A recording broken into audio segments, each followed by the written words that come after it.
All right, we're live on the second channel. We're live on the second channel. Come on over. I don't even know if you guys can even hear me. I have no idea. Can you guys hear me? Can you hear me over here? Hey, Mancuda. Hey, man. Can you guys hear me? My second channel, Johnny Bean Daily Clips. We're live. Come on over. Hey, Leo, you're here. Live on to hear you. What? You can hear me? Okay. Jump over to the second channel. I'm there. That's where I am. All right. Bye-bye.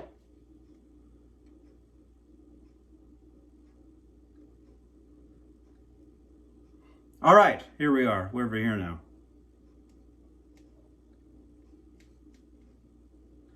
And then I'm going to open the Discord so people can call in. Open Discord. I actually don't need these headphones anymore.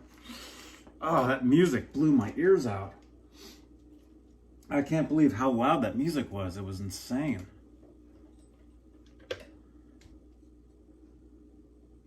Okay, live chat. I'll be in the lounge. Here we go. All right, I'm currently live in the lounge in the Discord. So if you guys want to talk, jump into the Discord, jump into the lounge, and we can talk. Open lines. Hey, Bozique, you missed the String Change show? It was interesting. Nelson Rodriguez, hey man, Tim Thomas, Kurt 5150. There you guys are. Some of you guys followed over. Thank you so much. So we're gonna be live over here. I'm gonna keep it. I'll keep lines open for however long. We can just be live over here for however long we want. It's all good. As long as I can see the chat. It's like on my phone. Actually, I need to have, if I have the window open here, it's fine. But again, jump into the Discord. Here we go. Hey, Kurt. Kurt. You're on mute. Kurt S5150 is here, but he's muted. Let me see if I can unmute. I can't. Kurt's here though.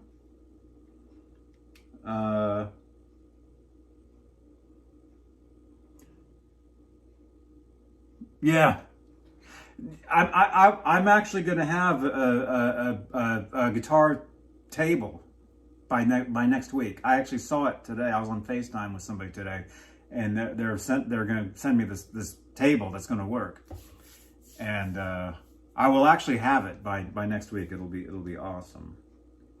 So hey, let me jump over to YouTube and actually here we go. We're alive. Come over. That's a funny title. And actually here we are. Here we go. We're alive. Come over. We're alive. Come over. And actually we're alive. Come over. We're alive. Come over. We're alive. Come over. We're alive. Come over. Come over. We're alive. Come over. We're alive. Come over. We're alive. Come over. We're alive. Come over. All right. Yo. Hey now. No, it's not from Stu Mac. It's not even a guitar table. It's just happens to be a folding table that's like the perfect size. The perfect width and height as far as as far the tallness. So it's cool. It definitely works. Definitely. So I'll have that for next time. I need to throw this away. I don't know how that dude knew that I had a string on there. But thank you to whoever sent me those clippers, man. They just arrived. Hey now. Hey now. Sorry, man, that took about 17 clicks to be able to get unmute off my cell phone. Oh my gosh. I was talking to you about, I got a new workbench for my garage too that it's going to double as a guitar workbench too that I'm actually working on right now, trying to clean up. Uh-huh. Yeah, so That's cool. What'd you end up getting? As far as the table, Yeah. it's some sort of table. I don't even know.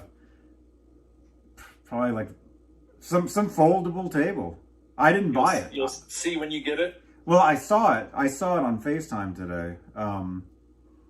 It's just some sort of foldable, collapsible table, and it just happens to be perfect for a guitar bench.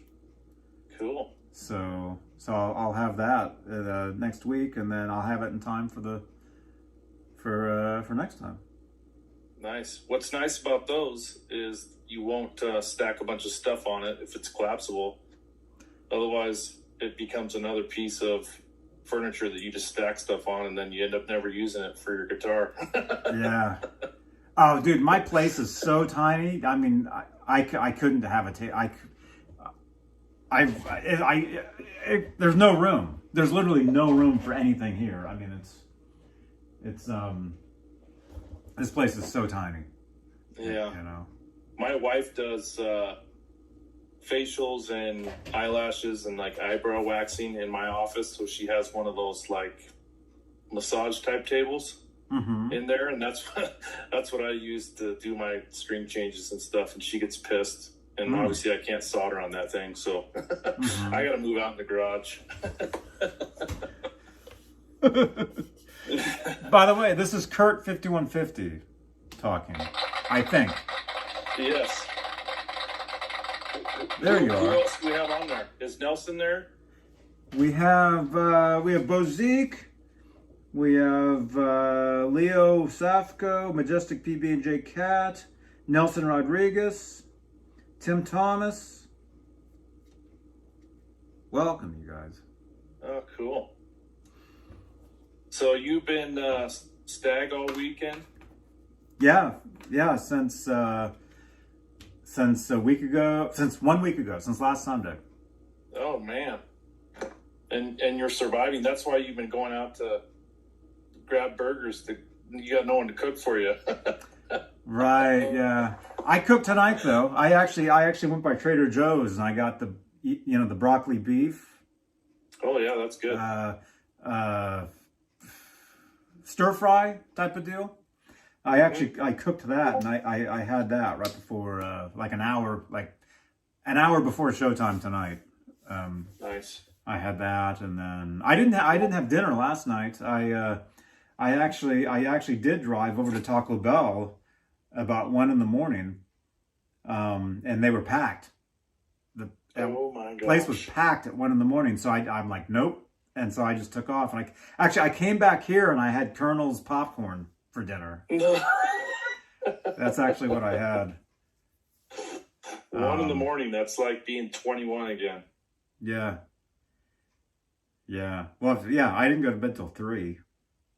Oh my 3 gosh. o'clock, and then I got up at 8. Got up at 8 o'clock today. Yeah. Well, you've been pretty active on your channels this week. I love it.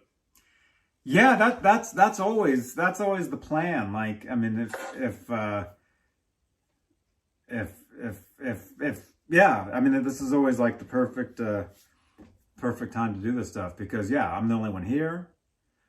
No commitments. And yeah, and yeah, and so it's just kind of cool, and you know, that's why on the second channel here, I just go live and I'm just on. I just let it roll, and I just talk about whatever, you know. Yeah. Is anyone else in the lounge, or is it just me? I'm thinking it's just you. Where's Robot tonight? Here, let me I don't know. Let me grab the link, because I don't have Nightbot over here, so I can't do a command, but I can actually go to another video and find the Discord link and throw it into the chat. Yeah, anybody that's watching this, if you want to talk to us like Kurt's talking to us, jump over. Hey, Mickey, there you are. Mickey, we're live in the Discord chat, man. Mickey Mickey actually joins us in here all the time. Oh, cool. Let me see. Let me grab the link. Here it is, Discord. Yeah, so here you go. Yeah, anybody that's watching this, jump on over to the, open up another window, join my Discord server, there it is, and join us in the lounge, in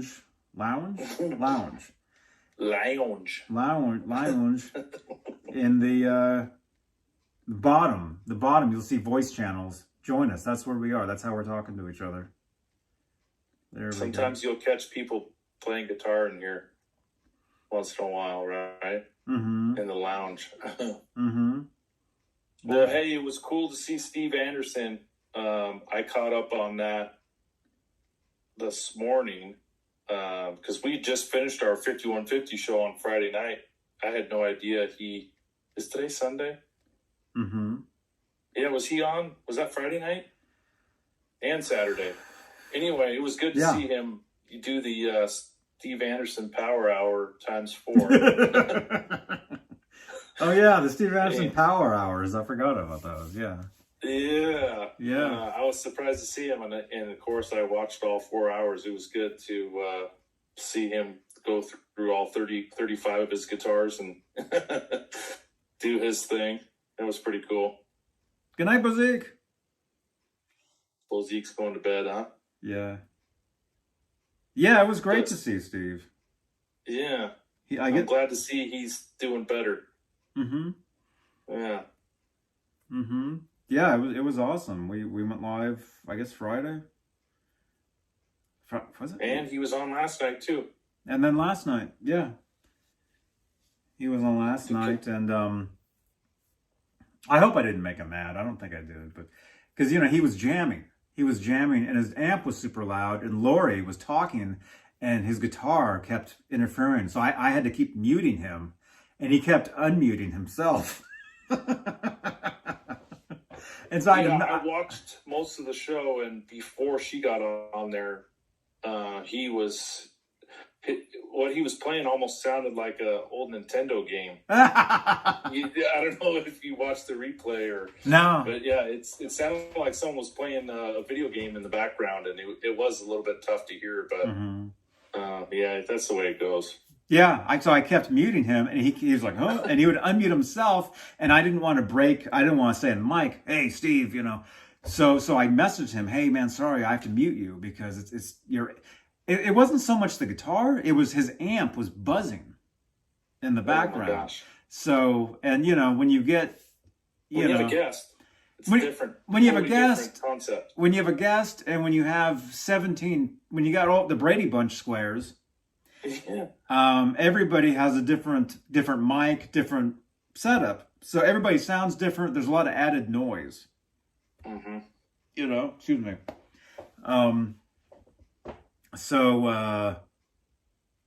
I had to keep muting him, and then I don't think he's mad about that. I mean, yeah, he should. He's pretty thin, thick-skinned when it comes to that. But it was funny when he kept using his little sound machine. Oh, he would put it up to the camera, like the camera was picking up the noise. Yeah. Yeah, it was like I know. It's so funny. I know. But yeah, it was good to see him. It was good to see him for sure. Yeah. So, what's new in your neck of the woods? Awesome. Just busy doing this, doing this stuff. I've been. You got a computer problem, it sounds like. I got a brand new computer 2 months ago, and then actually about a month after I had it for a month, the thing started restarting on its own, and technical support said, oh, it's possible the what is it? Some certain drive in there, I forget. Something might have come loose in shipping. So go ahead and take it out and put it back in. Did that. It was fine for another month, and then all of a sudden it started happening again. Now they're telling me it sounds like it's the hard drive might be crashing. Oh boy. So because I'm losing data, I'm losing files. Mm-hmm. And like I go to, like, if you see me on Twitch when I play GTA, I use OBS for that. When I try to go open OBS now, it says can't find a file to open it. Maybe reinstall the program. I reinstalled, same thing, nothing. So I'm pretty much leaving the computer alone. That's why I'm using my phone for my camera. For the main shows, I'm using my MacBook Air. I'm using my MacBook Air for the running my microphone. Mm-hmm. And so it is. I mean, it's not such a bad setup, but it's tricky having to figure out how to do certain things. So it'll be like this for at least next week. Hopefully I'll get it next week, the drive, and then hopefully I install it. Hopefully everything's fine. Yeah, it's a major piece of equipment with what you do every day. Yeah, you gotta have that. Yeah. Oh man, I just remembered. Yeah, it's not just that; it's the podcast as well. I use that to do all the podcasts. I can't. Oh yeah. And I hate getting backlogged with podcasts. Like now it takes forever. We've got catch back up. We've got Friday. Well, it doesn't take so long now because this computer. This is a, well, can I say bitchin'? This is a bitchin' computer. So to do the audio for the podcast, it doesn't take half an hour anymore. Now it takes 2 minutes. So because it's super quick. It's a gaming computer. I mean, you know. Yeah. And I heard that. Who's here? Hey. Mickey. Hey, Mickey. How you doing? Mickey Settlemeyer. There you are. How you guys doing? Hey, Mickey, Kurt here. Kurt. Hey, 5150. Yeah, how you doing, man? Good. Good. How are you? Good. Just Right I'm hanging. I'm gonna get a refill right now. Yeah, my usual spot here in front of the computer. There you go. That's usually where I'm at. But I was telling Johnny, I've got a brand new workbench that I'm putting together that I'm going to use the top for my guitar workstation, and I was putting some tools away in it, and watching the String Change show, and decided to hop on here since he moved over to this other channel and instead of chit chat before I go to bed. Nice. Yeah. Now, Mickey, where are you at? Yeah. Are you West Coast? Yeah. Okay. I'm in, you over here too? Yeah, I'm up in Washington State. Yeah, that's right. I thought you were Yeah.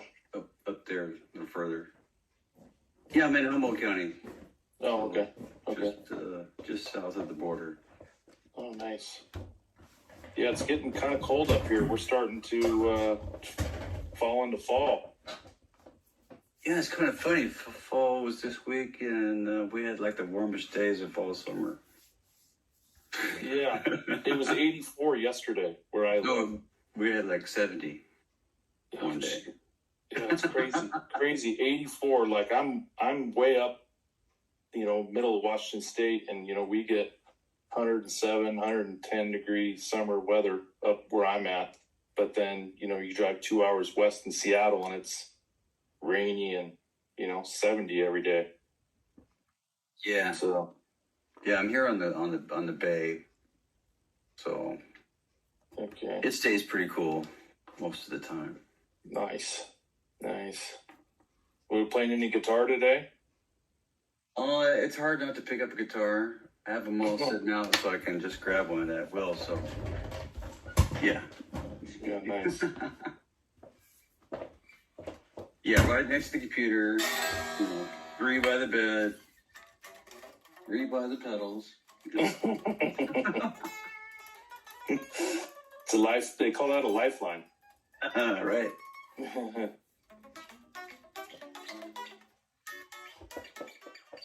So, Johnny, how often do you do this in the lounge? Mainly every time I'm on Twitch doing GTA, we have this open. Okay. I'm And probably in bed usually when you're doing that. yeah, I usually do that 10 p.m. weeknights. Yeah. Or every night. Every night at 10 p.m. I usually do GTA, and we have the Discord open and people can just talk. Mickey's been here a bunch of nights. Oh yeah. Sometimes my dog has me wore out though, so I just pass out. Okay. Yeah. So Johnny, on GTA, do you start a new game over every night, or can you continue from the night before or whatever? We generally do the open world online, Okay. so it's just open world, and there's people in there. Robot Master Mhm. Switch and I, we team up.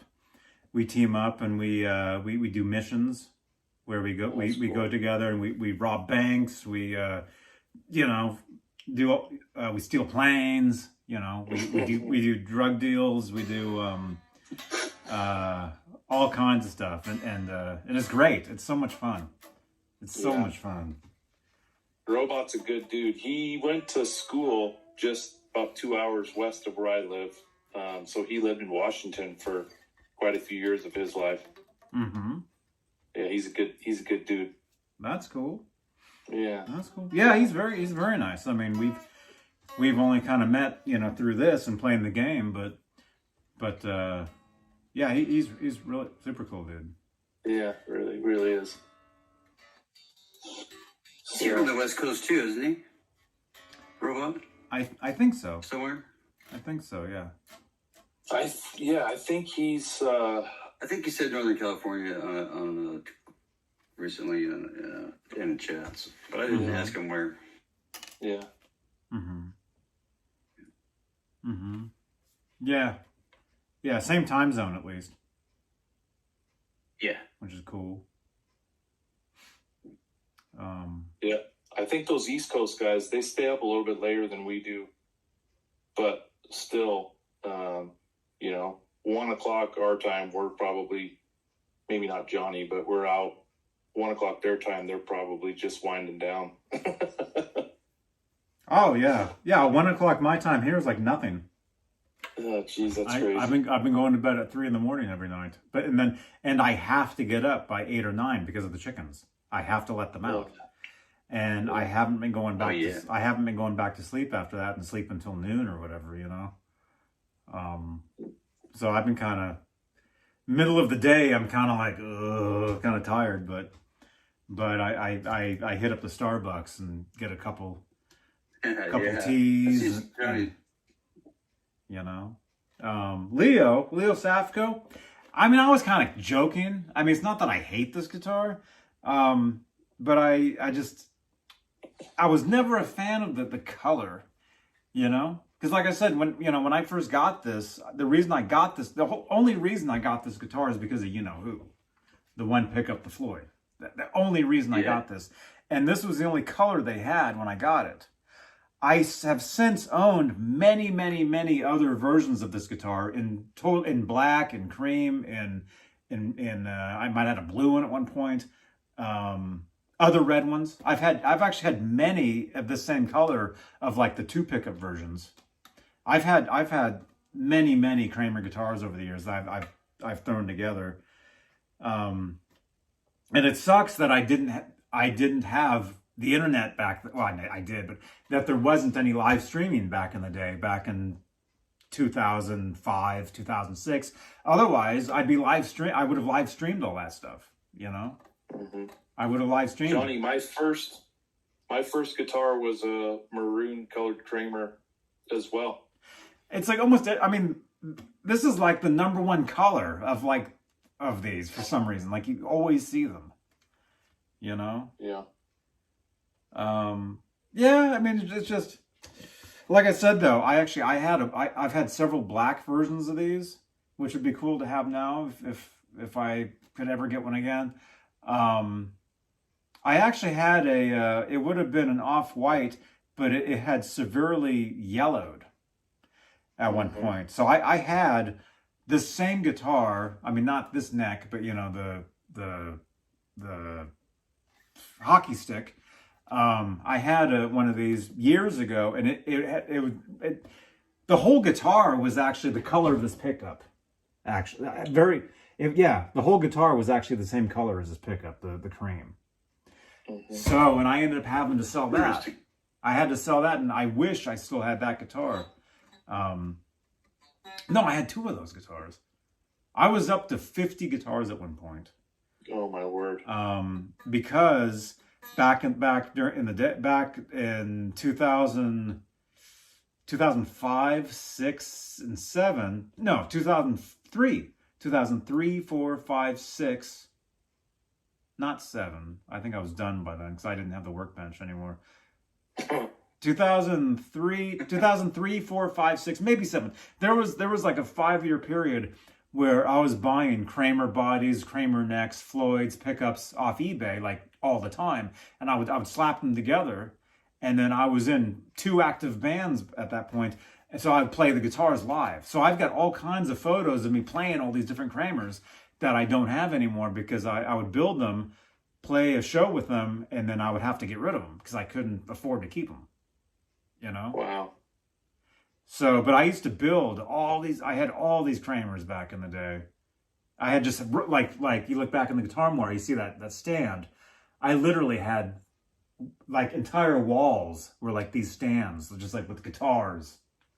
You know, back when I lived in Berkeley. Yeah, when we lived in the Berkeley Hills, we actually had a whole house to ourselves, and the entire basement was basically guitars. It was great. Yeah, there was a point where those Kramers were very inexpensive. I got mine 2 days before 9/11. That's the only reason I know the date is because it came 2 days before 9/11 happened. Mm-hmm. But those Kramers were, I mean, you could get them. People were just giving them away back in, the 2000s, 2001, 2002. Yeah. And now they're worth some coin. Well, especially in the 90s. In the 90s, nobody wanted guitars like this. When I worked at that shop in Berkeley, you couldn't walk in the door with a guitar like this. The owner, he wouldn't buy them because what they called me back in the day. I had 2 names back when I worked at that shop. One name was, they would call me Winston because I smoked Winstons. So I was known as either Winston. I was known like, hey, Winston, get over here. I was known as either Winston, or later on, I was known as Dog Bite because one night I was walking between these 2 cars and a dog popped out of one and grabbed my arm. Holy cow! And luckily I was wearing this leather jacket and it tore my jacket, but I was able to get away. So as soon as they heard that story, you're known. I was known as Dog Bite. And this is like 20. We're talking 20 years ago. This was 20 years ago.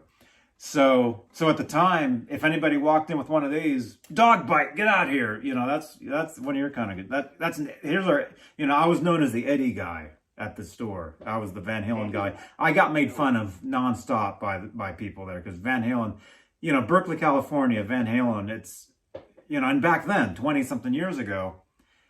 The only person that was ever on my side at that shop was Skolnick, because Alex Skolnick taught lessons in the back room, and he was the only other Van Halen fan back then. But he was a Dave guy, and so I was a fan of all of it. But at least Skolnick had my back as far as Van Halen. But he was like Roth era Van Halen. Like he wasn't so much interested in the Sammy stuff. Because I remember when the Not Enough video came out, I remember Alex coming in at the shop that day and saying, "Hey Johnny, you see the new Van Halen video? They're on the rooftop." And I'm like, "Yeah." It's cool. It's cool. But yeah, see, I've got so many stories that I can tell about those years, and it's awesome that I've got this venue to do this type of stuff. But yeah, getting back to this guitar though, man. Yeah, I had many of these back in the day, and I had one of those Kramers. Some of them I wish I still had. This one I will never get rid of because even though I'm not a fan of the color, and I'll never repaint it because I want it to be original, because this is me when I was 15 years old is what this was. That's cool. So I mean, there's nothing like holding a guitar that you actually learned how to do all this stuff, and it's the same thing. Not many people have their first. I'm lucky enough. I still have my first 3 guitars. I've got this one. I've got my Fender Squier Bullet. I still have, but it's in pieces. And then one of those headless, the Arbor, one of those black headless guitars. I got that when I was 14. and I still have it. You know. Most people let their first guitars go away to upgrade to something else. Yeah. So. Yeah, I'm lucky. I didn't. I was able to keep those, and then my first real guitar a few years later was the Ernie Ball Music Man I got as a gift, and I still have that. You know. And who am I hearing? Somebody else is here. Hey guys. Hey, Robot. Hey, Robot. Robot Master One of my Switch. strings broke, so I thought you guys were talking about me. Oh man, we just did a show on that. Hey Kurt. What's up, Robot? We were just talking about your ear must have been burning. I was watching the show. Right on. I know I'm supposed to be doing schoolwork, but I thought I'd jump in for a bit. Yeah, that's good. Good. You need a break. Man, those So- early guitars that you first get when you're young, when you're 13, 14, walking in class, those things stay with you forever. Mhm. No, man, I pulled the Pete Townsend with my first guitar. I beat the crap out of it. Oh no. It was a Tisco. Not a Del Rey, but it was a Tisco, one of the other ones. My It first was not guitar easy to was break a either. It was was a Takamine GX100. It was like a Lita Ford like destroyer shape, right? Cool. And you can't find a case for that in, the Bay Area in the late 80s. I had to walk to guitar practice like age 12, 13 with this Explorer guitar strapped to my back. Mhm. People would yell stuff out of the car, play Freebird, all this sort of stuff. It's cool. Hey, Dreamer. You've always been about the pointy guitars, haven't you? I had that first one. I don't know how it is. They just caught my eye, so it stuck with me. And then and like you guys were saying, I traded that up to I got into jazz and blues. Like Johnny was saying, no one was doing 80s shredder stuff back then, early 90s. So I traded it for a semi-hollow jazz box. I still have that Epiphone Sheraton, and I used that forever. Wedding gigs in college. That was my second guitar. I still have that. Mm-hmm. Third guitar was made in Japan, Jerry Donahue Telly with a V-neck, Mm-hmm. and with a double binding, and I had to sell that for rent. I still think about it occasionally, like those. Yeah. So that's how I got my Telly fix. I still love Tellys because of that. And then I got a Gibson Les Paul Special double cutaway, and Those I are used cool. that. So for like 20 years, I had the Epiphone as the semi-hollow, and I had the Gibson Les Paul Special, Fender Hot Rod DeVille amp, and like 5 Electro Harmonics pedals, and that was it. Mm-hmm. Cool. Really crappy 412 Cas.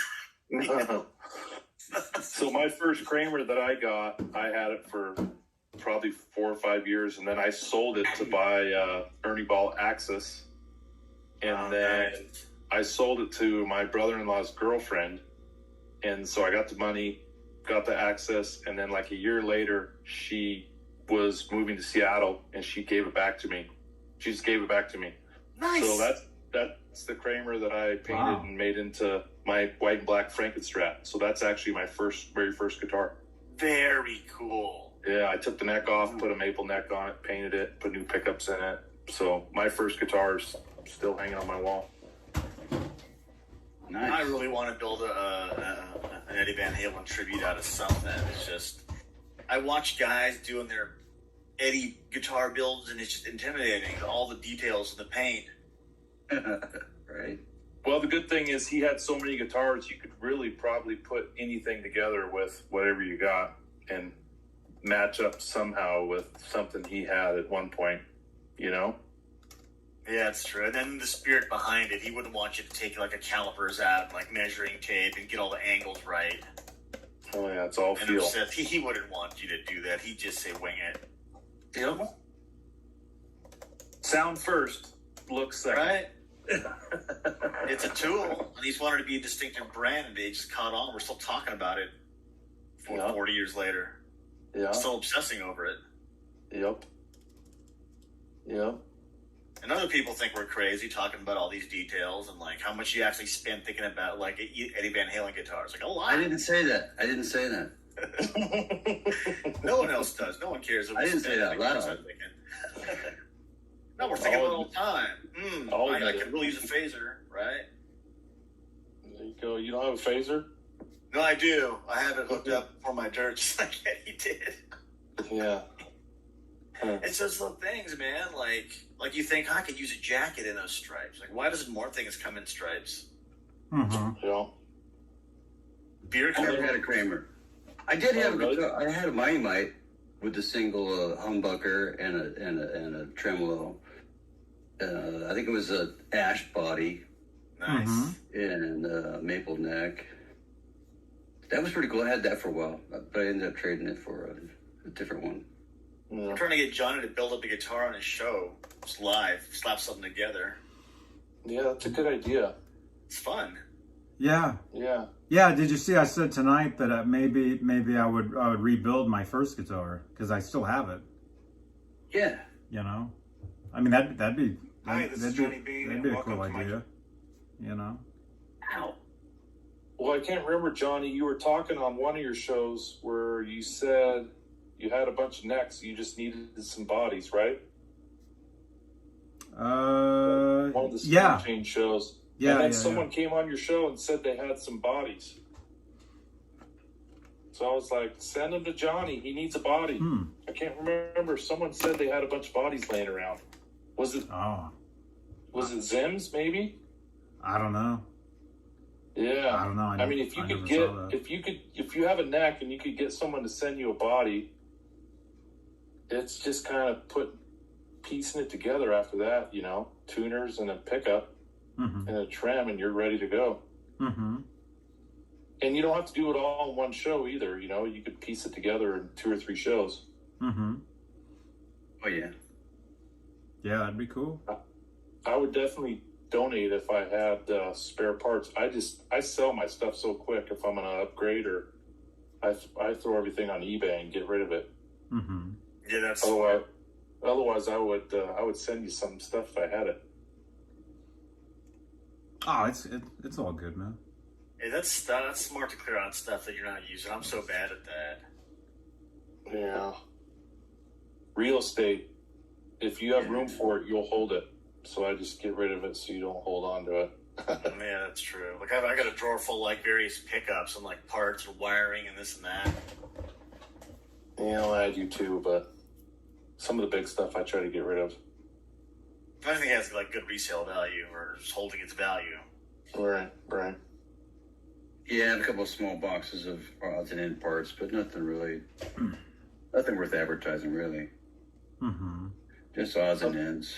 Maybe you put a list together, Johnny, of what you need.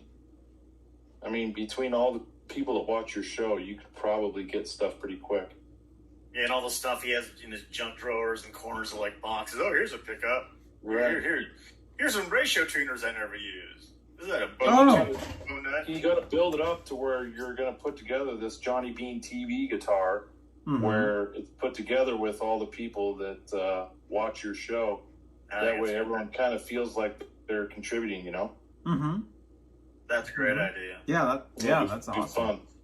And then if you want to paint it or get really crazy, you have everyone vote on the color or a style. Mm-hmm. That's my sales DNA talking. No, I think it's a good idea. I'm in business school, so I agree with everything you said.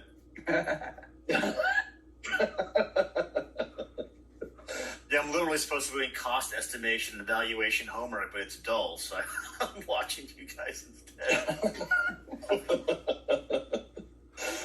That sounds mind-numbing. Ouch. Business is fun if you game up anything. I mean, you're sitting there doing scales. Uh-huh.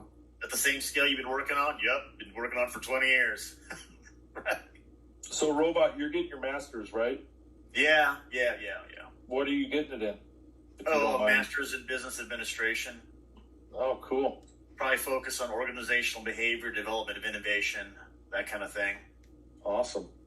I'm trying to get into the guitar industries. I'm trying to follow my passion, and right now, these companies were not hiring, but now they are hiring. Fender is hiring, Schecter is hiring, Charvel is hiring. Mm-hmm. Right? So you got one shot. May as well. You see fastball, you swing for the fences, right? You got to try. That's right.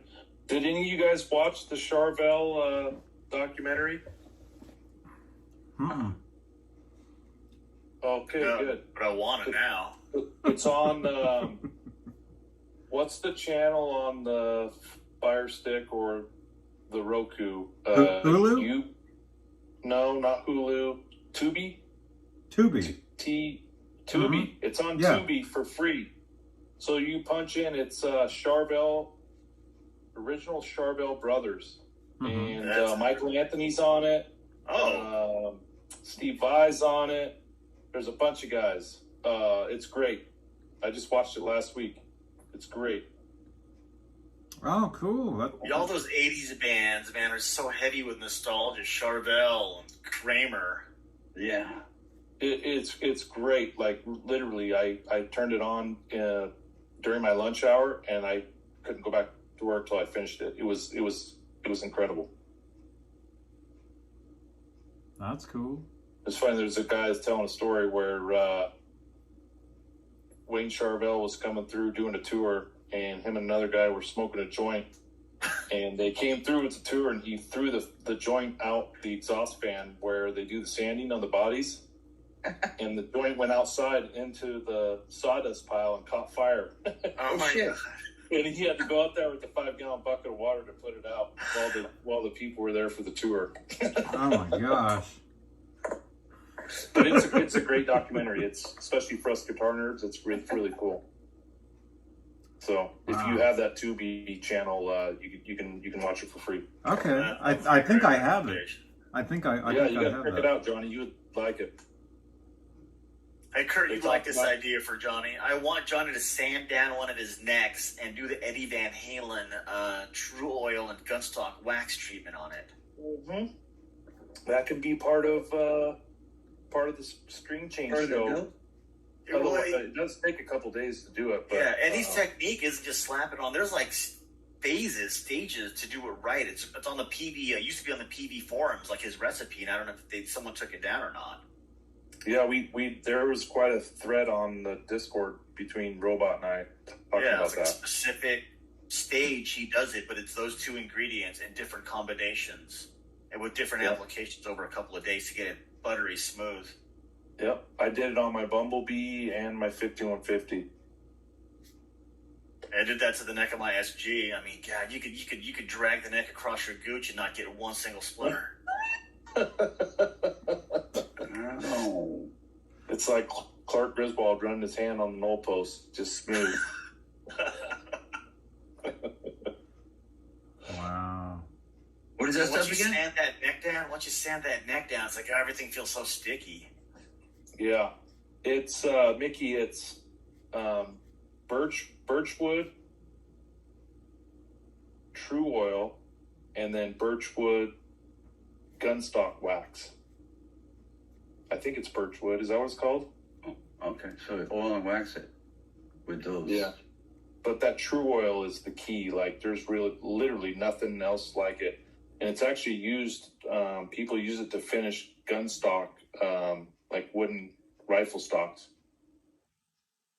What's it made from? I'm not sure.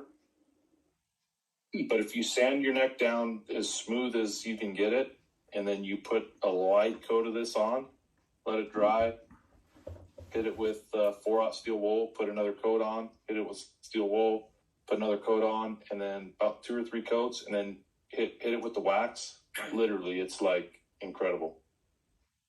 Nice. It's what Ernie Ball Music Man does in the factory. And Johnny, your chat's going apeshit, man. Just FYI. Oh, wow. You Haters on there. you don't want to acknowledge that, Yeah. but yeah. Wow. No, Mickey, it's a great neck treatment. That's nice. It really does wonders. Like, even if your hand is like it's crampy, it takes all the friction away. Yeah. Nice. Satin smooth, I would say, kind of is a good explanation of it. So can I do that to my Les Paul? If you take the paint down. Actually, Brian Spalding did that, and he had great luck. That's right, huh? Yeah. I think, brain fart. What's the guy from Premier Guitar? John Bollinger. Mm-hmm. Yeah, he's got a Les Paul. He has sounded the crap out of it. He's got a belly carve on it, an arm carve. Is he a big Next tall time, guy? Yeah, blonde, tall guy. Yeah. Yeah. I'm just waiting for them to do another rig rundown from week to week. I love watching those. Yeah, Yeah, I those check are all of fun. them, but they're good though. Yeah. I like seeing people's rigs. Yeah. Unfortunately, it's slowed down over the last year and a half, but those are good to watch. Mm-hmm. Wow. Wait a minute. Where did you guys come from? Ouch. We got like 40 people jumped in here. That's what's going on. Somebody said they just jumped somebody in? somebody Like said it's like a- EBZ raid. How do you know? Where did you come from? Great. IP2. Okay, you guys came from IP2. Where did you find me from? They're talking about EBZ. I know who EBZ is. Can they hear us? Yeah, they can hear you. Okay. They can hear you guys. What channel did you guys come from? EBZ raid? Easy. EBZ sent you? Are you kidding? No, no. I never heard of that. EBZ and yeah, they're talking about ice. They're talking about Ice Poseidon. I know who you guys are talking about. Yeah. How'd you guys find us? I'm just wondering how where. For statistic reasons. Yeah. They can just probably hit That's the like exactly button it. as That's soon as exactly I'm live it. and pick somebody I mean, right away. it's just, you know, I know who EBZ is. I know who Ice Poseidon is. And so I know exactly who you guys are talking about. I know that community, but I'm just wondering how you found me. Like who did the raid? They're saying EBZ. Is EBZ live right now? I'm serious. Just tell me who sent you guys over. Because I know who you guys are talking about. I'm not mad. I'm not mad that you guys I mean, thank you for raiding us at least. I mean, I didn't even notice, and then Yeah, Johnny doesn't get mad. yeah, let's not look down. 40 watching. We jumped from like 10 people, like 18 to 40. Right. We like doubled. So somebody see Kurt, you know, when I raid you guys, Yeah. you know, this is exactly this is the same type of deal. Right. Yeah. My podcast on Twitch. We got a bunch of thumbs down too. Oh, I don't care about the thumbs downs. Those are fine. I know. Just they're just racking them up. Those don't bother me. It's still, you know, it's just more numbers.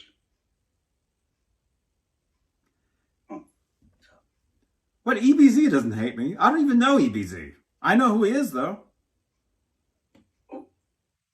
EBZ, BBD. IP2. They wanted to be mean too. No, it's just funny because I know exactly who they're talking about. I know who Ice Poseidon is. I know who EBZ is. I know who Burger Planet is. I know who all these guys are. Chicken Wow, Andy. Johnny, you expand out, man. Yeah. I know exactly who they're talking about, but I'm just wondering how they found us. Sunday night. Yeah. I'm super lost. I have no idea what's Oh going my on. gosh. Crazy. Yeah, see, normally you shouldn't even acknowledge any of that, so. Right. So, Robot, have you slowed down on your purchases lately? Concentrating on school? Well, I'm not going to the guitar store anymore. Yeah, you've But, probably been banned. I've been buying, well, like cheer when I come in, but I've been buying like pedals Oh, cool. and like trying to do different stuff. I got like more modulation. I kicked off a bunch of the distortion and like all the heavy gain stuff. Mm-hmm. And I set up a bunch of like phasers and chorus and like delays and trying to do something different. Did you get a pitch box yet? Oh, like a pitch tuner? Yeah. I'm thinking about it, but you have to get an expression pedal to go along with those harmonizers. Yeah. The one I have is, you know, I'm not running it through stereo or anything, but it just adds kind of a cool, almost fake wet, dry, wet. Yeah.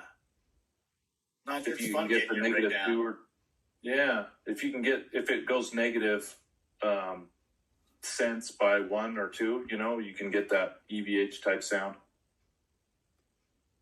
Oh, that's interesting. Yeah, they have that pitch box for like $40.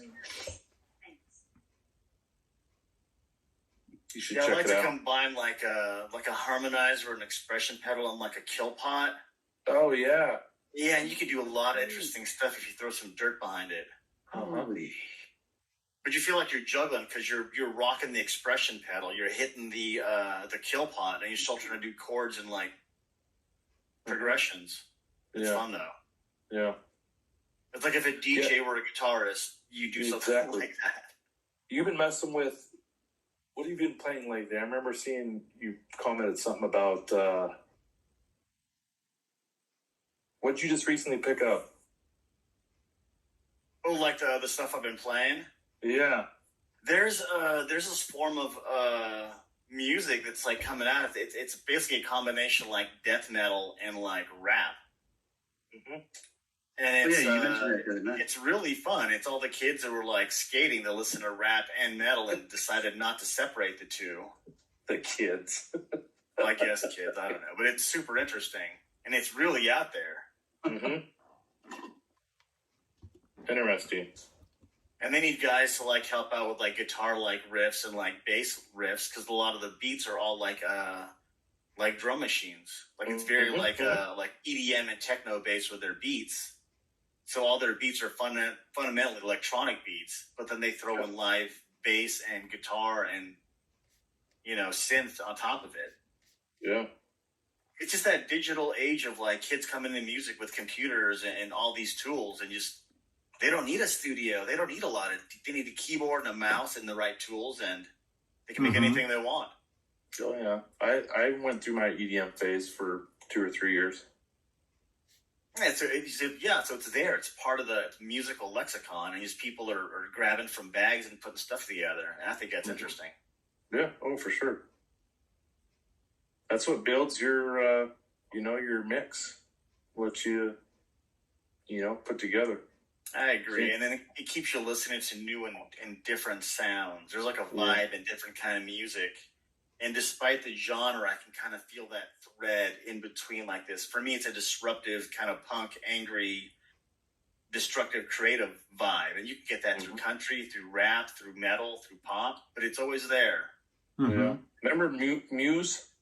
Yeah. MUSE? They Yeah, kind of yeah. started that, right, Johnny? Like 5 or 6 years ago, they kind of mixed that guitar and BPM type stuff together.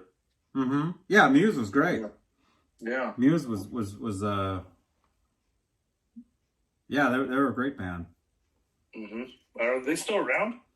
Yeah, pretty sure. Yeah.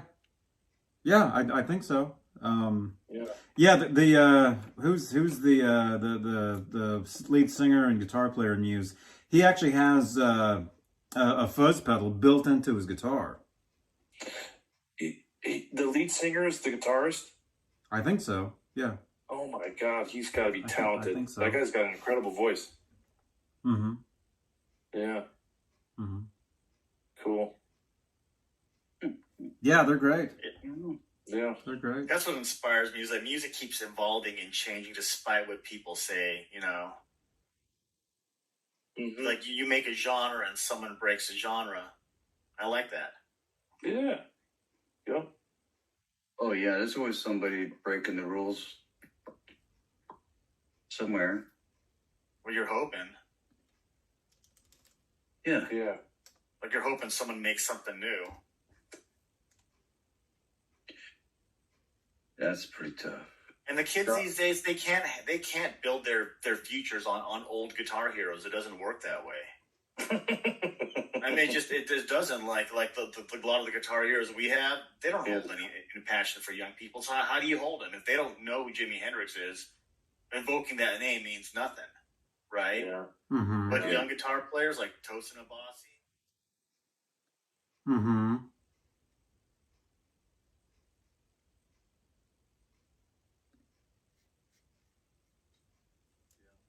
my two daughters, they're big in the country, which has evolved too. Have you got them listening to Hank Williams III yet? No. I probably wait. More of the modern stuff. Okay, I found it. I found who rated us. All right, who was I it? found it was Aldi 1K rated us. You can actually go to his channel. They got 500 people watching them, and you can see us on their video. I found them. Oh, that's cool. Well, hey, anyway, they're not watching us anymore. They left, but anyway, thanks for the raid, you guys. Yeah, what's their channel about? They were probably joking on us. Let me see. How did Aldi find us? I'm not even subscribed to him. I wonder how he. Where your Well, I guys think are? Robot said you just go on and whoever's live. Sunday night, there's probably not a lot of action going on right now. Maybe there is. I don't know. Okay, I'll send you guys the video, and you guys can scroll back and see them watching us. Oh, Nelson likes Hank III. Oh, really? I dig those Nelson. guys, man. I like his daddy, I like Junior, and I like the third. Everything about it's all greasy and dirty. That outlaw country, I dig it very much. Oh, yeah. Nelson, where are you located at? I don't think I listened to anything from the third. I'm not watching the chat because I'm on my cell phone, but He's, I don't.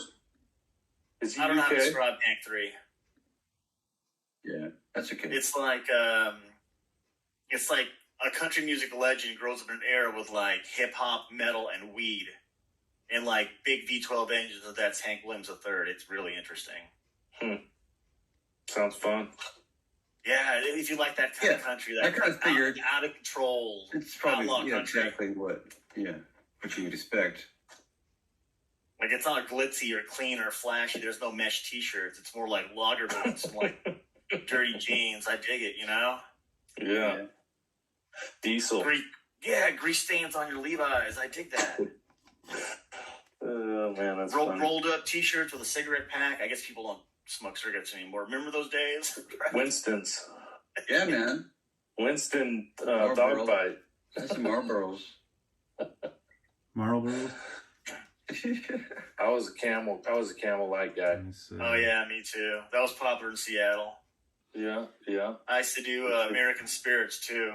Oh yeah, Eddie smoked those That's for quite a while. You remember that, Johnny? Yeah. I don't know. Oh yeah. Remember Yeah. he was smoking those American Spirits, the yellow box. Yeah, the yellow box. I like those. Yeah. Mm-hmm. Yeah. I had to give up smoking though. Everyone's got to give up smoking. I gave it up. Yeah. Yeah, I quit years ago. Let me see. Sure. Let me find. I'll put it in the "What are you watching" section. I'll put the Okay. video. I found where they were. Discord. I found where we got rated from. Yeah, I found it. Those rascals. Yeah, And I mean that's it's a weird it's place. just hilarious I that don't I'm even not. want to pretend I know about any of it. I know all about it. It's hilarious, and Yeah. it's just a total coincidence that they rated us, and I knew exactly who. I know who Aldi is. I know who the dude that was rated us. I know who he is, so it's just funny. I mean, Aldi. but it's a coincidence. His name's Aldi. Yeah. Are you a secret hacker, Johnny Bean? Is no. that why you're always getting bounties on Grand Theft Auto? Nah. No, I'm not. I'm not at all. I'm glad I found who it was. Well, hopefully you got a handful of subscribers off that Yeah. 5-minute raid. Probably not. Probably But not. that guy that came by and killed you like 6 times had nothing to do with anything. No, they just found us. It had nothing to do with yeah, no, they're just like raiding people, and they're just trolling people is what they're doing. And they just, like I said, it's just hilarious that I just happen to know who these people are. That's pretty good. Yeah. Let me Don't see. mess with the Godfather. What are you watching? Here we go. I'll put the video in the "What are you watching?" Go to the I'll tag you guys. Who's in there? Kurt. Yep. Kurt. Who else is in here? Say your name. Robot. Robot's in here. Oh wait. Mickey. Laz in here. Okay, hang on. Is there an M? Yeah. Okay, here we go. All right. So Kurt. Robot. And Mickey. All right, I just tagged you in the video. So if you go to that video and go to about Probably 18, the end of theirs. go to about 18. Well, don't do it now. Don't do it now. Later on, go to about 18 minutes in, or 18 minutes ago. They've been streaming for about an hour. They've been streaming for over an hour. But if you go to 18 minutes ago, or if you just scrub through the video, you can see them watching us. Okay. They watched us. Like, unless they're into guitar, I mean, why? We're only interesting to ourselves. Yeah, exactly. Right? It has to be a hashtag. I mean, either a hashtag or somehow we ranked. We ranked in.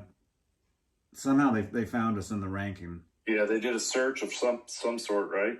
Nerds talking guitar. No, Yeah. no. I mean, actually no, because I went live on this video. What'd you name the video? Wait, let me think. I have an idea. Let me see. I have an idea. The title of this is "We're Alive, Come Over." Maybe they were all zombies. Yeah. Moth to the Flame. They gave themselves away though by talking about EBZ, because I know who EBZ is. He's a rapper, and I know all about EBZ, and I know who all these people are because I watch a lot of these people. A lot of Like these. I said, it's here to tell him what to do. Yeah. He's got to put in control. Yeah. No. That Aldi. What happened was Aldi was Yeah. watching us. Like I can see it. I have a screenshot of it. Aldi was watching us, and then he's telling them, "Hey, say this in the chat." That's why the chat was going nuts. Oh. I mean, it was rolling. I mean, it was rolling and rolling, and he has like 500 people watching him. Yeah. Supposedly, it's possible he has a bunch of bots, in his viewers. It's possible he really doesn't have that many people watching him. Although he could. Although his chat is really slow right now. My brother does a once a week show on YouTube Mm-hmm. on gaming, and he's and he gets he gets 500-600 people on his show once a week live. Oh wow! Yeah, Colt Eastwood, check him out. He does on Monday afternoons, like before Johnny's show. He should join Johnny Bean Or for no, Grand Johnny's Theft not Auto. on Monday. Johnny's on Tuesday, but yeah, he's got a ton of followers. It's his second income. It's crazy. Awesome. Crazy. Yeah, I was doing some research analysis on the gaming industry. It's huge, and it exploded ever since our current environment. Yep. Everyone's picked up guitar, everyone's picked up gaming and streaming and this and that because it's the only way to Oh, yeah. feel like you're contacting other human beings. Mm-hmm. 250. And honestly, if no one around you likes guitar, why should you be forced to just keep it to yourself when there's thousands of others that want to listen to what you have to say about guitar, just not immediately around you? Right. Why Especially not when go find those people? you can't go to a guitar store and just mingle with people, like we do on Johnny's channel or the Discord. And this way it's That's more what's- directed. At least we all have a common ground. Yeah. That's what's cool about what you do, Johnny, is you really it's a gathering place for everyone, Mm-hmm. And I'm sure you probably had that vision years ago. Mm-mm. No? No, I had no It just happened to happen? I had all this just happened to happen. I had no vision for any of this. Yeah. I still don't know what I'm doing. Although people think I know what I'm doing. People and you kind of make them think you do, and I do. I've learned a lot over the years. Mm-hmm. So I do. I know a lot more now than I did when I first started doing this stuff. But I could see it being huge. I mean, it's interactive television. It's entertainment where you're not sitting there passive. You can call in. You can show off your gear. You can say, "Look, I'm part of the community. Here's my picture." Cobra Kai will make fun of me. I mean, Mhm. right? People call up Zims to say hello and buy gear from him, knowing he doesn't ship, but they still call him. Right, Yeah. Right, exactly. Watch a massacre of pizza. Exactly. It's like, why should I buy a guitar from the Guitar Center where I don't know anybody when I can call Mesa, Arizona and have my friend Dane ship it to me for a nominal fee? Yeah, exactly. No, it's pretty cool. It It's is. pretty I mean, cool. I watched Andrew and the guys talk about Led Zeppelin 4 for 2 hours, and they didn't talk about a single track. It was 2 hours of introduction about the album. Oh my They didn't gosh. talk about a single track. Yeah, yeah. Right. And I watched the whole thing. That's hilarious, and it was entertaining. But they didn't talk about one track. Which show? The 51, British Electric British Blues. Electric 51. Yeah. Oh, yeah. I was gonna check that out. They never did pull up the tracks, right? They bring up some monster albums to discuss, and they take forever, which is nice to get super detailed. Like when they talked about like Black Sabbath's Paranoid, that was 2.5 hours of fun. Yeah. Yeah. Yeah. And then the Rev comes on, and it gets really in depth with the Van Halen stuff, pictures, PowerPoints. Yeah, exactly. Laser Yeah. pointers. I've only watched a couple shows because they're too deep in this other stuff. Chord windings, wire you use, the kind of shoes Eddie Van Halen wore. I mean, it's just What? the geekiest stuff. Yeah.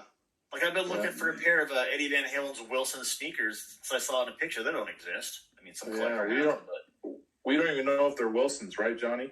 no one knows those Mm-mm. W shoes, right? Yeah. No. They were Different. fly. Different brand. Yeah. No, it's fun, man.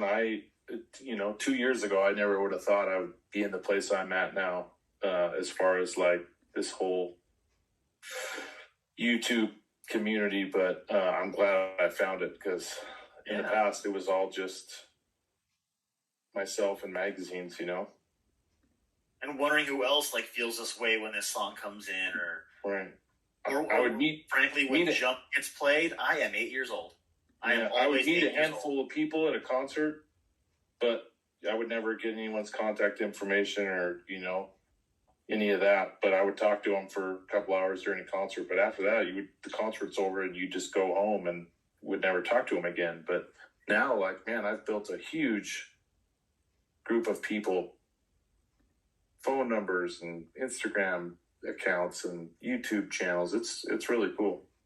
And all people that because of understand Johnny gas, Bean. right? Yeah. Yeah. Understand Yeah. gas. We encourage Okay. other buying guitars. We You ask guys. questions about neck radius. You guys, I found how Right. I found how they found us. Okay. I found What was exact. It was the hashtag that's in the description. Prism Live Studio. Yeah. That's the app I'm using to stream. I see the video. Aldi searched Prism Live Studio Live, and we came right up in the search on YouTube. That's how they found us. Really? Go to the video. Yeah, You'll see it. You'll see it. Is it a Wormhole. popular software or something? Yeah. The app that I use, all these people on what's called IP2. It's a network. They all use Prism Live. That's how I heard about it. That's how I heard about it. Oh, wow. So that's how they found us. Because I'm looking at it. I see they found us. I see exactly. The hacker side of Johnny Bean. No. I'm not a hack. I don't do that. But I learn about all this stuff. Like Oh yeah, I'd be interested. Like, too. remember when I told you guys how I don't watch like other shows or people, are fixing all the other guitar shows, all those snoozer shows. I don't watch any of that crap. I watch other stuff, and it just so happens this guy's involved with this network of stuff where I watch a lot of those other I watch a lot of similar stuff, Right. if that makes sense. Sure. But it's just funny how he found us, and I know who this guy is, and I know that's just. Remember how I was saying earlier, it's a small world. Oh, yeah. Tonight, Worlds collide. Worlds- Worlds. Very NXS. the fact that this collided with us on this channel, I mean, it's too bad. It's too bad he didn't search. It's too bad he didn't search us earlier. Although I wasn't using the software earlier, so he wouldn't have found us earlier on the earlier show. Oh right. He only found us because of the app I'm using. That's how he found us. Oh, wow. I see it. Look I tagged all you in the video in the Discord. Look and you'll see. And I think everybody left, so we don't have. Now those guys are gonna come find us, Johnny. There's nobody left from that raid. They all left I'm just Yeah. kidding. because we're back to the same number of viewers we were before they showed up. How many viewers were there at the height? Like, were you guys even looking at the chat? I know. It was like 50. I know it doubled. Something. I know it doubled. It jumped like all of a sudden to 50, right? And the chat was just scrolling with all this racism and stuff, which is what these people do. That's the problem. Oh, God. That's the problem. All right. I gotta go. My phone's dying, boys. Cheers, All right. Kurt. Have a All right, good See you, night. man. You We'll guys see have you a at the good next night. show, Rev. All See you, right, man. thanks for letting me jump in, Johnny. Oh, anytime, dude. Come back. All right, I will. Now I know where to find you guys. Yeah. All right, later. See you, man. Later.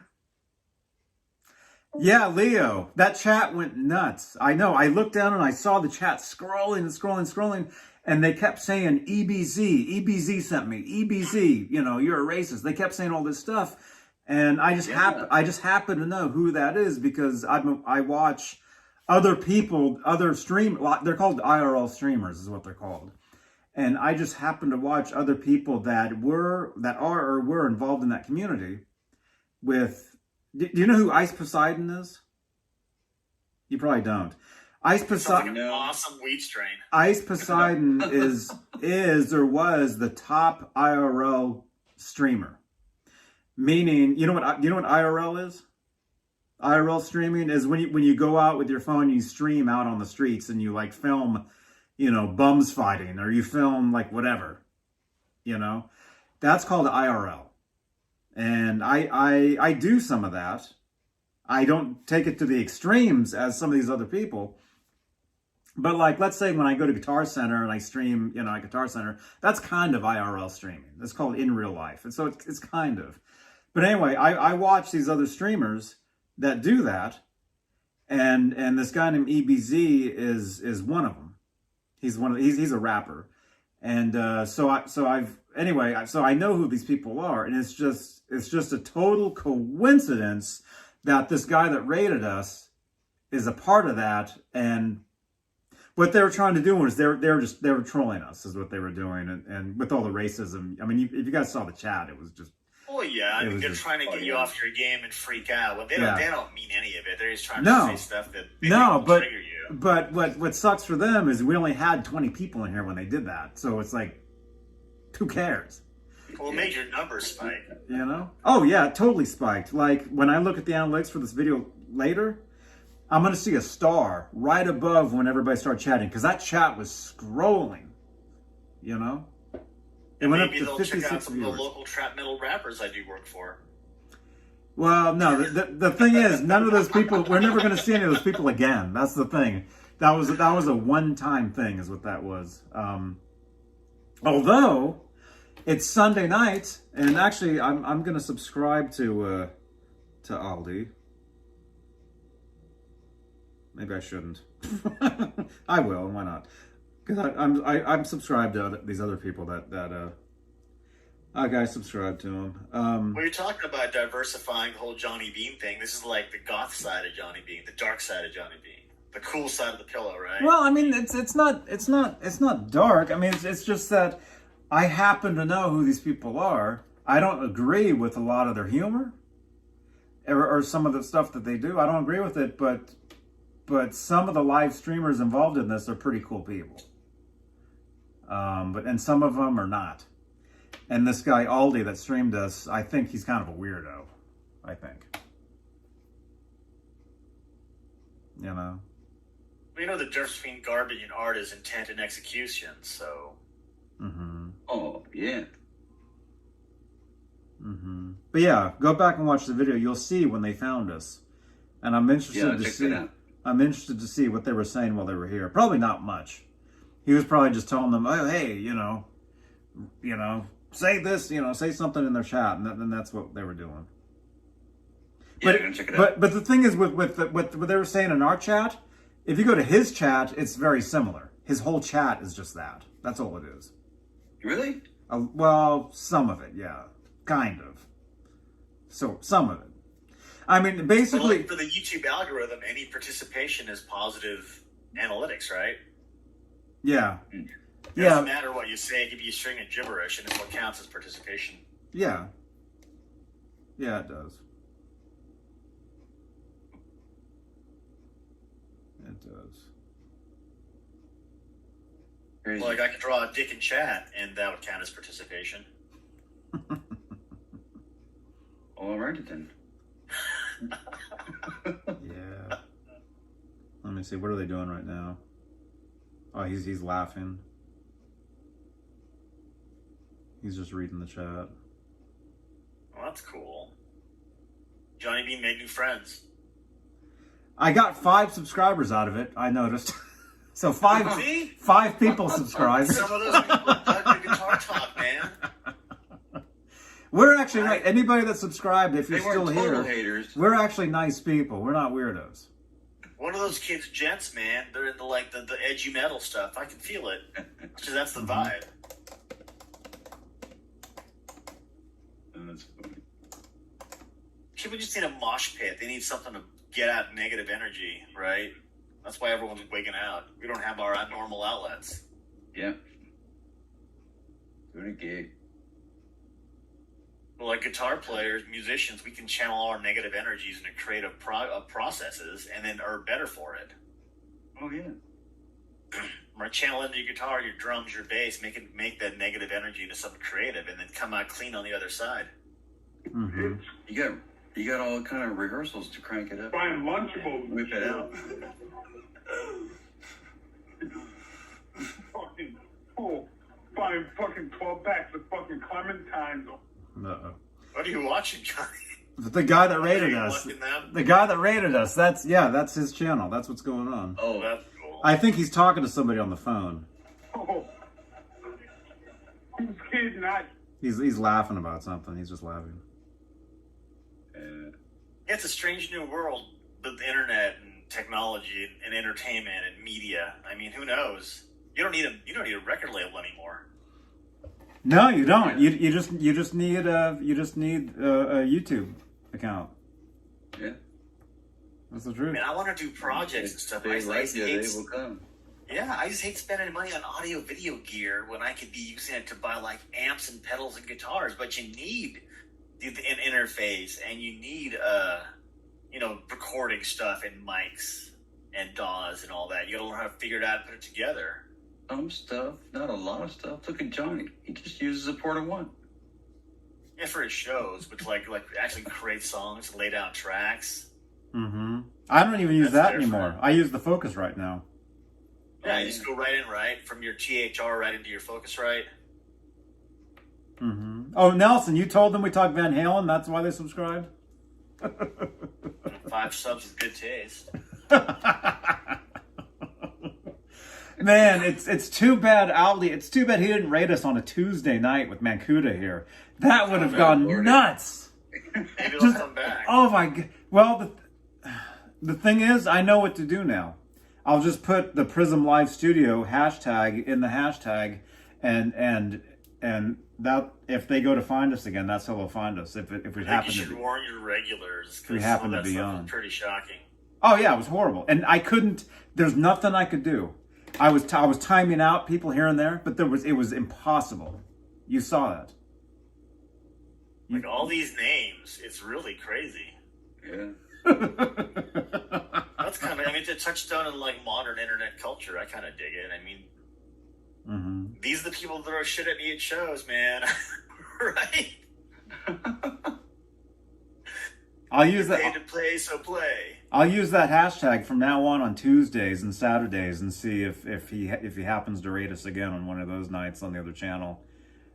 That would be something. That would be that.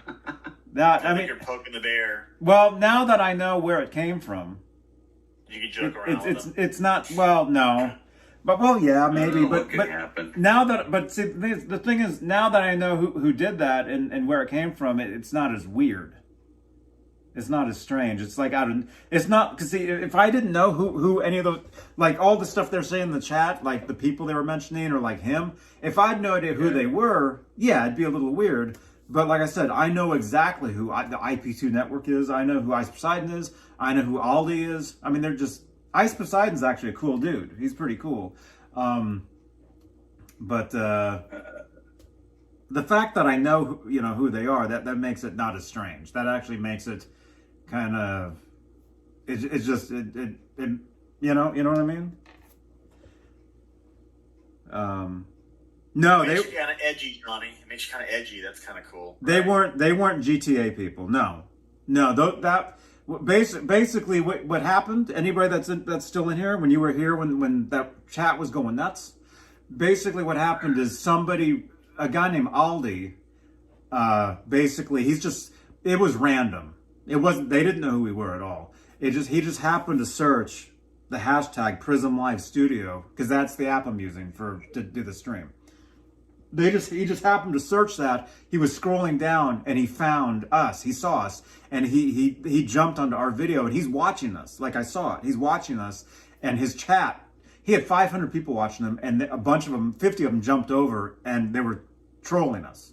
Like you guys know when I say, hey, we're going to raid so and so, and we jump over, that's a proper raid, but the intent of it is totally negative. It's not. They're not trying to be nice to us. What they're trying to do is they're trying to totally freak us out and piss us off. Is what they're trying to do. But because I know because I recognize the names, I recognize EBZ, I recognize what they're saying, it didn't scare me at all, because I knew exactly what was going on. See? Yeah, I thought it might have been those GTI guys. Guys you had beef with too for a bit. No, it wasn't them. It wasn't them. Like I said, it was totally random, but because I know the community of who did that, it's actually kind of cool. You should get them to watch our GTA Online streams. They seem to be like people that would enjoy watching us burn down a police station and commit arson and sell drugs. Well, the thing is, let me just say that some of the people involved in that community, they almost kind of do GTA stuff, but in real life, and they stream it. See, I was right, man. This is the dark side of Johnny B. This is goth Johnny B. This is like greasy ass gangster Johnny B. Berkeley Hills Johnny Bean. See, dude. Search robot. Search IP2 network, and you'll see what I'm talking about. You'll no see. way, dude. I'm not having that in my search history. That could be some kind of mean, crazy porn. Who knows? No, it's not. It's not. I guarantee you, it's not. They're live streamers. They're live streamers, and they're basically just, it's a community of just people. Well, what if you don't do anything interesting? Oh, I'm going to put more butter on my toast. I mean, if you're not doing anything interesting, you got to like make it interesting, right? Yeah. So it's sort of artificial. Oh, you guys, I'm going to cut up this hot dog and I might cut my finger off. I don't know. Stay tuned. I mean, come on, dude. Oh, that's nothing. That's nothing. I mean, I'm kind of curious because it sounds kind of punk rock, but yeah, it is. It is kind of. Where is Aldo? Yeah. Where is he from? I kind of get the vibe. So what's 951 area code? You know?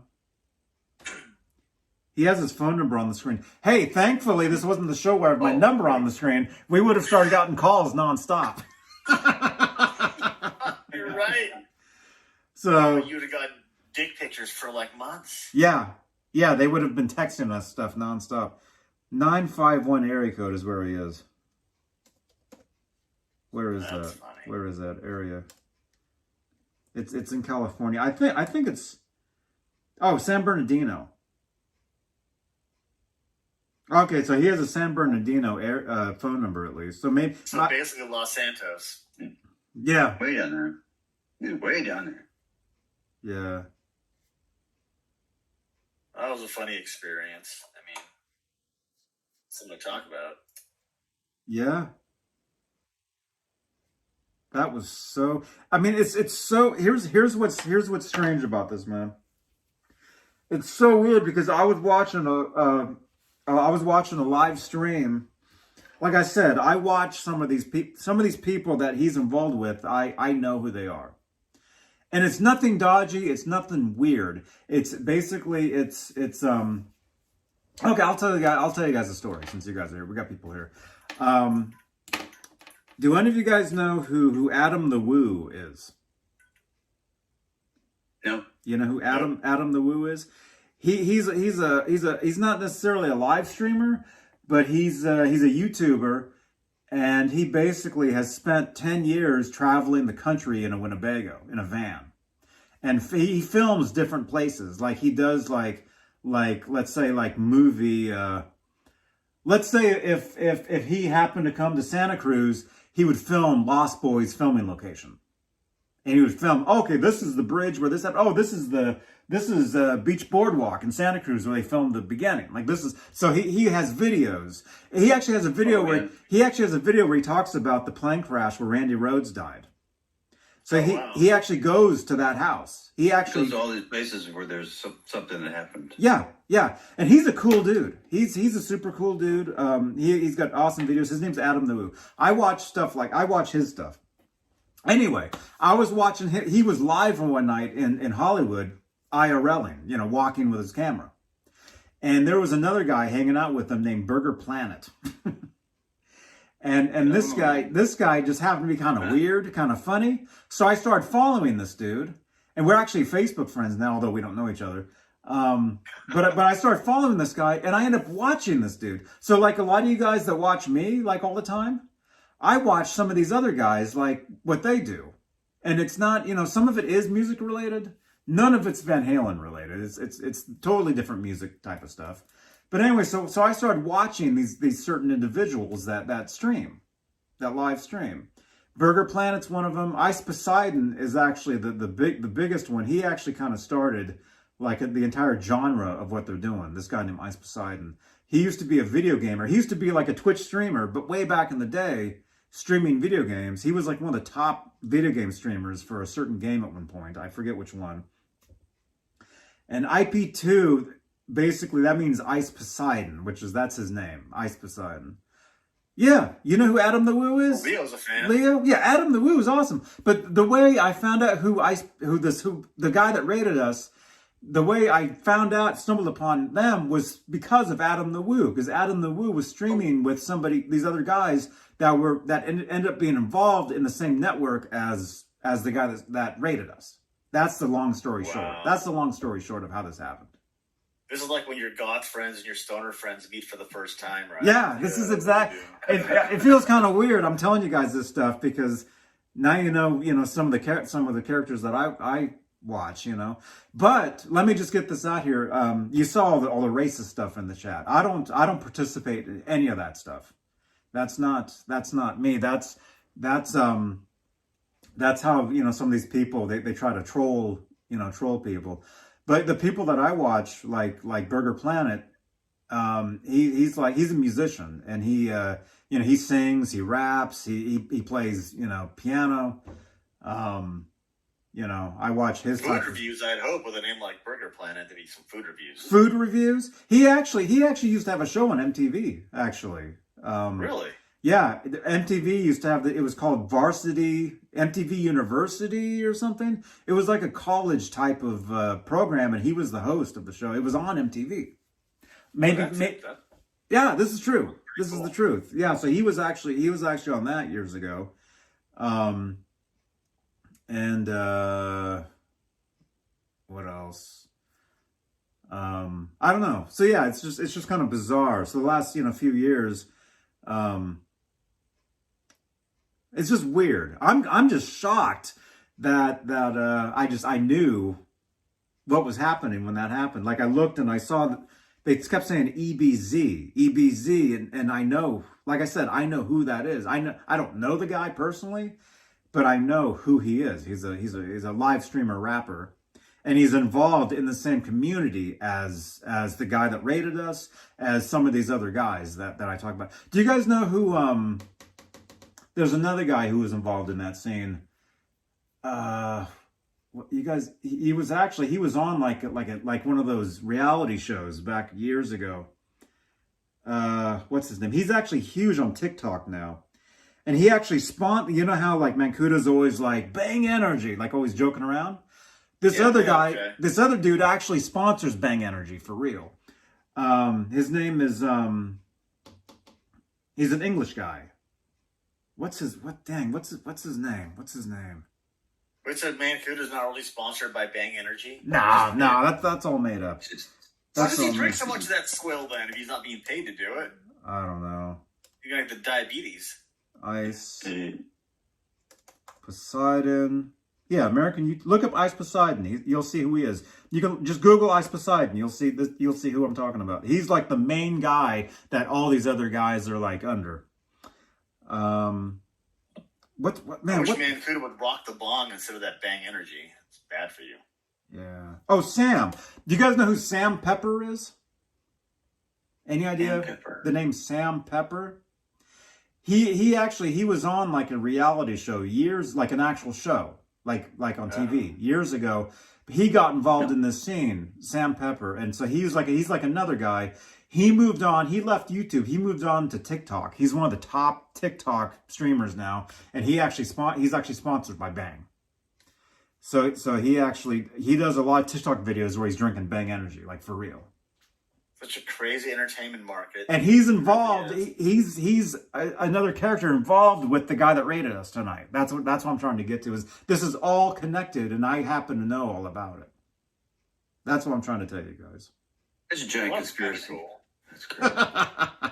I mean, you're diversifying your brand with all this like dark internet stuff, Johnny Bean. Well, I mean, it's really not dark internet, but it's That means you have to do IRL stuff now too, like I was saying with pedal demos or like Well, adding that's- chickens, I've been wanting to do IRL stuff. chicken demos. But the thing is a lot of these guys, it's not as nuts as it used to be, because some people actually end up going to jail because of some of this. Okay, what this one guy did? What was his name? Something Andy. This dude, he actually went into a building, and what happens is a lot of people, like when you guys donate to change my lights, okay? A lot of these guys do, what they'll do is they'll donate, but they'll have what's called TTS, text to speech. And they'll have a little Bluetooth speaker on them. So you're walking around with your camera, and again, a lot of people, I mean, this used to be a huge thing like 2-3 years ago. It's not as big as it was now. Now a lot of people are desktop streamers. Basically what we're doing here, this is called desktop streaming, what we're doing. But what a lot of these dudes would do is they walk around with these cameras and they have these Bluetooth speakers, and if somebody donates, text to speech goes off and it reads their comment out loud out of the speaker. So what would happen is a lot of people, they call up and they're like, N-word, N-word, N-word. You know what I'm saying? So that happens all the time. I mean, like basically what you saw in the chat, a lot of stuff comes to the speaker and is read out in public, and people are like staring at them, But this one guy actually went to jail because he went into a building and somebody donated and his speaker went off and it said something like it had like a countdown sound and it would, let me just say, it was not good what came out of the speaker, and the guy was arrested for that. Right. And he actually I think he went to jail for that. That's such a dumb ass hattery. Oh my god, to go to jail for some bullshit like that. I mean, you gotta be kidding me. Yeah. Oh, but these guys eat that up. It could have been something like, in the equivalent of pulling a fire alarm, right? When it's not really a fire alarm. It Sort could have been of. something Sort that of. was in that realm of you don't do. Sort of. I don't know the story, but Like it's strange times. Like there were some guys in an office I used to work with that would heat up stuff in the microwave, and then when it would count down to the beep, you would like 3, 2, 1, Allahu Akbar, and they would beep, and then they had Yes, that's like a Middle Eastern client come into the dude. building, and he was like, "What the fuck are you guys doing?" That's exact. That's I'm the like, "They're not in my project area, dude." that's the type of thing that came through the dude's speaker. Is That's that it. what happened? Yeah, people Yeah. don't think that's funny. His name he's something Andy. All these guys go by the name Andy. All these dudes, they call them Andys. So his name was something Andy. okay. I'm not sure. It was something Andy. But there's Mexican Andy. There's Chicken Andy is another dude. There's all these Andy guys that are involved in this This is a whole new world you're opening up for me, Johnny Bean. Check it out. too. Check it out, man. Check it out. Some of it's pretty entertaining. I'm not surprised though. Some of it's pretty funny. Like Ice Poseidon, he's actually a pretty smart guy. If you go to his channel and watch some of his streams, he's actually a pretty smart dude, and he's actually pretty funny.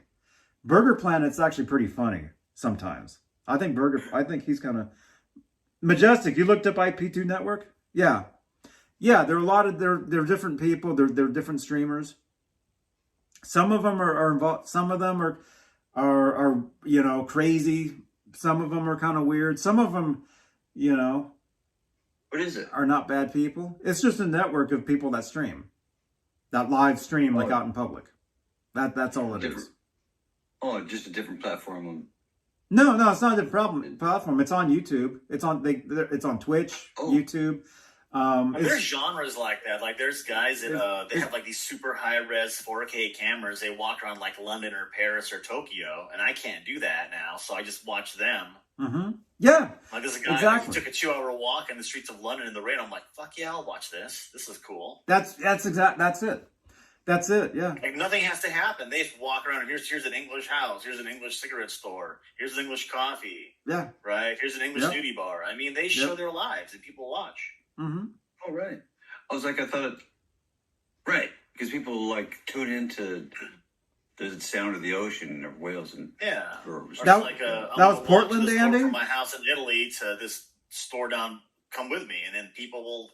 I've never been there. I'll hang out. It's like when Johnny drives around Santa Cruz and like they look at the ocean. It's the same thing. Yeah. We're all cooped up. We need an outlet. Yeah, Asian Andy. There's Asian Andy. There's Mexican Andy. There's Chicken Andy. yeah. There's all these different dudes. There's no robots yet, thank goodness. But they're getting out there. Mm-hmm. It's weird when you start like answering by your like band name or your gamer name in real life. Like it's strange. I realize that I actually do respond when people call me robot. I respond when like it's my name. I wonder when that started. I just realized that.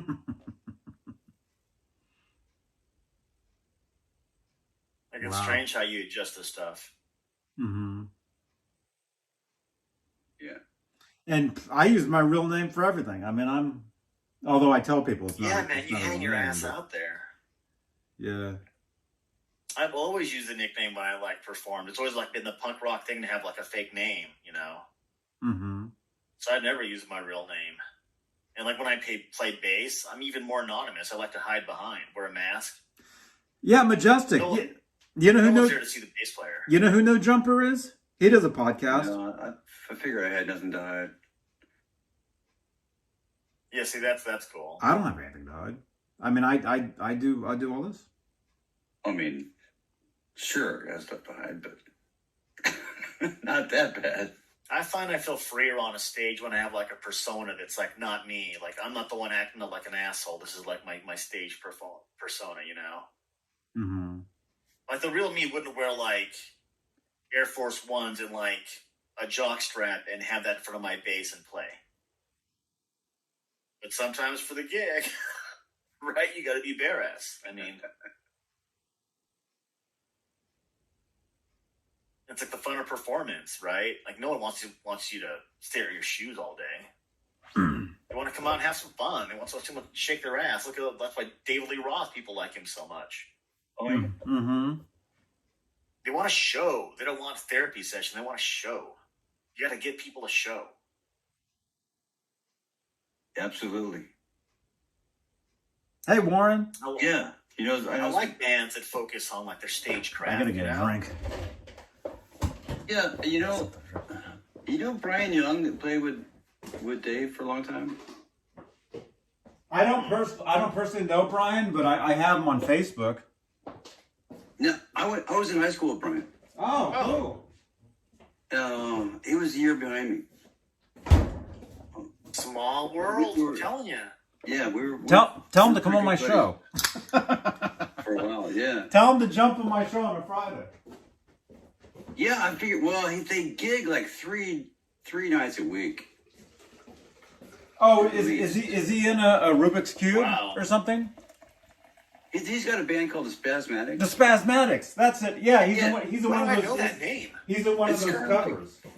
I think there's more than one, but they're the ones in Texas. He's in the ones in Texas. They're based out of Austin. They're like, and they're up and down Texas all the time. Like, yeah, 3 or 4 nights a week. It's like Nerd Halen, but not just Van Halen, right? Yeah, they play everything. You know. But they're 80s, nerds. 90s. They're dressed up as nerds. Yeah. Mhm. They're all dressed up as nerds, and they play all the cool tunes from the day. See, you guys? I know a lot of Rain, stuff. all that shit. I know Yeah. all about getting raided, and I know about spasmatics. I know a lot of stuff. Yeah. Oh, they've been doing that for years. I thought it was really cool. They were like one of the first bands that was that did a live stream last summer. Wow. Oh, really? Yeah, they did from Texas Barbecue Place. That's There the was way nobody to there. go, man. People adapt. I mean, there's that all-girl Black Sabbath tribute band, Black Sabbath. They were doing gigs out of their backyard, and people were tuning in. Yeah, I think I paid $10 for a ticket, and and it was cool. Watched their show. It was great. Had a good time. And with like Fat Mike and those guys from NoFX, they were doing gigs out of their backyard for a while. People were sending them donations. I mean, Yeah, cool stuff. performers will find a way to perform. They have to. They'll figure out a way to perform. Like they get the itch to perform. Yeah, it'd be nice. I want to start, but I like the idea of doing my own projects now. Just using. I mean, I hate using grids and quantizing all your music, but that's how you do it if you're by yourself. Right. Lay down a drum track. You don't need a drum kit. I mean, I don't really agree with all that. 'Cause I mean, I learned to play bass and drums for a reason, but if they have software that automatically gives you a bass line, like in the right key and timing, I mean, it's pretty cool. I'd have to try it. I haven't done any of that stuff. It's Oh totally. yeah, it like depends on like the desktop software you use and all the different amp simulators and plugins and this and that. Uh-huh. That's a whole different learning curve, but people can do some amazing stuff Right. and get some really incredible tone. Like, let's face it, some of the stuff they make with all digital rigs, Oh it yeah. sounds great. It sounds great. Yeah. But I'm stuck with my old school stuff. Yeah, I mean, Yeah, but that's keep okay plugging. too. I mean, I know. I just it's buying more stuff. I don't want to buy more stuff. you want to get good with the stuff you have, not I'm forget. gonna keep playing the stuff I got. I mean, I'm fortunate that I can still play now because about 7 years ago it came to a screeching halt. Oh yeah. I had to me, in my opinion, the tendonitis, but the doctor said it was an arthritis. That's Either rough. way, the pain was just unbearable. And I first shot was go back to my chiropractor and make sure I'm not, fucked up, having a pinched nerve somewhere or something. But Yeah. that wasn't it. And we tried some of the therapy with ultrasound and stuff. And man, no amount of ibuprofen or anything could touch it if it went the wrong way. It was just ouch. And at one point, well, I could use my hand mostly normal and do a lot of things, but if I open my left hand palm up to extend my thumb, there's no way. Just that position. So holding the guitar was just no possible way. Oh wow, that's rough. The thumb was like, no, you're done. You're done. You're done. Like no matter how much you I would have to hold my thumb, curve my thumb into my palm, and just use your fingers. You couldn't I couldn't use my thumb for any sort of leverage on the back of the oh neck. wow. Yeah, it's kind of crazy. Man, that's So I ended horrible. up getting cortisone shots. So I did end up with 3 shots over a year and a half, and the pain hasn't come back. So I can play, but I don't push it, like people practice, their scales hours and hours. I just play for fun. I don't push it, trying to make my fingers do things that they haven't ever done. So I just, I know plenty of stuff. There's some stuff, but I don't make Yeah, you're not crazy trying to hurt attempts to yourself. do. You're trying I'm to not enjoy I'm not playing. pushing it. Yeah, You I want just to try to maintain enjoy. playing. you know, expand the knowledge, but not necessarily expand my dexterity. But you know, that's how it is. That's a lifelong journey, though. I mean, that's what people got to tell themselves. You don't get good at it right away. Yeah. Everyone's different. And now that And I'm those young people that got good, they practiced hours and hours and hours a day. So it all ends up being the same, right? It ends up being a wash. pretty much. Yeah. Like I practice a lot, and I worry, so I stop when there's pain. Yeah. And any weird issues, I take a break. I'm sure I went too far a couple times. Yeah. Like I've played till my fingers are super sore, right? Like every fingertip is sore, and your palm hurts, and your thumb hurts. Yeah. And then I still find myself picking up the guitar and messing around with my hand hurts. Like, what am I doing? I just put it down. Like you do that too. Like, oh, I just picked it down. You pick up a different guitar. Well, it's a different guitar. So And there's habit, right? It's just a habit. yeah, it is. Like you always have a guitar in your hand. Like I joke. Yeah. Like I know people watch Johnny Bean's show, and everyone has a guitar in their lap. Most people do. Yeah, that's why I'm not typing that much. Yeah, I have a guitar in my hand, or I'm doing something else. I'm walking across the room, walking around, you know, playing with the dog, whatever. But Or you come up with something really tasty, and you step away from the screen and work on it in front of your amp some. I've done that.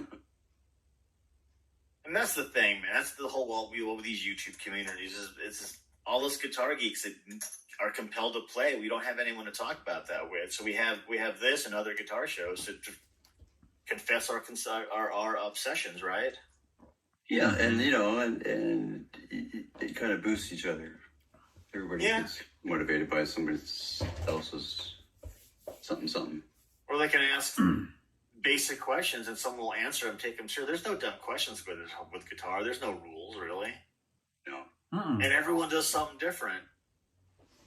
Like I do so much like stoner doom and like heavy metal and like genty stuff that I want to focus on the shoegazer ambient clean sounds for a change, you know? Mm-hmm. No dirt, super clean. Yeah. Focus on the tone. That's a different kind of guitar. Yeah. Mm-hmm. And that's sort of lifestyle I chose it. I'm a happier, better, more productive person when I have music in my life. Oh yeah. And talk like positively with other members, other musicians. We've all been there around negative people, and music's no different. It's just smaller. Yeah. But like you learn the lessons, right? Be on time, be sober, know your chops. You get invited back. Mm-hmm. Oh yeah. That's true. When you learn those lessons, like Be it was cool. a lot of bad gigs, right? A lot of bad practices to figure that out. A lot of bad band members to figure that out. Sometimes. Yeah, if you're unlucky, Yeah. right? Yeah, hopefully you learn sooner than later. That's the dream, isn't it? Yeah. Learn those life lessons sooner, and hopefully it didn't cost you too much to learn them. Yeah. And like, how much is posturing and ego? Like, it's music, and how much posturing and ego is needed. Ned, there Right? you We talk are. about that with Van Halen all the time. About David Lee Roth is a perfect frontman because he's all dick, he's all in the front, he's all ego, he's out there There you are. Yeah. hanging it out. People love that. Yeah. Hi, Ned. You don't go to a show to watch a couple of sad-looking guys stare at their shoes, no matter how good the music is. There you go, baby. Exactly.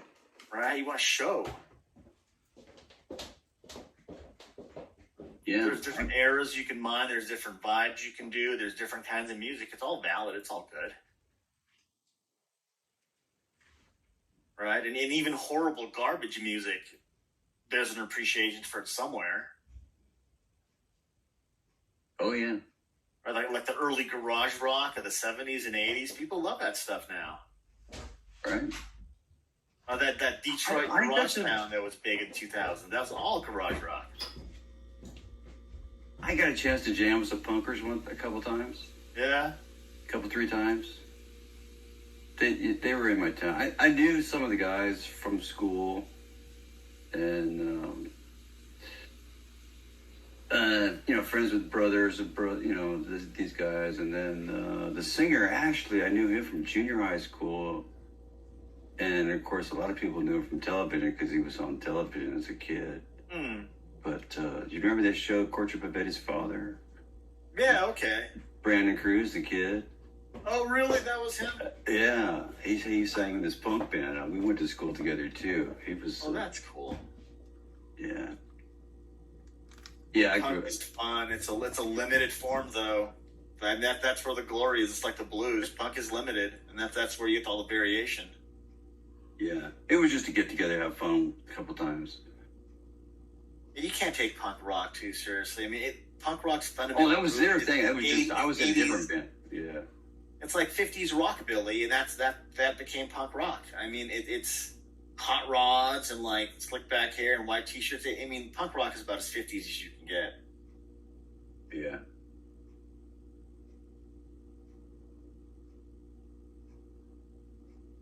And I like that things are evolving, but there's always good music being put out. I like that. That's positive. But there's always room to talk about the music from the past. Huh? Hi. Yes, hi. Yeah. You want some dinner? The hardest thing with Van Halen, though, is you can never make it your own. It's just not like I like doing covers and learning a song and changing it, right? Changing the time and maybe the phrasing and make it your own. Yeah. You can't do that with Van Halen. You can't. It doesn't belong to you. When you do an eruption your way, you can't do it your way. I was thinking about that. Yeah. That's No one wants a cover of a Van Oh. Halen song. They want to hear you playing Eddie Van Halen. They don't want to hear your take. yeah. And personally myself, Yeah. I'd rather hear Van Halen, like Eddie Van Halen. Yeah, yeah. Myself, because he. Yeah. Sometimes you don't want to hear somebody else do it because really it's not the same. Well, Like certain you things know. you do covers for. Like I do covers of a lot of songs, and people like the differences, like when I change things up. But some songs you can't change up. It doesn't feel right to change up.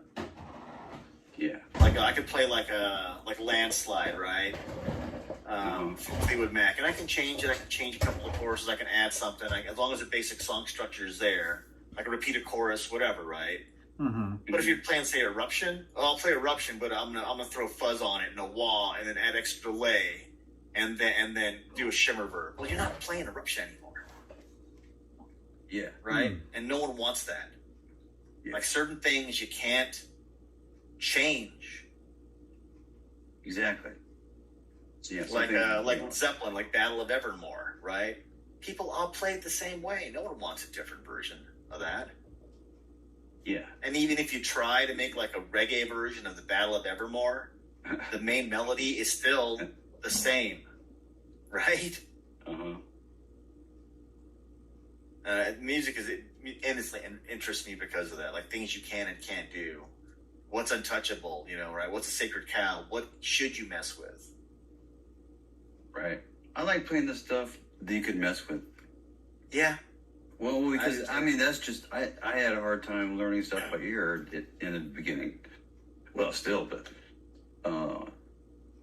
so I would wing it on a lot of stuff. As long as I had the right key, I'd just go for it, and that was one of the when Brian and I were buddies back in school. He liked the fact that I just went for it and would just improvise, as opposed to he'd do everything note for note. Yeah. Right? Yeah, I mean, when we were in high school, Brian was playing "End of Dead of Night" solo from Alan Ellsworth. I'm like, "Fuck, Brian, stop it! He's just killing me here." Yeah, it's tough balancing that technical precision with like some kind of artistic intent, and getting that balancing act is tough. Yeah, Like when I used to busk, I knew certain songs I could change. If people go, "Oh, that's different," I get like a couple of bucks for that song because it was different. And there's some songs you don't get any money for because people are like, "I don't recognize that song. Is that really what that song was? That doesn't sound anything like it." Like, okay, yeah, I'm not playing that. right. Yeah. So, and my grandfather told me that when I was a kid too. Don't learn other people's licks. Do your own thing. Go follow your own nose, so to speak. or ear. Yeah, with guitar stuff especially, but Yeah. it's tough. People want you to learn songs and Nope. play Yeah. songs they know, so you have to know a certain amount. Yeah, you know, eventually you got to learn some stuff. I used to use a fake book, like for wedding gigs. I used to get a basic fake book. Like so many songs are like what G, C, A minor, and D, or some variation of like basic chords. Oh, yeah. And you get a fake book. Oh, okay, this is similar. It's the same chords, different timing. You just change the lyrics, and no one notices. Yeah. No one's looking at the rhythm guitar player. No one's looking at the bass player. Maybe one of the bridesmaids if you're doing a wedding gig. Yeah. For sure. What you looking at there, Johnny Bean? Yeah. I'm just fixing some of the stuff from earlier. I'm just. I mean, I'm no, not that. I'm just the show from earlier, the string change show. I'm just making sure everything is correct for it, because people are going to be, you know, now that it's a video on, it's okay. Here's another thing I can teach you guys. I don't know if you guys know this. When you do a live stream like this, what we're doing right here, once this is over and basically on replay, it becomes what's called a VOD, a video on demand. So what I'm doing is I'm going over to the previous video, the string change show on my other channel, and I'm basically clicking boxes on it, making sure that the video is monetizable. Oh, I see. Okay. Basically. So there's all these boxes I have to click about language, about this, about that. Mm-hmm. So Johnny's doing the homework while we're over here talking. Yeah. Yeah. That's all right. Like YouTube stuff seems so complicated. I used to want to do it, but I just like, I got the buckets. It just seemed too complicated. I know. It seems complicated. It's really not. I mean, the more you do it, the more you learn about. Because I'm always learning about how to bigger and better everything I do here. Not just YouTube, Facebook, any kind of live streaming, any kind of YouTube, Facebook, Instagram, any kind of internet, social media. I'm always learning about. That's all I do. That's all I do is I read about it, I learn about it. I figured. I take classes. I've been watching. I take classes on stuff. So yeah, I took a computer class, you know, so I'm always learning about this stuff, always trying to figure out how to make things bigger and better. You know, and expanding this stuff. Modern social media is huge. It's your own, you are your own studio. You're the content creator, you're the producer, you're everything. And you have to do all the work, but you can reap all the benefits. Like there's some people that, I don't know, work or letting in a bottle. They get thousands of people watching. Like I watch like a lot of musicians on Twitch, like live music. This is a little Russian gal who plays piano songs of like Japanese anime songs, and she just played them for a couple of hours. She got like 3,000 people watching her. Like holy crap! Like dropping like donations. Like oh my god, this is great. It's like $20 in American money in Russia for one song, but brilliant. She's been doing it for a long time. Like that is brilliant. She's real simple format, but even the most simple formats, like that's a lot of work. Background, the camera, the lighting, all the stuff in the background that goes into it. Yeah. Like having to manage like a troll army coming and besieging you, and you're playing piano, right? Trying to have a smile. It's rough. I admire that. It's interesting. Yeah. Well, this is what I wanted to do, was just have an evening talk chat, just like what we're doing right here. It's talking gear, right? Yeah, pretty much. Or whatever. Get people to get it, I mean, or... Leftover tea from Starbucks.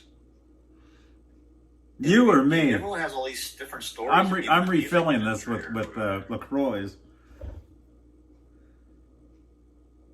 You know how I was talking earlier on the other show? Was I doing that earlier? I was talking about how I have videos from 10 years ago, and they still get viewed every day. I have a video called the Eddie Van Halen Horse Harmonic Sound. Woo! Yeah. And this month alone, and this video I put out in 2010, which is what, 11 years ago? Right. This month alone, that video has gotten almost 1,500 views. Wow. Just this month, and that's an 11. That video is 11 years old. Yeah. So some of these videos that I've done, they get views. You know, I'm getting views constantly. Well, I'm basically what I've done over the years, and I knew this going in. Yeah. Is I'm basically creating a library of content. Yeah. Like I have almost 3,000 videos on my main channel. So Johnny Bean TV. that's why I call it Johnny Bean TV. So if you guys went back, and I encourage people, that's something I need to make a note and remind everybody, watch another video. Go back 5 years, watch a video from 5 years ago, watch a video from 10 years ago on my channel. Because that You did helps. something That helps. different because I've been seeing your old videos show up on my feed sometimes, like 6 years ago. Instead, they've been showing up, but they hadn't been showing up before. Yeah. Maybe they had a spike in views and they were just throwing them at you in case you wanted to check it out too. No, they're sending them to him because he's been on my channel so much. So what happened is he's getting in his suggested area, he's getting a bunch of my stuff, and it's all numbers, all of it. Oh yeah, yeah. All of it. And it relates to a lot of stuff. So let's say he's watching. Well, obviously you're on my video now. Oh yeah. As soon as you jump over and watch something else, you're gonna get a bunch of thumbnails for something in that genre. You get stuff that's related to whatever the last thing you did. And if you search something, you'll get all this relatable search. And so that's what happens is if you stay on a certain channel, YouTube wants you to stay. Well, YouTube wants you to stay on YouTube no matter what. Right. So let's say you're on this channel right now, my second channel, which I'm still developing. I mean, I'm still developing my main channel. I mean, I'm always in development, trying to figure out, how to do something, and just, for right now, the scheduled stuff I do, that's what's current, but I'm always trying to figure out another day, another time, another idea, another, and I've gotten, you guys know me now for the Van Halen, for the, that's why it's so funny when another channel tries to come at me and they're like, oh, we're the real thing. It's like, dude, I've been doing this for literally decades. And I helped you guys do what you're doing. So to turn it around, it's just kind of pathetic. But, Right. yeah, There's always gatekeeper syndrome, right? Everyone wants to claim to be the most authentic. I mean, every music and look at the metal scene; it's just as toxic with that, oh, even more so. right? Even more so. I mean, Van Halen, you get a bunch of old people. These are old men that are fighting about, I know more about Van Halen than this guy. I'm almost 60 years old. I mean, that's the truth. I mean, it's imagine, well,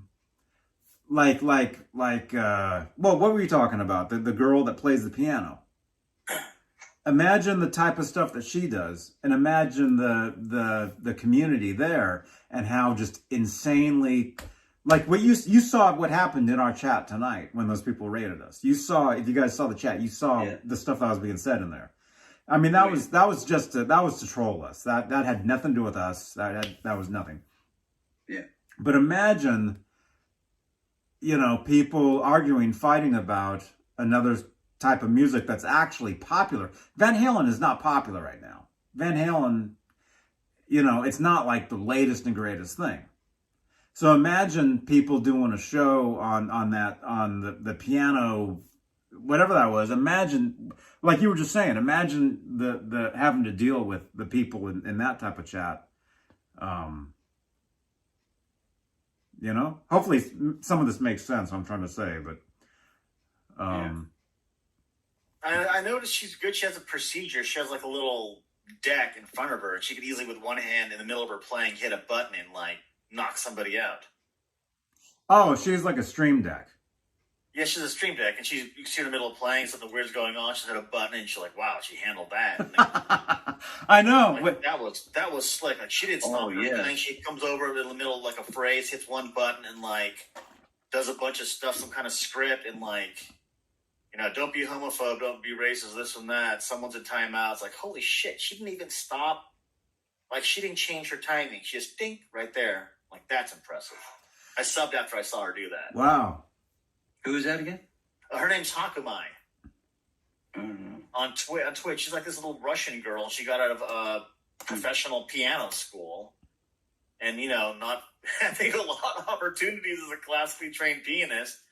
Set up a Twitch channel, What? and she plays like royalty-free music. my Twitch. Whoops. What's her name? How do you Sometimes I listen how do you to spell that it? other Akamai? girl on YouTube. I can't think of her name right now. H-A-K? HAKUMAI. On Rick Beato's channel. Like her Oh, setup. oh, here is she slick. is. Here she is. She has 109,000 followers. I see her. Yeah, she's Oh, she's very live. impressed. No, she's not live. You're doing good. I'm very impressed with her. She's not live. Oh yeah, she plays piano. She just plays piano songs. I see her. And her technical skill is amazing.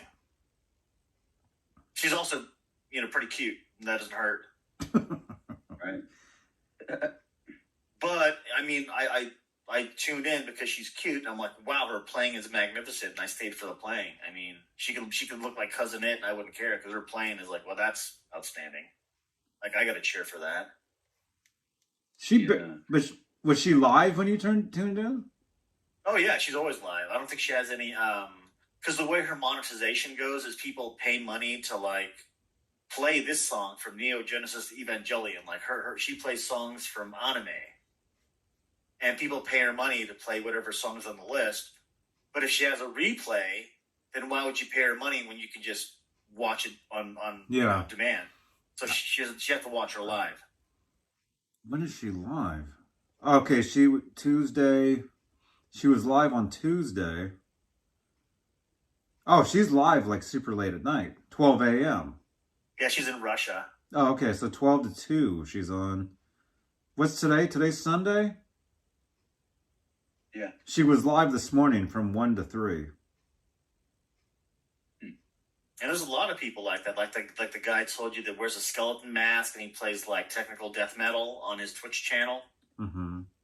And he has all sorts of crazy stuff happening on his screen. I don't know if he controls it with his feet. Mm-hmm. It's really astounding what some of these like people do, like the way their Twitch setups are, the way with all the overlays. It's really impressive. Yeah, they're using OBS. Then that's Oh yeah, I saw that interview about Mary Spender with Just a Cat, Rick Beato's, right? See, we all watch the same stuff, dude. Right? It's our community. We all watch the same stuff. No, I'm talking about the piano player. She plays. Oh, Hakamai, yeah. What would you say, Ninja Scroll? Huh? But she has like a long, she has a long list of songs she plays on her song list, and you could pay her money to play a song off the song list. It's pretty brilliant.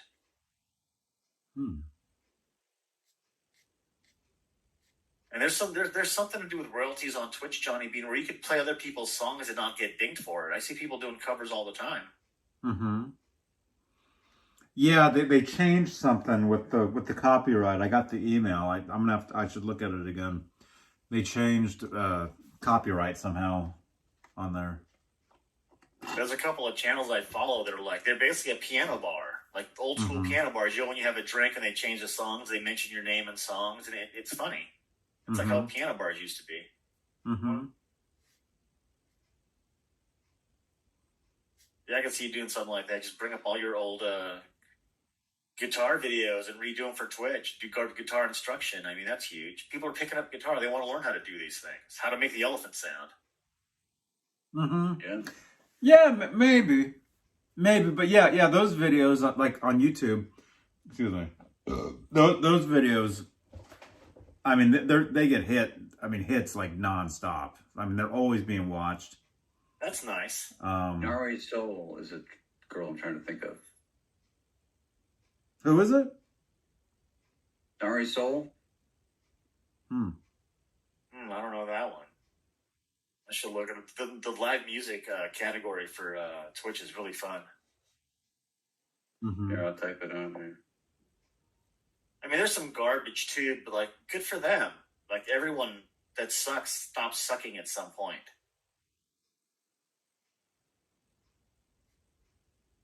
Mm-hmm. Like, if you know one chord, you play that one chord with all your might and pick up another, right? That's how it works. It's brave. I know one chord. I'm gonna put the crap out of it for you tonight. Fuck yeah. Good for you. You won me over, right? Yeah. That's the musician spirit. You hit the golden note tonight. Yeah, right? Sometimes. You don't expect perfection. Oh, no, man. You want a It's little not- error. It's not going to happen. Well, not in my world. Same with Jessica, when it was just television, but now there's a million channels, and you can talk with the people you're watching.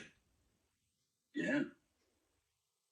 And the weirder, the better. The more niche, the better. I mean, there's a show on Twitch about Dungeons and Dragons, and like, there's 5 people on the show, and 3 of the people are puppets. Really? Yeah, it's stony as hell. Like, what is happening here? Like, no one is acknowledging that they're puppets, and like, the puppets get mad at being called puppets. Like, they have personalities. It's like, this is stony. I mean, this is super stony, so I'll watch. Like, why not have weird stuff? Yeah, Why not connect with people all over the world exactly. and just share and then see what's weird and see what sticks and what doesn't? You don't know what's going to stick until you try it. No, you never know. Even Like if the whole thing about people in hot tubs forever being like tens of thousands of views of girls in hot tubs. Like, what the hell? Mhm. Who would have thought of that? Mm-hmm. Like, making thousands of dollars and you're in a lukewarm hot tub, probably not hygienic. Like, writing the names of viewers who pay you money on your body. Brilliant. Right? Bravo. I mean, someone gave you $25 to write their name on your butt cheek. Bravo. I love it. That's super weird. Yeah. And that's entertainment. Yeah. Then it evolves. And there's a guy making fun of the girls in hot tubs. He's like this large, middle-aged, hairy guy. And he puts on a bikini and, like, gets in a hot tub and talks sports, and people pay him money because he's weird. Yeah. It's out there. Everybody. Yeah. Professionally weird is valuable.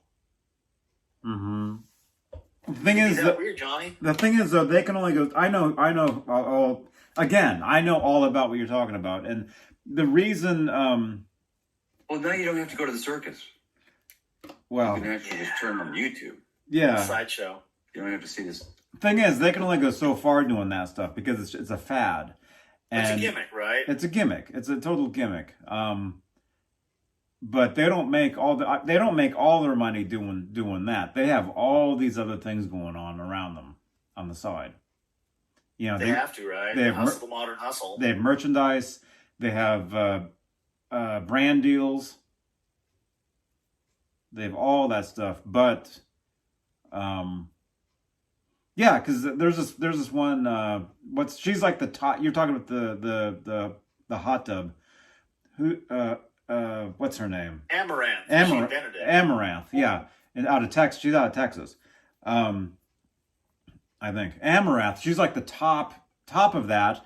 And I don't know how. I heard of her years ago, probably because of Twitch. You know, because I've been on Twitch for years myself, but I just now started actually streaming there, like the stuff we've been doing, the GTA. But if you look, I've had my channel for years. And so I've seen her streams over the years, but it wasn't the hot tub stuff. It was her just like walking her dog, or it was her like sitting outside with her dog drinking a coffee. That's how it used to be. And all of a sudden she's in a hot tub sitting on top of a pickle writing names on her arms. You know? Or making $1,000 a night or doing that. or doing the ASMR with the microphones. You know? But see, it doesn't take any talent or individuality. No, to do no, that. it doesn't take anything to do that, anything at all, and that's why it's not going to last at all. And people get bored, and you got to do something more extreme to catch their attention. Mm-hmm. And the only way you can go more extreme, I think she does as well. She does OnlyFans, and she does, you know, what you would think over there, Full pie. just full everything and basically more. You know, I think because she was actually banned on Twitch at one point. She was actually kicked off. She started up some huge discussion over whether it's wrong to be attractive or some crap like that. People wanted to get rid of the whole hot tub stretching leggings category. But people made an argument for it. Like, it's not their fault that people consider them attractive and that they're stretching. Mm. Like, it's nuts, man. There's like channels of girls they stretch. They chat with people in the chat and they stretch. And it boggles the mind. Mm. They getting paid? Oh, yeah. Yeah. A lot of them are getting money, donations. I mean, this or that. I mean, to write, like, someone donates $10 and, you know, they get out of their hot tub and turn around and then write their name on the person's name on their body, and that person, wherever they are in the world, is happy. It's kind of weird. Mm-hmm. But the thing is, though, they do these streams for hours. Like they're live for like 10 hours doing this every day. Every day, and like a lot of times, like late at night. So they'll start the stream, you know, 10 o'clock at night and be live all throughout the night, and then sleep during the day, and then start all over again. That's how all these people do. Like we were talking about IP2 earlier, and all those streamers, a lot of them, they sleep all day and they start their days at night, and they're live at night. Ah, I see. That's how a lot of this works. And people don't. Traditional business they can't get a grasp of the modern entertainment economy. This is beyond most people. To explain how it's monetized, how they make money, how they create relationships. It's beyond most people. And a lot of the companies that are behind are missing out. Like in our area, the guitar world, you can tell which companies are savvy with social media and which ones are garbage about it. Mm-hmm. Right. And whether it matters or not. Right. And people still want to watch, like Johnny Got a Glary, and there's a lot of other Glary videos. People still watch all those Glary videos. They do. Harley Benton, all those, they just flood YouTubers. People want to see that. It's still content. I've watched 10 different YouTubers talk about the same Glary. And you know what? If another 10 more come up, I'll watch those videos too. Because it's guitar content. Mm-hmm. And they're really not bad guitars. They're really not. No, I think they're okay. If you like a chunky neck, like I want to get the Glary bass and paint it the black and the white EVH style, but as a bass. Black pickguard, I mean, why not, right? It's a $90 bass. How many views did I get off my Glary? I don't know about the paint job. Have a Van Halen bass. It'd be different, right? Huge black and white stripe, black pickguard. But they're not making one. Van Halen's not making. EVH does not make a Van Halen bass yet, and I'm tired of waiting. Mm-hmm. Oh, you want one? I get it. Yeah, I want to make one. I want to get the a Glary $90 bass, the PJ, like a P bass, the black one, and then tape it, paint it white, right? Mm-hmm. Follow the patterns. It looked like John Biel's, but it'd be a bass. Yeah. What was today? Sunday? Yeah. Okay. Yeah. Majestic Cat was watching Amaranth sucking on a mic. That's hot. Yeah, she's live all the time doing. She's live, I think, right now doing that. Although you guys don't leave. Respect her work ethic. Don't leave to go over there. Her work ethic. I think she's live right now doing that, actually, because I was just over there. I I bet you there's 10,000 people watching her too. Oh, she gets like 12,000 people watching. I mean, supposedly, you really with a lot of these numbers, you really don't know if. Okay, yeah, she has 13.9 watching. Yeah, see, so let's say, I don't know, like these are 13,000 people are watching her. Dude, Let's say 3,000 are bots. I could see 10,000 lonely dudes on a Sunday night, There's- wishing she was like the girlfriend. there's a lot of bots and a lot of these. The way you can tell is if they have like all these people watching, but if their chat is like barely moving, then you know there's no way they have that many people watching them. Like that guy that rated us tonight, he had just under 500 people watching when he rated us, and we got a jump of we only doubled in viewers. We had roughly 18 people. yeah, we had roughly what we have now. 30 guys come over. 30, I think, yeah, 30 to something people are what jumped over, because they said, you guys are saying it jumped to like 50. Yeah, I think somebody said 56 was the. Just a cat. Okay, so she's doing the 2 microphones now. How is there 2 of her? How did she do this? She has it to where there's 2 of her now on the screen. Like, and they're not in sync. They're like different. Is there like is one image flipped? Yeah, one image is flipped. Yeah, okay, she has it to where there's an image that's flipped, but is there a delay?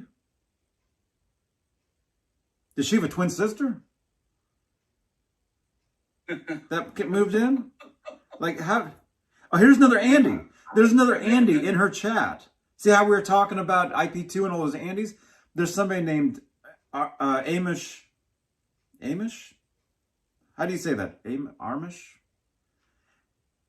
Amish? Amish. There's Amish underscore Andy in her chat. So there's somebody involved in the guy that rated us. Somebody involved in that community is in her chat right now. That's what I'm Wow, saying. I just tuned into her on Twitch. She is filleting a microphone. What the hell, dude? This is super graphic. Which one's her, though? Which one's her right now? They're both her. She's on some like delay or some black magic fuck. She's pretty hot though, but I mean, it's like, this is why you don't buy used microphones, people.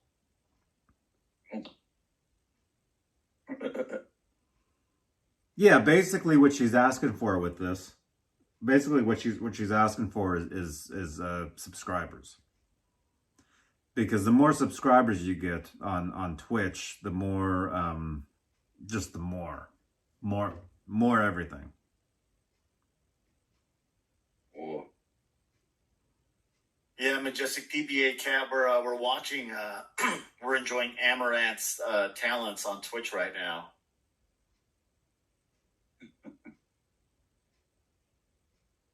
I mean, come on, you guys. I mean, it's always been the case where a hot body and a pretty face like that, you got to market it while you can.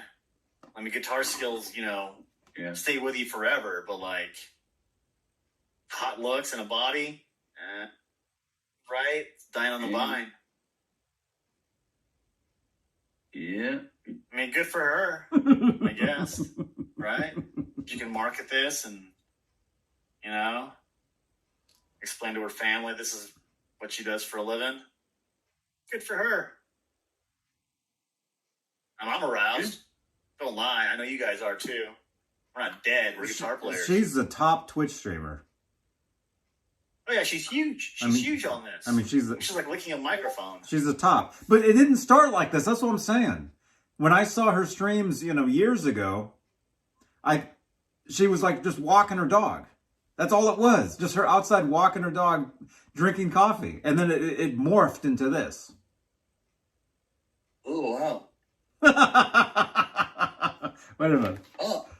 She's really fucking giving it to that microphone, dude. Oh my god, that poor mic. That stamina, man. She's on Twitch? That microphone's thinking about baseball right now. Yeah, on Twitch, dude. She's just like, what? She's like in some like latex bodysuit, just jugged out. Which one's the Right. which one's the real her? The one on the right? She's talking. The one on the right's I'm talking. not sure what the delay is.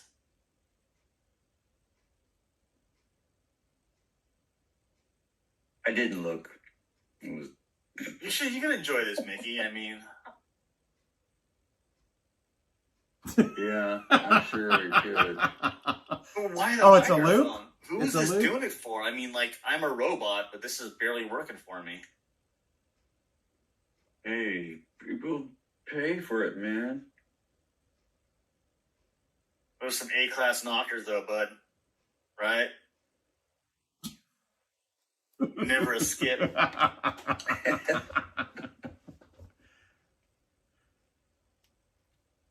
Yeah, I'm changing. I feel greasy watching her.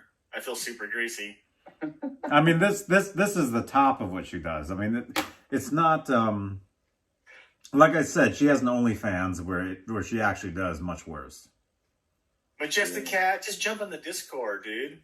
Oh yeah, I bet she's got the paid channel where it's really cool. I mean, she's very attractive, so I'm not surprised. Like, she's popular. Like, that's most guys' type in some way or the other. I like them a little scrawnier, but she works.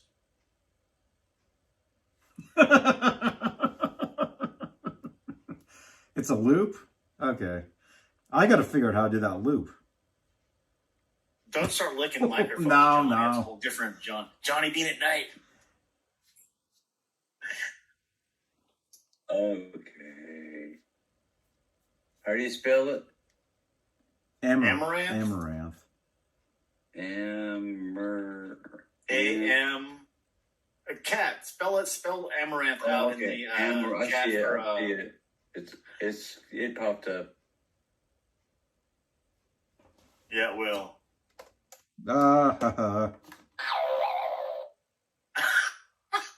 Johnny Bean.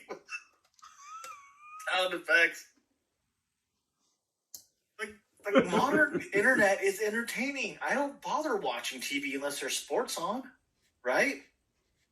I don't watch regular TV at all. Music videos. I mean, you don't watch sports. You don't even need it. I mean, like, between YouTube and Twitch and everything else. Oh yeah, I haven't had a TV in a couple of years. I don't watch sports.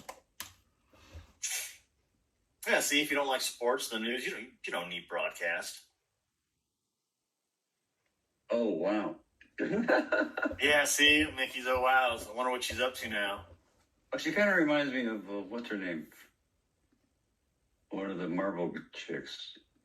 Yeah, yeah. that's what she does. She's a cosplayer. Yeah, she dresses up in like comic gear. She started as a cosplayer and then morphed into what you're seeing right now. When did like the kids that are into comic books and dressing up as comic book characters stop being nerdy and start getting hot?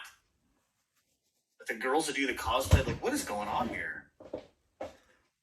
I don't know. Like, that is a very sexy Dora the Explorer costume. I don't know if I should be aroused or disappointed in you. That's funny. Like, that's a skill too, like the sewing, the people that sew their own, like that. I mean, I appreciate people getting into stuff. When you're not into anything and you don't have anything you're into, that's sketchy, in my opinion. Oh, right. Right? Like, the person into nothing isn't like cutting people up or something sketch. But the guy that'll talk your ear off about like diesel trucks or something small, they got an interest. Yeah. Right? Whether it's guitar or whatever else. Uh-huh. Yeah. That's right, Kat.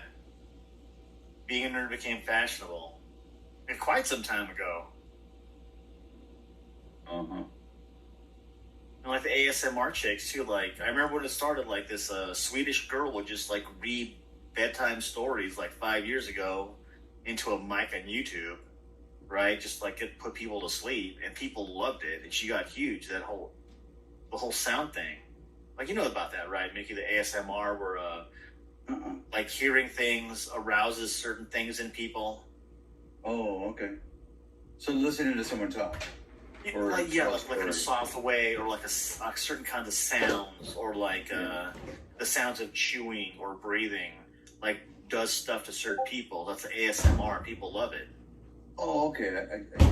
And so when like Amaranth or these other girls like lick like these really expensive mics, they're giving the people like listening to it like that experience of like being licked. I get you. I call it like oral sex, but like AO, you know, AURAL, oral sex. That's what she's doing. If you plugged into Amrath, it sounds like Yeah. like she's going to town on a dude. I have an oral exciter. Some people are into that. They get excited by hearing stuff. Oh, I had one on my guitar rig for years ago. Oh, it's called oral exciter. Yeah. That needs to be a T-shirt. Right. You're a Saturday band. Yeah. And I still have it. I haven't used it in forever. But not the sexual ASMR cat. Yeah, I know what you mean, man. Like the rain sounds or like the quiet talking. Like I'll put on the rain sounds like ASMR, things like that, like to sleep. Or like in the wintertime, they have like I'll put the fireplace on my TV. Well, that's what I'm thinking of doing with my fish, with my koi fish. Yeah. You know how you could, they like have a camera on on your days they pond. do the dog in front of the fireplace, like you just. Oh, that's smart. There you go. Yeah, but how about the koi fish in the pond? You know, just doing their thing. People love hobbies. People like seeing what other. You can't be into everything. You can't collect everything. You can't do everything in our short lives. So you need other people to do stuff for you. Yeah. So I'm gonna try to get into that. Well, you know, I gotta learn this whole filming and getting it on the tube and put music to it too. You know. Yeah, Kat, the Russian chick, Gentle Whispering. Yeah, she's the one that started it. Super soothing. And then she got people researching this whole phenomenon of ASMR because it does affect some people differently. It affects some people in a massive way. That's cool. I think it's people having like really good sound cards, really good headphones, really good mics now. That changes the game for a lot of people. Like the sound quality can sound good with cheap equipment. You don't need super expensive mics and headphones and anything anymore. And all that stuff helps, right? But if you're podcasting, you don't need a $500 Neumann mic and preamps to talk about guitar at home. You just need a regular mic. Yeah. Like Johnny could do with an iPhone. It's amazing to me. Yeah. That's pretty clear. You're on your iPhone right now, Johnny. Yeah. Yeah, it's It's a my good phone. camera. It looks clear. Oh, If you're using a potato or anything, it looks good. It's super You clear. wouldn't even know. It's a great camera. I have it plugged in, so it's charging, and yeah, it's cool, right, Ned? Ned. Right? Ned's here, right? Ned has fleas. Oh no. Yeah. Oh, my dog is asleep. It's so peaceful when the dog is asleep.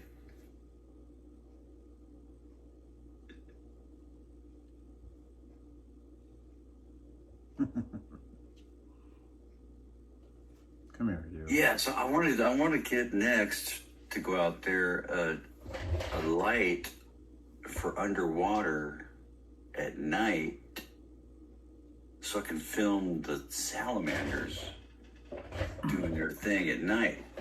You have salamanders? How cool is that? Yeah.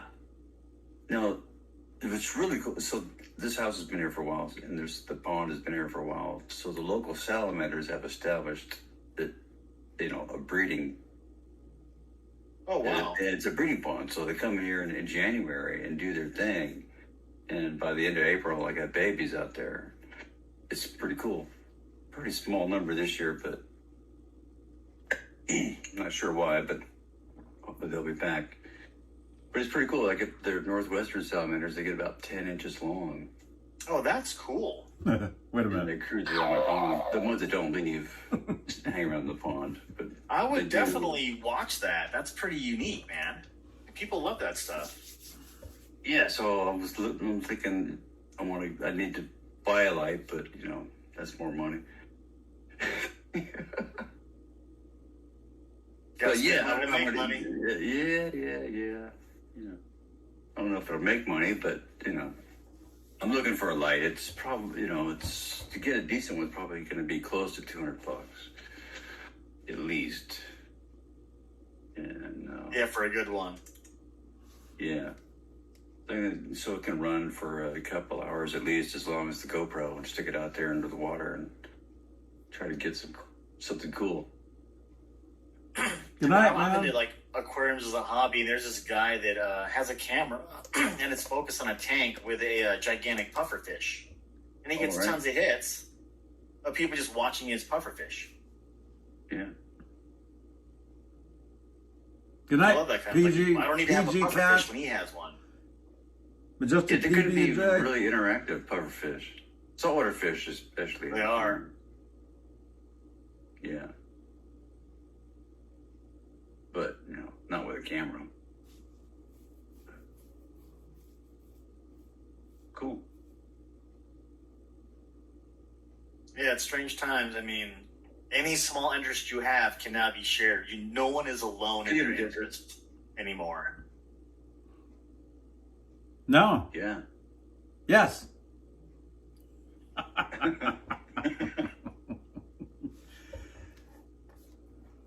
No, it's.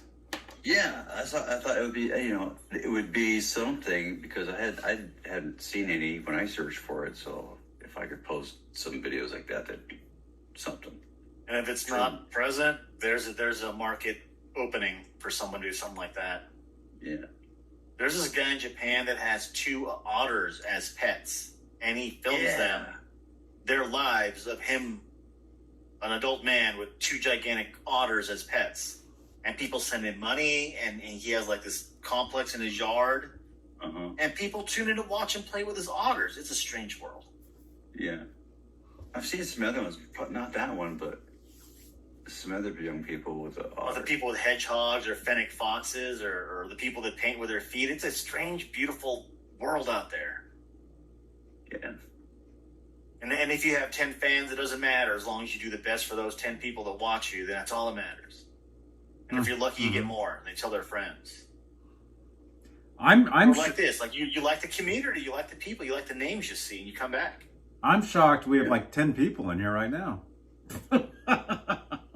Hey, 10 people. Cheers, guys. I'm assuming, because I'm one of them. I'm assuming both you guys have the stream on. Uh-huh. I'm assuming. Well, there's Kat. There's Mickey. Well, Mickey's talking to us. There's Leo, maybe. There's Say hi. others. Whoever's still in here, say hey. Oh, Kat's taking off. He's going to bed. He has to go to school. Yeah, man, it's late. Yeah. Cheers, bud. Hey, join us in the Discord or games one time, Kat. It's good seeing you around, man. Yeah, basically what we're doing right now, we do this while we play GTA. So instead of just watching us sit here, you'll see a little box. You'll see me in a little box sitting here, but you'll see me and Robot playing the game. You'll actually see the gameplay, but then you'll hear the same audio of us talking to each other. This is what I've been trying to get people to jump over to the Twitch for that for a long I just stopped in time. for goofing off support. But it's cool. Yeah, isn't it? it's It's fun, fun. isn't it? It's a lot of fun. Because we're just talking and hanging out during a time when you can't hang out safely and talk with people. This way you're not alone in your cave. It's therapeutic, you know? Oh, yeah. Yeah. And there's plenty of room for this now. And it's what I was thinking of before. I mentioned doing a show. Longing for the time of stopping at my guitar shop on the way home from work and just doing this, hanging out with the guys, Yeah. talking shop or whatever. Mm-hmm. Yeah. Because you can always talk about your hobbies. Even if you heard stuff over and over again, it doesn't matter. Because if you've heard it over and over, it's reassuring. And if you haven't heard it before, then it's something new, which is even more valuable. Yeah. And well, like this, there's so many people out there doing new stuff because, hey, you must have learned something since I talked to you about. Or you bought a new piece of gear you're excited about, or the piece of gear that you bought is garbage. So you want to recommend something else. People like that. Yeah. I sold a booster a couple weeks ago on Reverb, an EP booster. Oh, okay, yeah. You know what they are. They've been around forever. Yeah, exotic, right? EP booster. Yeah, exotic EP, yeah. So the girl gets it and then fires it back. It doesn't work. I want it back, send it back. What is it? It's just a volume boost, a gain boost. It's just a booster. I thought, wow, that's kind of weird. I mean, I didn't plug it in before I shipped it, but it worked last time I used it, and I built like a tank. Why wouldn't it work? It's Yeah, the kinda EP shitty. booster is it's a boost pedal based on the old Echoplex stuff, where instead of all the modulation, it's just the boost section, right? Yeah, it's just the It's boost. supposed to be different. It's supposed to Oh, be cool. unique. Yeah, it just got that color of the Nelson. boost. Yeah. So I get it back, and it still worked. But she'd ripped all the feet off of it, and a screw was missing. Oh, because she probably tried to. She tried to match it on her Velcro. pedal board with her Yeah. other one, so she had two of them. But I thought, You know what? Why- You know what probably I happened? turned mine. No, she probably put it on her board and put it in the wrong. She put it in the chain incorrectly and used it, and it probably didn't do anything because it wasn't. That's what she said. Yeah. It wasn't in the correct order of her pedals. Yeah, she didn't plug. Yeah, that's finicky that way. You got That's probably what plug, happened. right? You got to plug stuff in. That's happened to me. I was rebuilding my board. I'm like, why isn't anything working? And something's off, right? Mm-hmm. Yeah. If it's not So- plugged in the right way. If you use it in one spot, Right. So I was kind of piffed, because it was all complete when I sent it, and now it's missing yeah. feet. man. It's a screw. You suck. People don't take care of gear. I mean, that's why, like, when you're buying stuff online, you got to take a lot of pictures, Yeah. Mm-hmm. and you got to be more knowledgeable than the guy you're buying it from. In a lot of ways, Right. So anyway, I got it back. It still works. Value. Our players know those boosts. Like the laugh, but I like that boost circuit. That's funny. The SHO, the super hard on Right. boost pedal. It's great for church.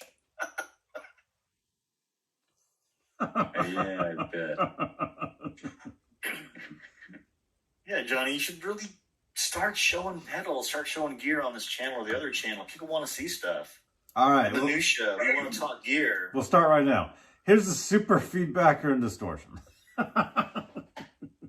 You know what? Though Okay. you laugh, but people like that pedal. That's not that easy to find. Oh no, and I used to have two of them. I think I sold them. I had two of these.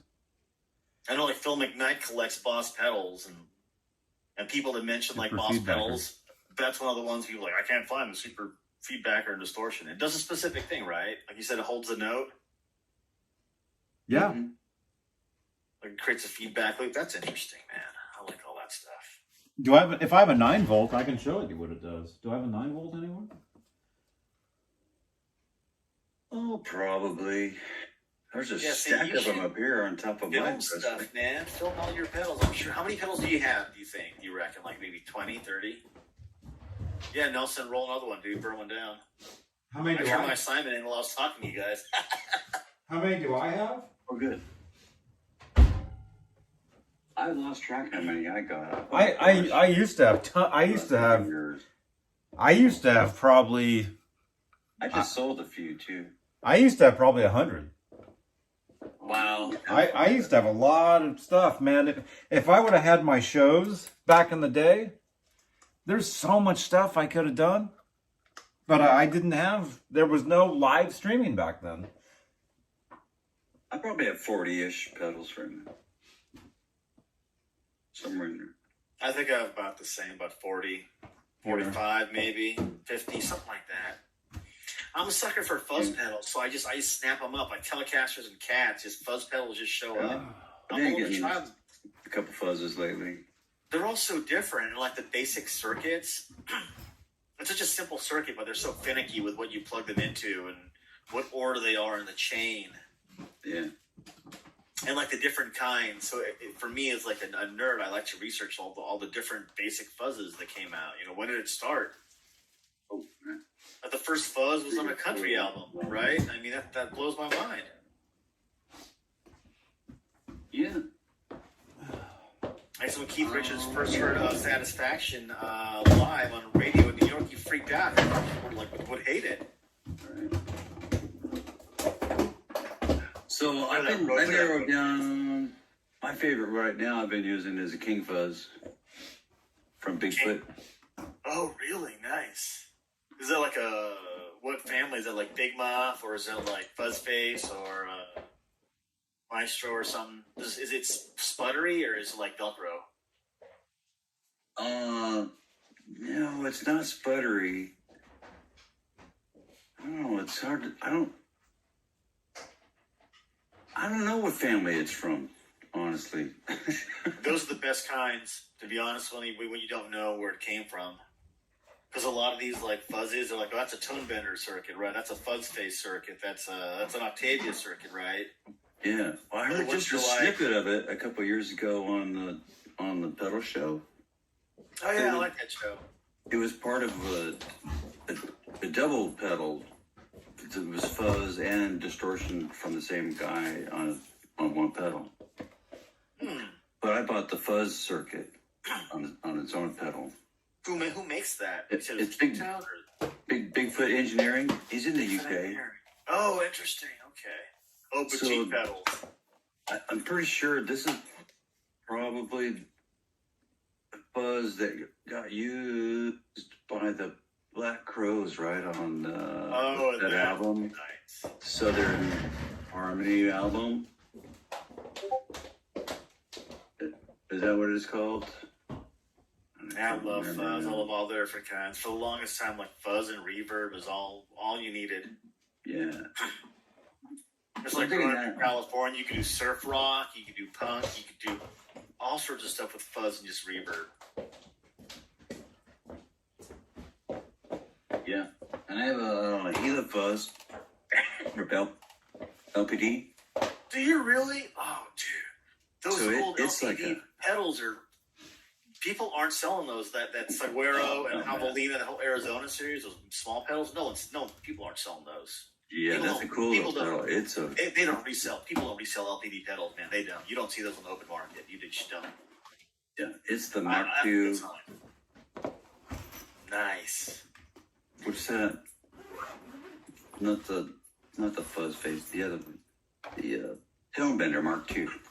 That's what the Gila Fuzz is. Oh, is it really? Nice. Yeah. My favorite tone bender I use right now is the Love Pedal Mark III, and it's also a tone bender Mark II circuit. I like that circuit. Oh. Because you can use it with humbucker, you can use it with a single coil, you could move it. It doesn't have to be in the very front of the chain. Like a fuzz face. Fuzz face is picky. The fuzz face doesn't like certain pedals. It doesn't like being away from the front. Yeah, I used to hate that, but I like it now. Yeah. But I bumped it currently for another pedal that likes to be in the front, which is the drive pedal from Way Huge. The Geisha Drive. Oh, I like Way Huge pedals, man. I love that one. Like the designer's supposed to be pretty famous, right? The Way Huge guy.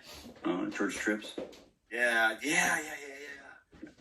I heard good things about his what is the Super Puss delay pedal. Yeah, the Super Puss. There's that Swollen Pickle, the Green Rhino, right? The was Angry Troll. I've heard good things about the pedals. I had Green Rhino for a long time. I did sell that one. Yeah. I might get one of the newer ones because he updated it with a little more tweakability. But the other one I like is the Fat Sandwich distortion. Fat Sandwich, yeah.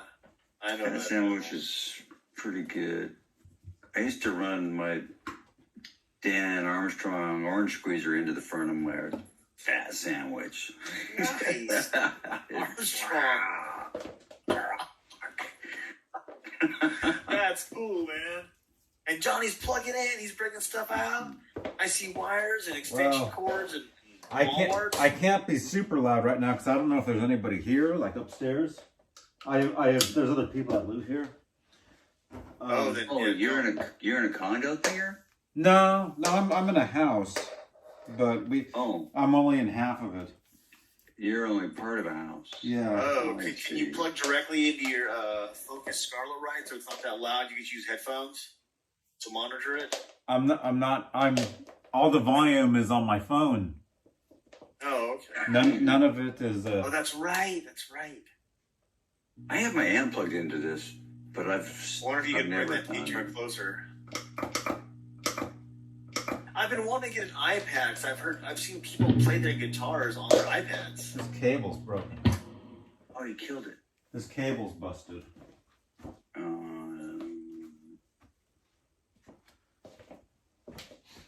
Yeah, it's the worst thing with the busted cables.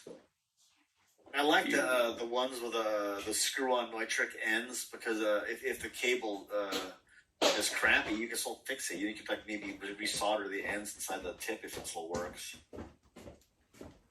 Yeah.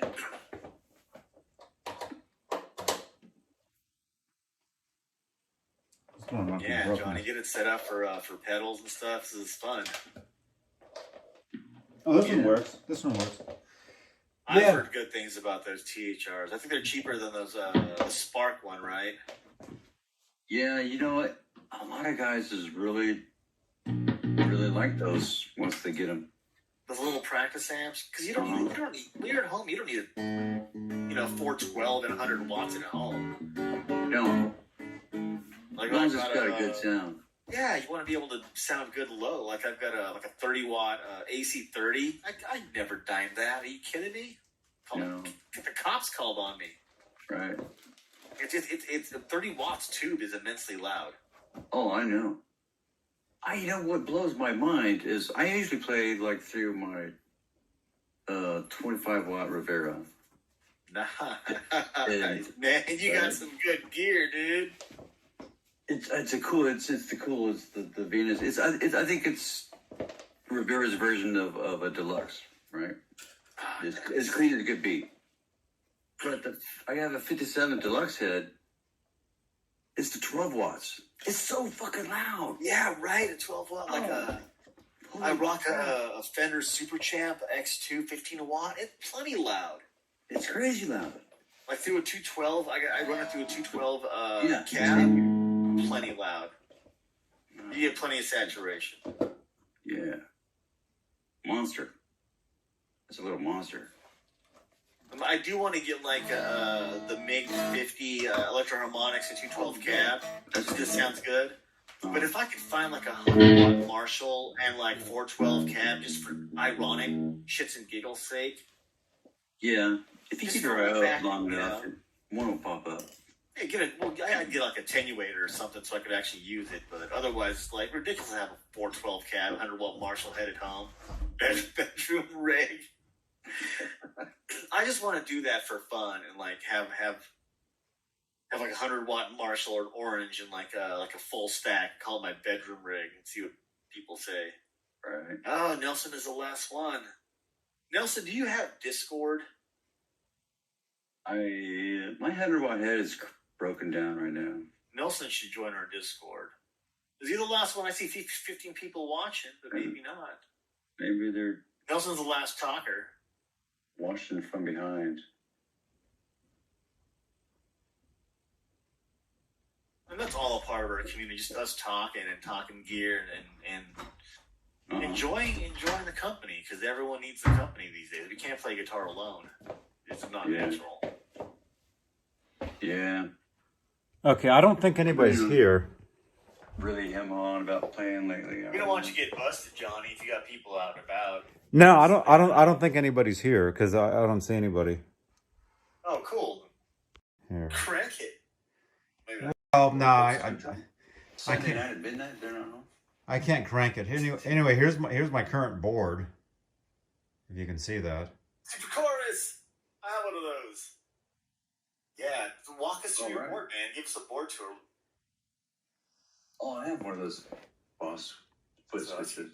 Tuner to overdrive? What's Midnight Train? Midnight Train is a I think that it's like a big muff. Oh, nice. Oh, Those two Some of pedals, the Sharks. these two pedals in the middle, I won these off Instagram. These two. I won. I remember that. I won 3 pedals off Instagram and I did an unboxing. Do you remember Yeah. seeing those? Yeah. I remember that. That looks interesting. Mm-hmm. Siren. There are three different. They're like these boutique pedals. One is like a big muff. One is a compressor, and one is a distortion. Nice. So I guess I just happen to have two of them on here. I forget. Big joint train. Looks like a triangle muff. Yeah, I think it is. I think that's like a muff. Is that animal a compressor? That might be the compressor. Release, sustain. Yeah, looks like it. Maybe. Treble boost, huh? Or some kind of treble booster. Mhm. That's interesting. I love looking at pedals, man. Got the octave. That's the old one. I got that one used in 1993. So that's the old octave, the You're OC2, running your octave after your fuzz. That's interesting. I guess. Those are classic. Boss pedals are classic. That's a little loop station. I did a review on this because a company sent me this. Little loop station. I've seen those. Super chorus, and of course there's the Echoplex. I'm surprised more companies don't send you gear to demo. Maybe put more out. Mm-hmm. Super Chorus, Echoplex. And then I love that Super Chorus. I had that for years and years. I got that I got that in 1998 when I lived in Miami. It still works. Yep, that's when they were new. Got mine too. And people love 1998. those. Those are classic. Robert Smith uses those from the Cure. That's his #1 chorus pedal. Mm-hmm. I like the was a stereo, right? Mono and stereo. Super feedback. Let her rip, Johnny Bean. The super feedbacker or something. And then I'm going. I like how one of the pots is actually labeled dirt. Is that what that says? On which one? The orange pot. Oh, super feedback, distortion. dirt. Distortion. Distortion. Oh, distortion. Yeah. Oh, I see. That's cool. So this is basically just a regular like Boss distortion. But what happens is when you hold it down, it creates an overtone which simulates feedback. Oh. That's what it does. So it's That can be useful. I'll show you what that does. Here, let me change back over. Doing that long bend vibrato, and you're like, hang on, come on, keep going. Let's see. Yeah, I'm not going to be super loud because I don't know if anybody's here. I don't think anybody's here, but there actually might be somebody here.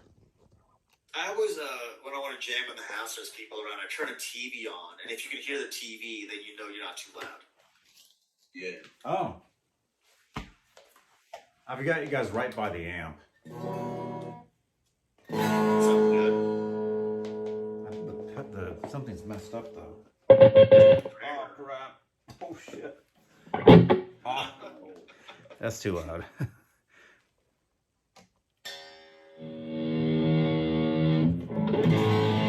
You can hear that. Yeah.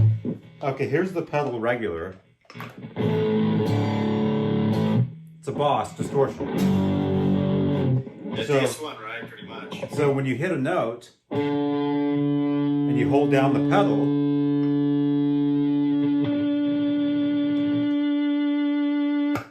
it creates a synth. It creates an artificial note of that note and sustains it. That's pretty useful. So here's another one. Wait. There's a cable that's messed up. Oh, it's this one.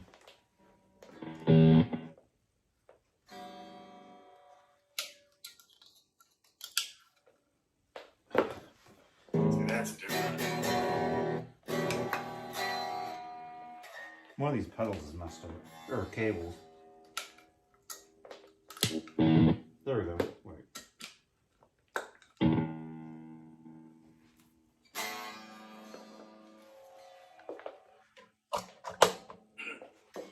Going to use a visit from the rig doctor. Yeah. Oh, there-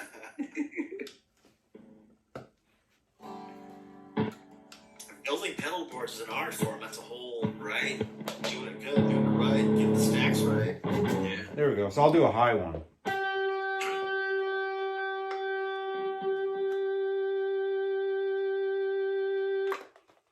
That's what it does. So, you know, you can I just can like find uses for that for sure. But see, sometimes it doesn't. Sometimes it doesn't create. Like if you do chords, you know. It isn't. The tracking isn't good. But if you for single notes. if you do single notes.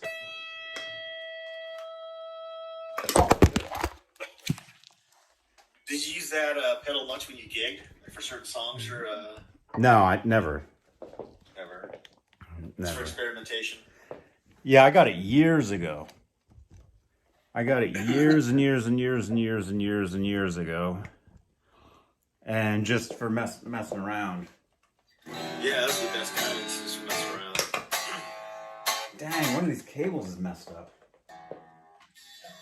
I force myself to rotate through my pedals, though, just to make sure I don't use the same ones over and over again. You know, I mean, you have all of these. It doesn't make sense not to try to use them in different combinations. You know. I've had these cables. I figure there's so many combinations that, I got a ways to go. Infinite. I've had these cables for over 20 years. Yeah. So I need to get new cables. I found that like my main guitar cables, like the Neutrik ends that are kind of braided, I've had some of those for like 10, 15 years, right? But the patch cables, those got to get replaced all the time. Mm-hmm. Like whether the pancake ones or the small format ones, or like the Hosa ones, or those always need replacing. Like that's the first thing like that gets crappy is those old patch cables. Yeah. Like I buy the same kind. I look for Hosa and I look for the pancake ones, and those are the ones that work the best for me.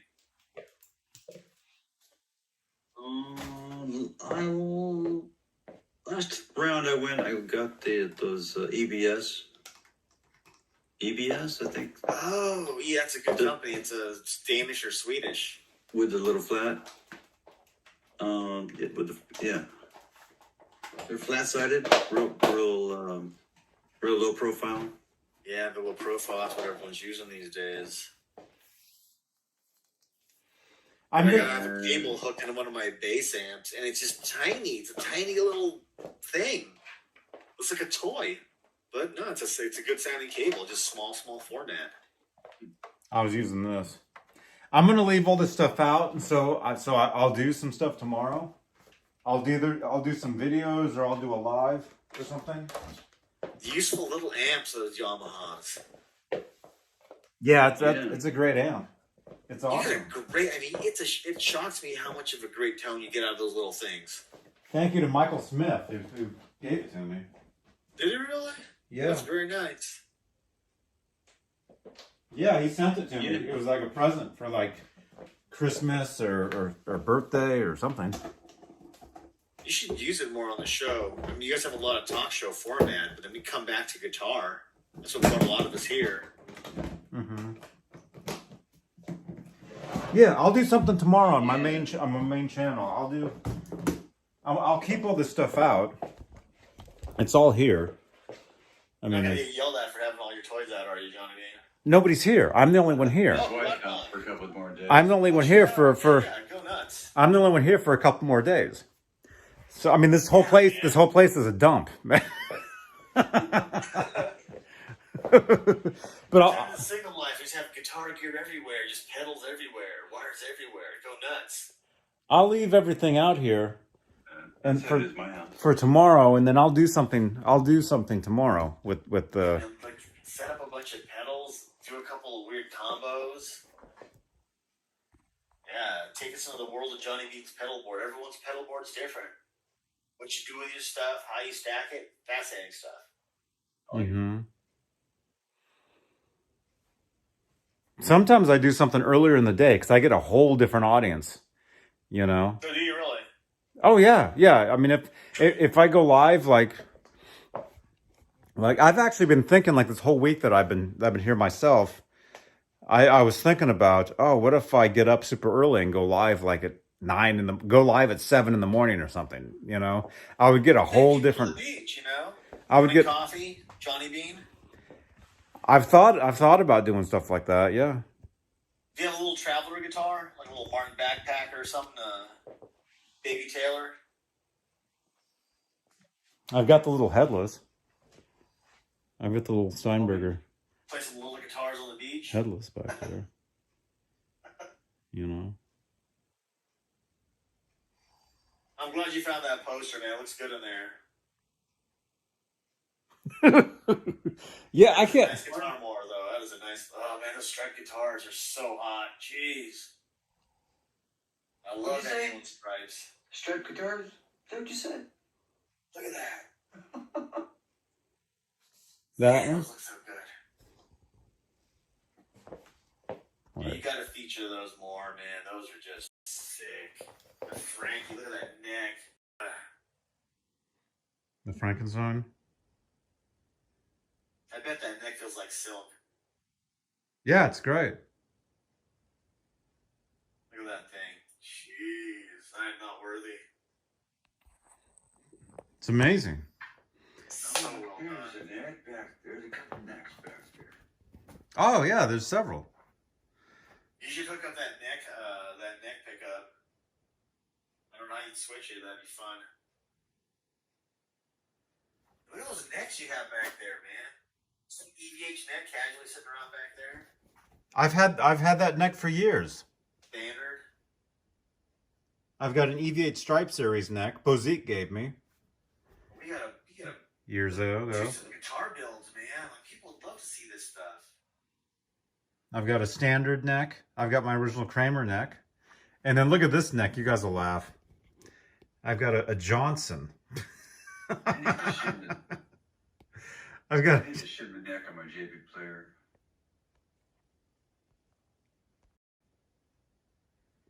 Johnson guitars. Oh, I remember that. Little shop I lived in, or little town, the shop in town had Johnson's in there. Are they like budget beginning guitars? Yeah. Mm-hmm. Old school Ibanez Roadstar. Classic headstock.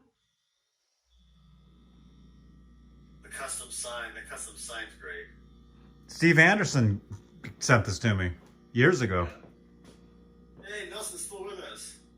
Nelson. Look at all that gear, man. No wireless setup. Why don't you set that up? Does it work? Me? Yeah, a company sent me that. Wireless? A company sent me that. I got that for free. I did a review of it. It's You a should use it. it's a wireless. It's literally, that's all it is. It's two little plugs. Your guitar have the other end in your Yeah. hand. Wireless. Walk How around. wireless can you be? It's a wireless. I wonder how good that sounds. The fidelity. I did a video.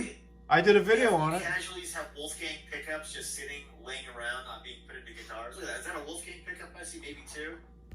No, one of them is a I got a set of pickups sitting here. it's a Schaller. Wanted to put in something, but I Is that the piece of like Eddie Van Halen's bandana? Yeah. Yeah, the guy that went crazy on me sent me that. That is nuts, man. That is the craziest thing. Look at that pickup. Wow. What body? Is that Look at a, those detuners. Ah, man. Yeah. that's a body sitting there, right? Huh? There's a body on the shelf there on the left. Yeah. Did you Yeah. show us that the other day? No. I've never showed it. I want to build it before I show it off. Yeah, Nelson Hardline It's- Kings. It's a Japanese Wolfgang body that I've had for like 4 years or 5 years. What? I've needed a neck for it for Don't you years. have a Wolfgang neck right there, and Wolfgang pickups. Not a They're Jap. together. They're just not together. It's not a Jap. No, it's not. I'd want a Japanese neck for it. Not this one. Oh, you do? Okay. Yeah. So picky. Well, no. I mean. Well, if you don't want that one, Can you put that Oh, EVH Strat neck on that Japanese Wolfgang body?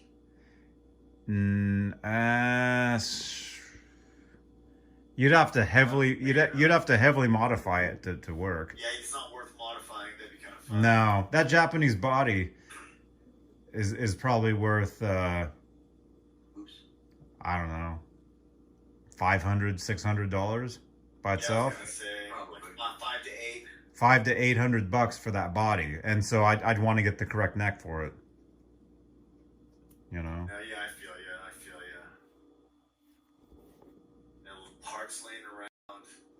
got a neck that Oh, this is nothing. 20 years old rosewood. I want to find the right body for.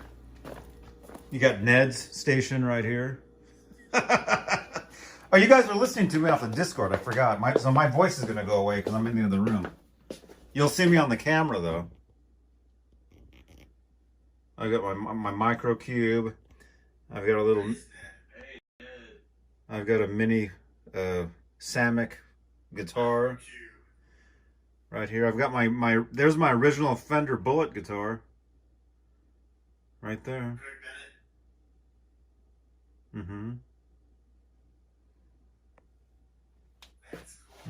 My 5150 is back here. That strap body, you could probably turn into a one pickup easily. That's my first guitar. Oh, was it really? That's my very first guitar right there. Sunburst? Yeah, it's a Fender Squier Bullet. Oh, nice. It'd be cool to rebuild. Right, it would be. Yeah. And then this is where that baseball's. Sure, too. The baseball's is back here.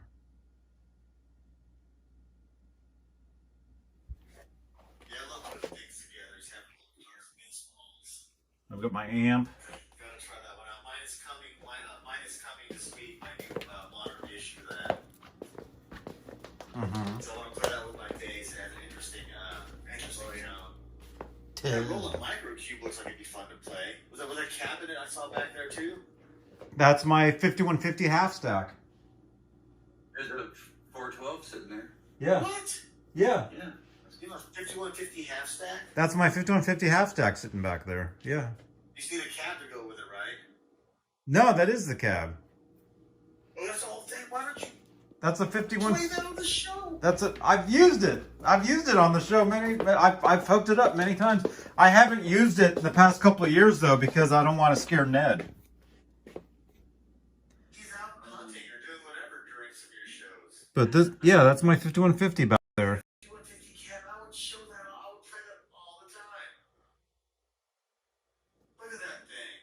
Wow. You gotta whip that out at somewhere display or something. Those are great.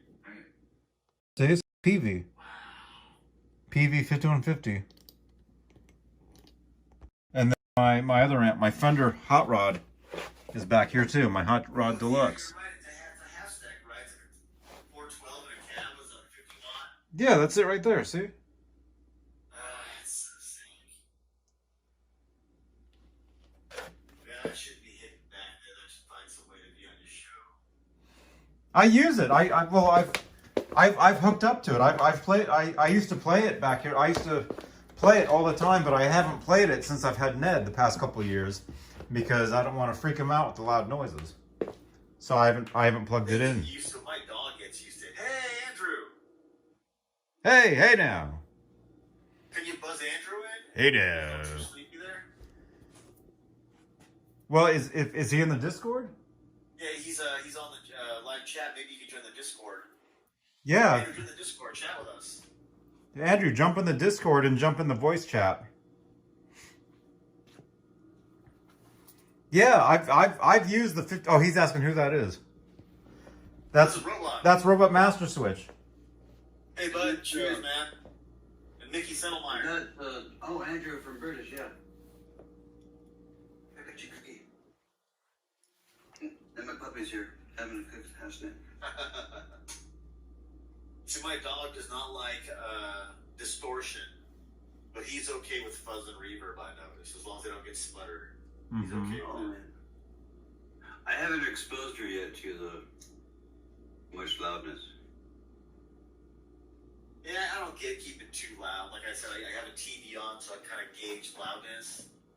But there's certain times, like when my neighbor's working on his There he is. sports car, that I can dye my amp. Oh yeah, I got the guy across the street working on his hot rod sometimes. Oh, someone just came in. I'll just crank it up with Andrew!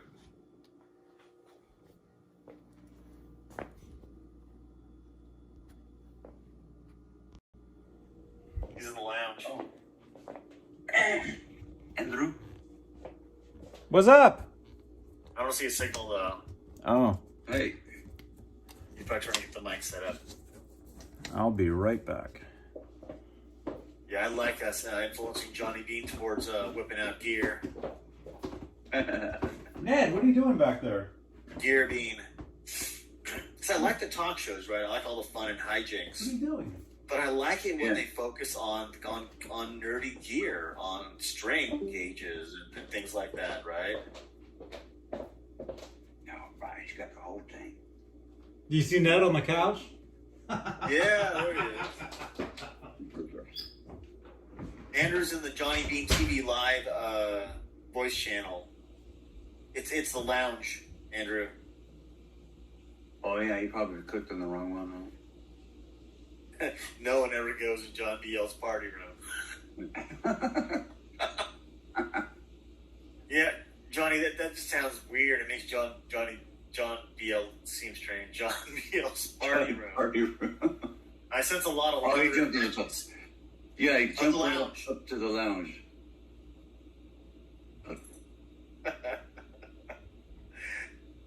I fear that we're becoming characters in Johnny Bean's sitcom too, though, Mickey. Yeah, that's okay. We can get regular. Start our own different show. Yeah, there's a public chat channel, Andrew.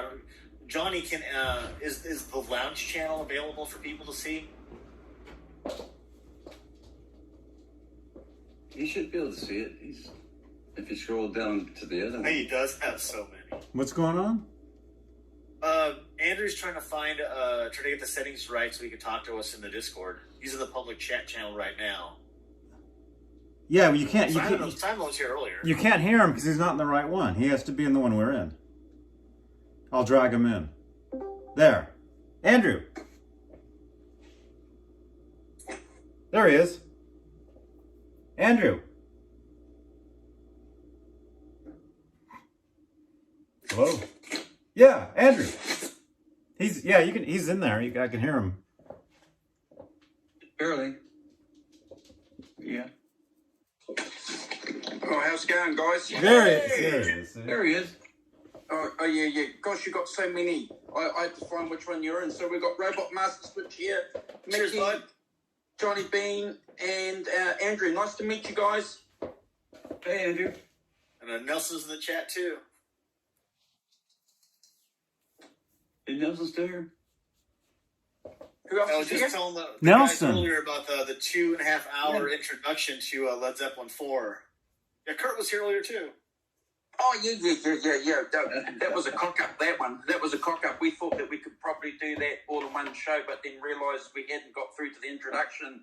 So, yeah, that album, man. There's too much on that album. It's entertaining that you guys spent so much time talking about it before you were talking about the tracks. I thought that's cool. Yeah. No, we enjoyed it. I think it was pretty good. It was especially good too when someone said the comment. You guys take 2 hours to do a 1 hour show. That's just that's you guys being on brand. Forgot to watch that But show.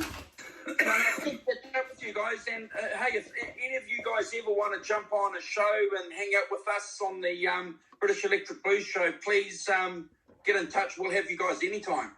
That'd be very cool. Yeah, I just got to remember to, catch you guys when you're on.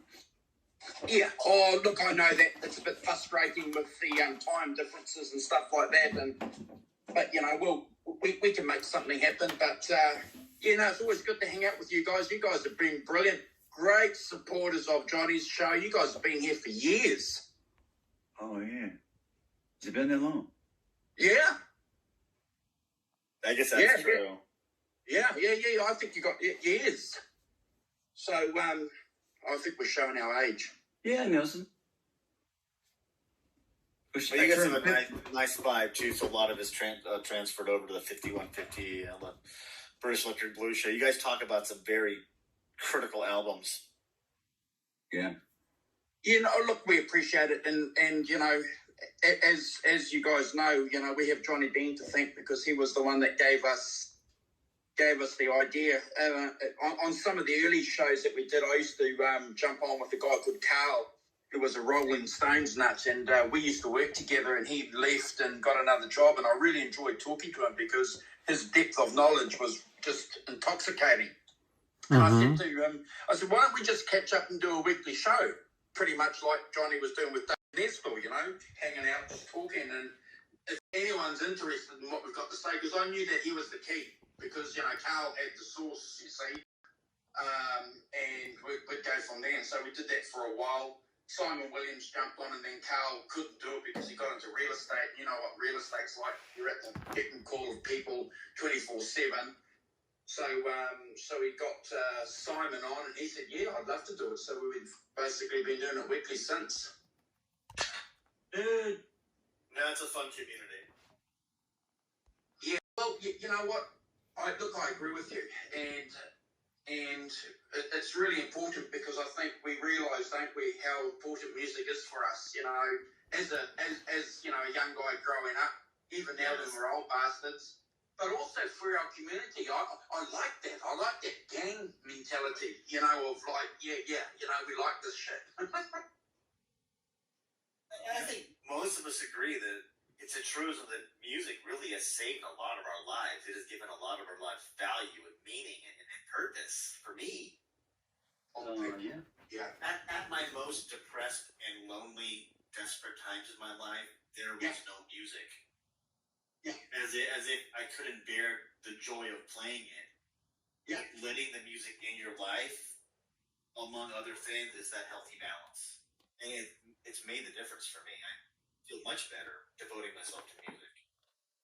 Yeah, me too. And we've got this little thing that we like to say on air sometimes. I never quite really trusted anybody who didn't like music. You know what it's like when you're a young guy and you get into work and stuff like that, and you meet someone and you say, hey, how's it going? And you get over all the pleasantries and you say, hey, do you like music? And then, yeah, I like Van Halen. Oh, okay, well, I like AC/DC or something. And in my example, in my experience, someone could have said, for example, oh, yeah, I like Bob Marley. Now, I don't know a lot about Bob Marley, but then they'll talk to me about Bob Marley. But I still rated them because they had music behind them. But when people said to me, no, I don't listen to music. No. It's like, It's suspect, right? It's suspect. I can't see us being friendly.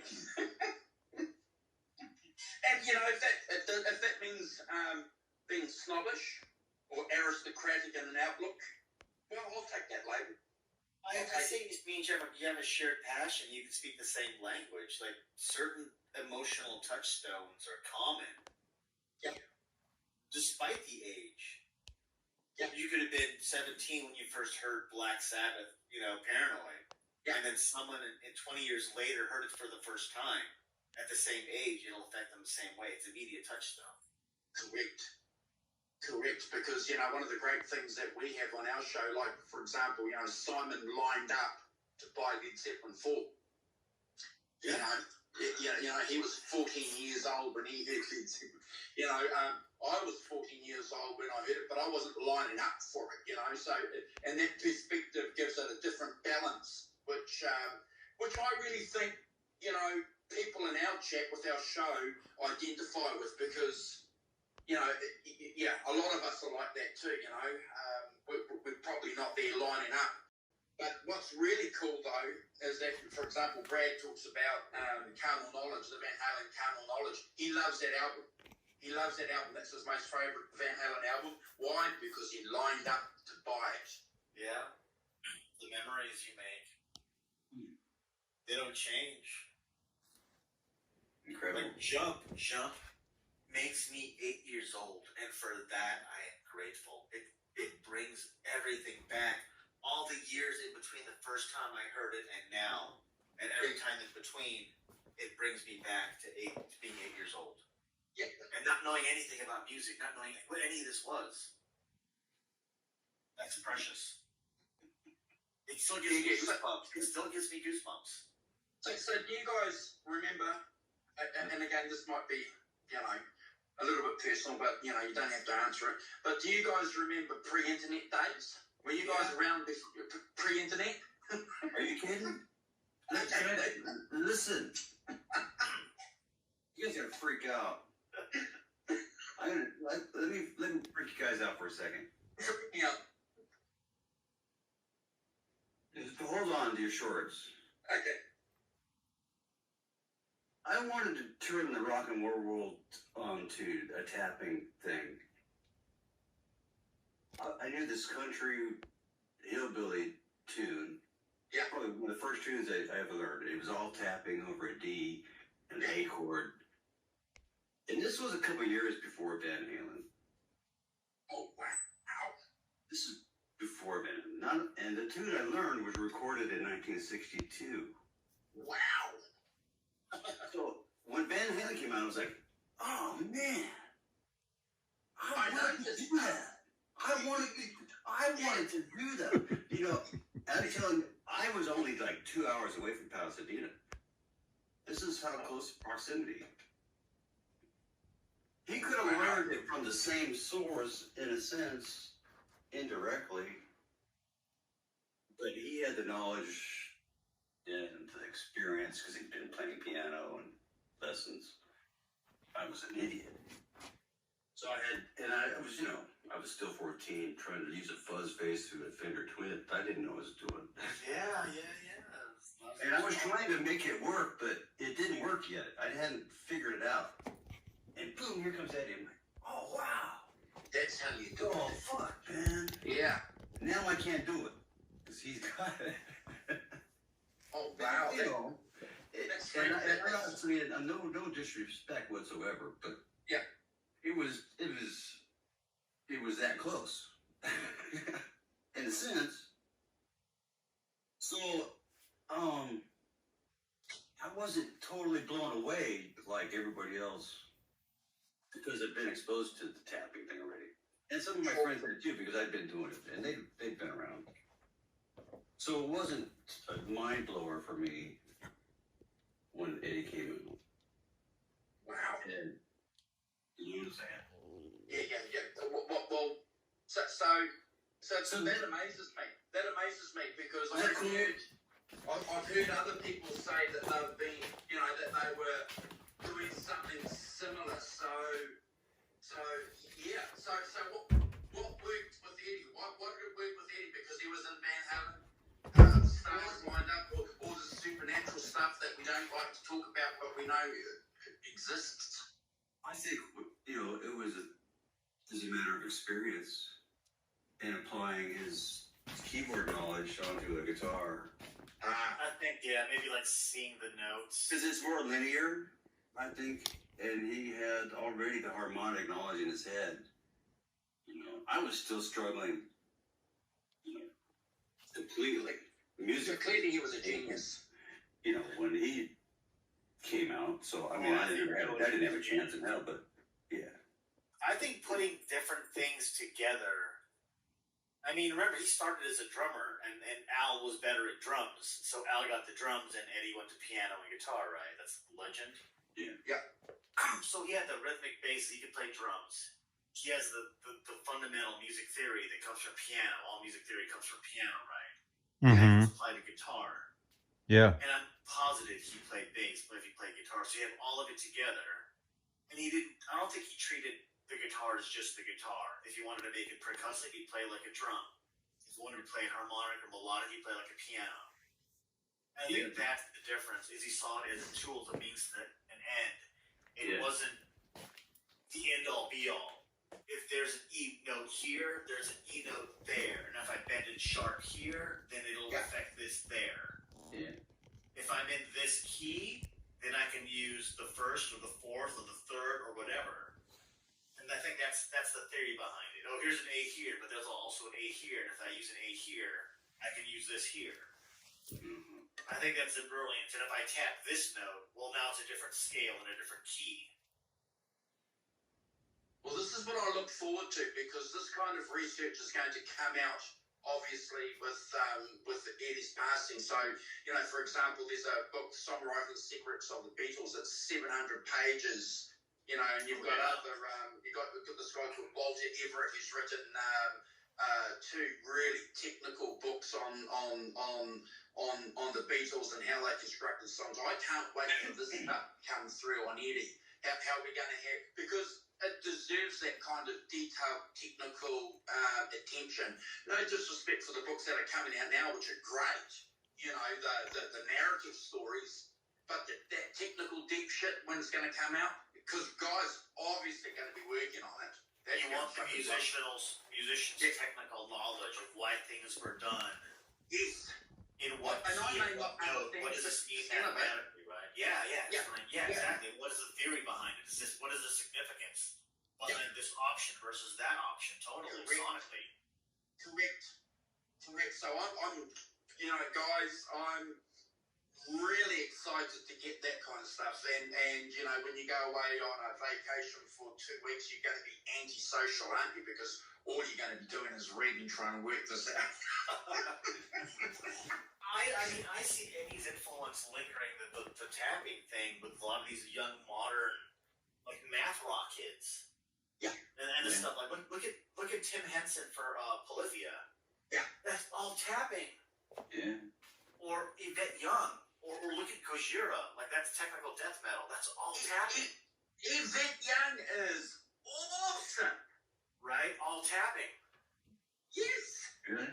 The way they're approaching the instrument now, it's just, it makes me proud and a little afraid, but mostly proud. We're still doing different things. Like the Chapman stick. Yeah. Remember the There's this kid in Japan that he plays slap guitar Correct. right? and fret taps and slaps. Like, how are you doing that? And I love it. Music is my passion. It's the altar in which I drop all my hopes and fears and all my dreams of the future, and it's been well worth it. Oh, you know. Well, it's like that. Yeah. I love, you know, and if you guys ever want to come on and tell your story on our channel, you're more than welcome. We'll bump any show. We'll have you guys on any time because, you know, one thing that Simon and I and Brad have realised is that people want to hear this. You know, everyone, and Simon loves saying this, doesn't he? Everyone has a story. Yeah. Everyone has their own individual journey in music, and it's completely different from anyone else's, and it's still all valid, and it's all fascinating. Did you finish that story yet? Jeez, Johnny, that's creepy. Oh, Hey- yeah, he's disappearing. Hey, look. He's just having fun. Wait, I'm Amaranth. Is he streaming us live still? Yeah, he is. Yeah, we're We're talking live. about some Twitch Oh, streamer sorry, that I likes said to a lick swear word. things. Sorry, forgive me. It's okay. people It's late listening. night. No, this is a different Sorry. channel. We swear on this one, I think. I'm Amaranth. I try not to. It's not a good thing. No, well, not live anyway. If it was just us. I think it's just us, but it's just our community. We're having fun. Yeah. No, yeah. we- And a lot of we you know what's got- funny is Johnny does not swear, and and a lot of his fans want to see him swear, but he won't. Johnny does swear. He came on one of my shows and he effed right through it. Oh yeah, your show. His show. I heard that. I swear in real life. That's the truth. I don't swear on this stuff, though. He was so happy that that Edwin was missing for most of the day, and then Oh, Ed that's came back. right. I remember that. He was so upset. He was so upset. He was missing Ned. I remember that. We deleted that show to save Johnny's reputation. He was so upset. It was pretty hot and heavy for your guys' brand at the time. Too. I think he would have scared people off. They're gonna clip. He's like a clam. Yeah. Look at this. It's just Johnny the Clam. Johnny the Ball. Johnny. Dude, he's a clam. Is Johnny home Bearded alone? clam. Is he He's home home alone? alone. He's just that's what he's acting. Yeah. Yeah. He was playing guitar while he's dragging out gear, wires everywhere. It's fun. He's having a good time. Oh, Right. What We're time hanging is out. it? We're all over the world, man. We're talking Wow, about friends in it's New still- Zealand, California, all over. I can't believe how early it still It's is, a though. modern environment. I can't believe how early it still is. It's only Always 1. open. But we've been on here for like how many hours? We've been here for like hours. We're just chatting. It's fun. And we were rated. Those Chat with cops, so people. they still not- We were rated earlier. 50 people showed up earlier. Oh, holy cow! Oh yeah, we got raided. Yeah, patrol. Oh, really? Oh. Yeah. Yeah, unfortunately, you're going to have to watch things like that. But, okay, so this is what Johnny does when he's home alone. He pulls his guitars out and pulls bits and pieces out. We've been encouraging him to whip stuff out and show us gear and pedals. Show us. What is that? Oh, yeah, what is yeah. that back there? Bring it out. Show us. We demand it. And then when his wife comes home, she's going to trip over all that gear and go, what's going on? Back all the way. You got a 5150 half cab back there that needs to bring out? Yeah, yeah. Oh, yeah, yeah. I love You I've it. should got a get a half- smaller couch, Johnny. Just put a recliner. Hey, look at that. I've You got got, new kernels. I've got the Get on that kernels. couch, Johnny. Where's the couch? Get a His get wife a will be in the recliner and say, "Johnny, you got to sit on the floor now." Yeah. You can put another, like a 5 guitar rack if you put a recliner. He's Well, not Cooper answering buddies. us. He's more interested in his bloody screen, Popcorn bloody. time. You Oh, know, check it crying- out. We crying just got snowman. rained on poop rain.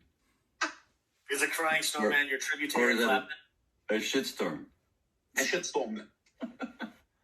Don't talk about shitstorms, jeepers. Don't talk about shitstorms. The Firefly effect was pretty stony. I kind of dug that. Was that this one? Yeah, Andrew, Johnny's been playing some pretty psychedelic sounding guitar here recently when he had a chance. Oh wow! It's that Californian buzz, brother. It's that Californian sound. Maybe. That Californian scene. It's entrenched. It's still there. It's in the rocks. They can't escape it.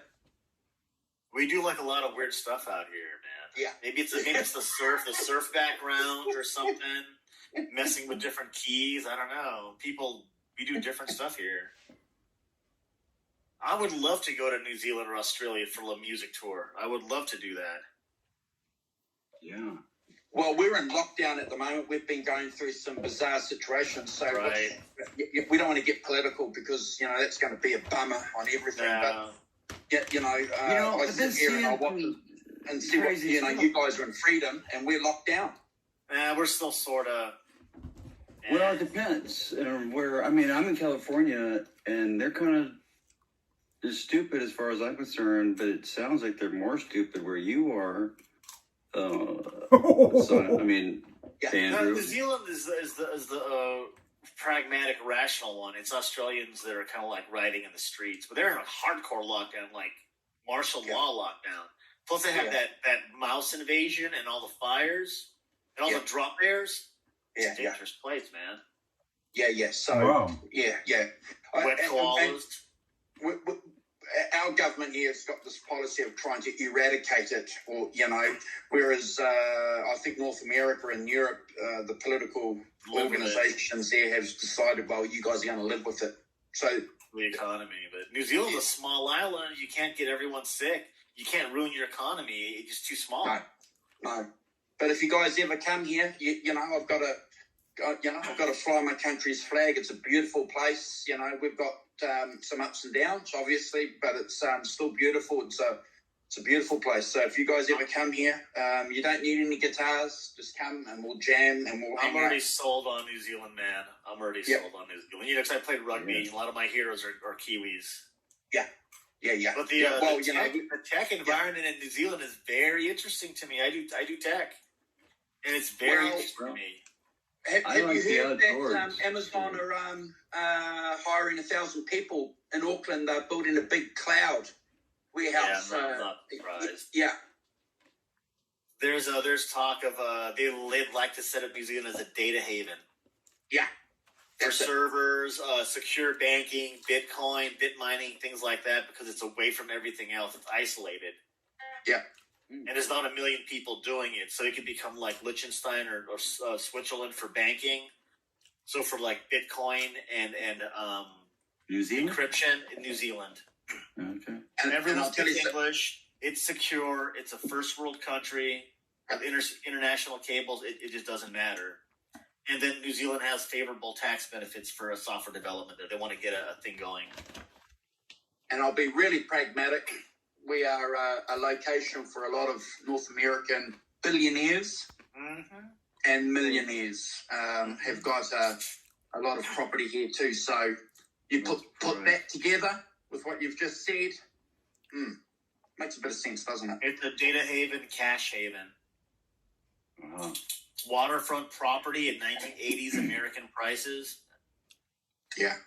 And then the South Island is all like it's sheep and rugby and scenic areas. I mean, egg on pizza. It's brilliant. The South Island is pretty much still untouched. You know, you've got the West Coast, Greymouth, and then you've got Christchurch, where the plains are. But, beautiful country. I would want to go on a rugby tour of New Zealand. I love rugby. I love And it. plus, It's our national sport. Andrew, Australian girls are very pleasantly promiscuous. Right? If they like a bloke, they're not going to mess around. They're all over it. I like that. It's very refreshing.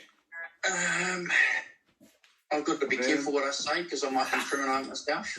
But I'll just giggle. Your approval. Right? They're fun. I like Aussie girls. They're like hippie girls, but like clean. Really? Yeah. Outdoorsy. Oh yeah, they eat meat. Play rugby. Yeah. Outdoorsy. The big You know, thing use for makeup. Australians is, swimming, the beach. You know, that's part of the Australian. What is it? Brand, right? Psyche. You know, the outdoor appeal. Yeah. New Zealand's that way too. Beautiful place. New Zealand's more green. I mean, I'd like to go fishing there. they're fishing. Yeah, we got great fishing.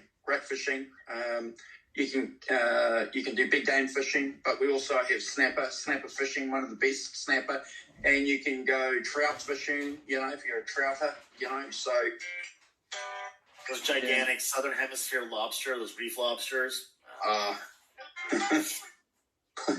yeah. You got it, man. You got it. No, it's fun. That whole area, that's fun. Yeah. Everyone speaks English, but it's a different world. All those slight cultural differences. Exciting.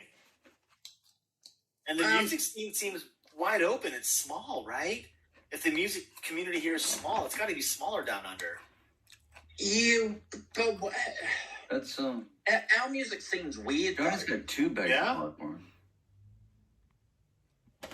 Yeah, it's weird. And now It's he's weird. spitting Yeah. popcorn. Some of your bands have made it internationally, though. Some of your artists have definitely been internationally famous, right? Yeah. You know, we've Lord is one that comes to mind. You know, from a popular music perspective. But over the years, you know, we've had Split Ends and Crowded House. Yeah, you know, if you guys remember those bands. That's New Zealand, right? Yeah, you know. So, Movie bands. but we don't have.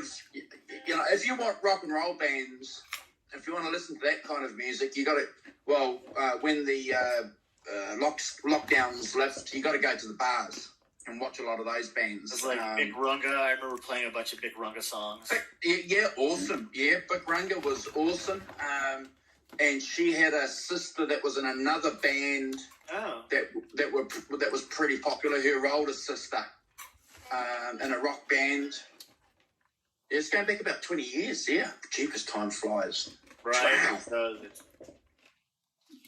I like Jet. They were pretty. They had a really Those good are- song. Yeah. Jet. I love Jet. Yeah, And that- there's a song from a band called Powderfinger that I used to busk all the time. Yeah, Powderfinger. Again, they're from New South Wales and Australia. Obviously influenced by Neil Young. But Brad knows, I think, the guitar player from Jet because they're from Melbourne. Really? Yeah.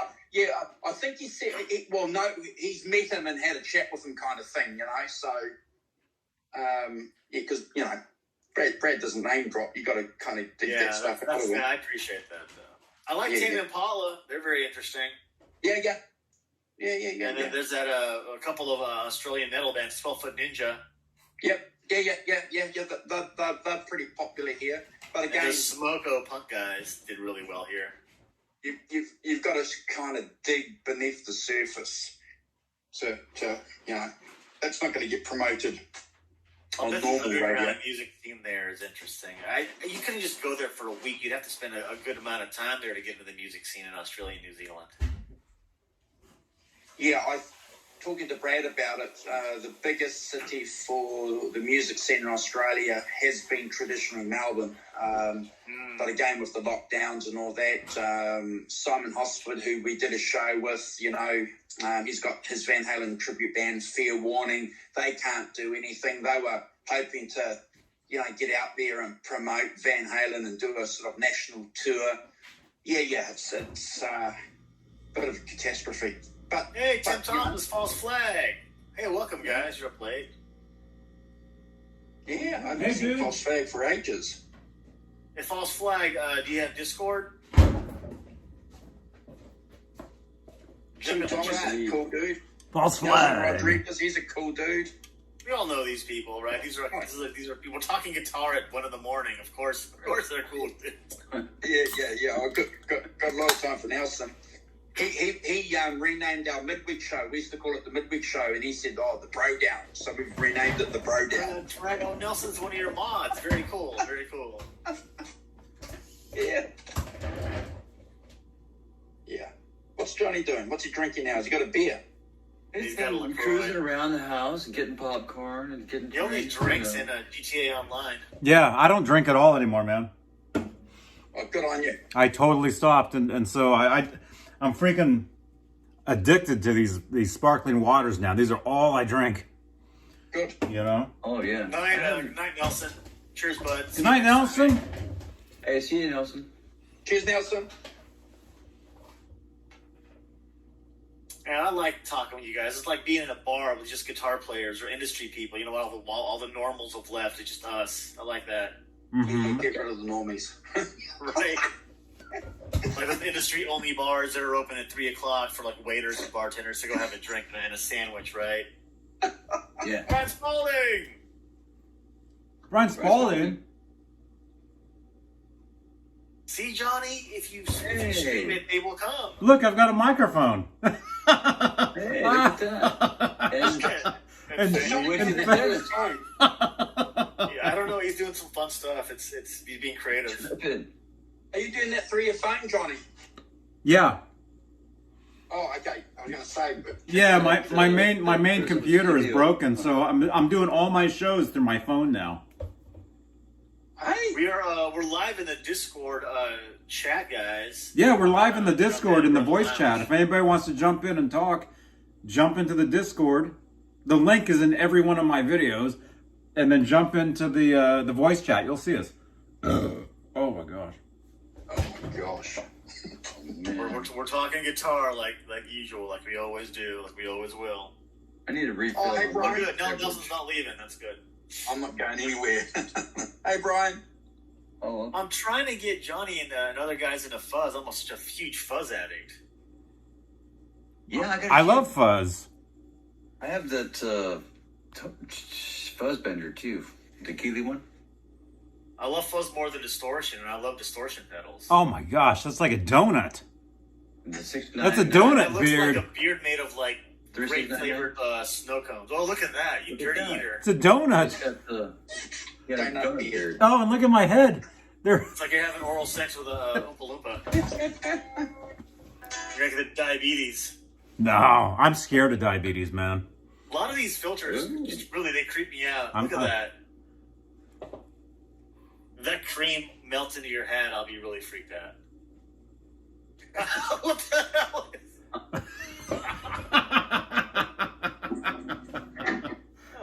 What I is love being this? alive in the times that we're in. Oh, I got glasses. I got other glasses. Oh wow. You're Radar O'Reilly from MASH. Yeah, Oh. yeah, I remember that. Uh-huh. Radar. Oh gosh, this is horrible. Oh, look at this one. Oh no. Hey, you guys. Oh, Mr. Bill. I'm a gingerbread Hey man. Andrew, do you ever try Red Witch pedals out of New Zealand? I like those guys. I've I seen was them. almost did. I've seen them in one of the stores, and I've read a couple of reviews. They've got good reviews. Yeah. Well, which pedal have you got? Not too many New Zealand pedal companies, huh? I've got the Seven Sisters Ruby Fuzz, and I've got the ID Distortion on the way. But I really want the Red Witch Fuzz God 2 and the Famulous. Yeah, Right. I had the. You may have heard of the Hot Cake pedal. That was a New Zealand pedal as well. I had that. I used to play that through one of my Vox amps. That was a good pedal. Hot Cake pedal. I think I saw that being discussed recently. I've seen Yeah. it on the pedal show. There we go. Shane from the In the Blues was talking about the Hot Cake pedal. Yeah, it was beautiful. But the best pedal I've ever had. I used to play it a lot through my Vibrolux. Was the OCD. The OCD. I just love that pedal. Gosh. Nice. Is it an amp in the box, like a AC, like a box emulator? The OCD. No, the OCD. Was a distortion pedal. There we go. Oh, nice. Johnny is just. I'm looking at him. I like that one. I like those sunglasses. Yeah, that's my new favorite filter, man. Johnny Bean's new vibe. There it is. I dig it. It goes with the whole like 80s and 90s pedal demos you're going to be doing soon. Mm-hmm. And I can take it with me everywhere I go. Did Johnny do a show earlier? I saw a notification when I was at work. Did you do a show Yeah, earlier, Johnny, string change show, yeah. on your other channel? Yeah. They did a string change show, but they didn't change any strings. They just hung out. We just talked. It's fun time. Oh, okay. Yeah, of course. Pretty much exactly this. Talking shit. Yeah. There we go, thumbnail. There we go, thumbnail. But Johnny Bean, we were talking about pulling out more gear. Just stack your pedals. Just whip them all out for a Tuesday show. Just whip them all out. Tuesday show. Yeah, the 92 show, right? Mm-hmm. 80s. Man. You guys all have beards, black caps, and black plastic glasses. I should be one of you for Halloween. Uma? Oh, well, look, I've got to tell you, I'm Johnny's future. When Johnny wants to know what he's going to look like in 10 years' time, he can look at me. No, I'm gonna look like this.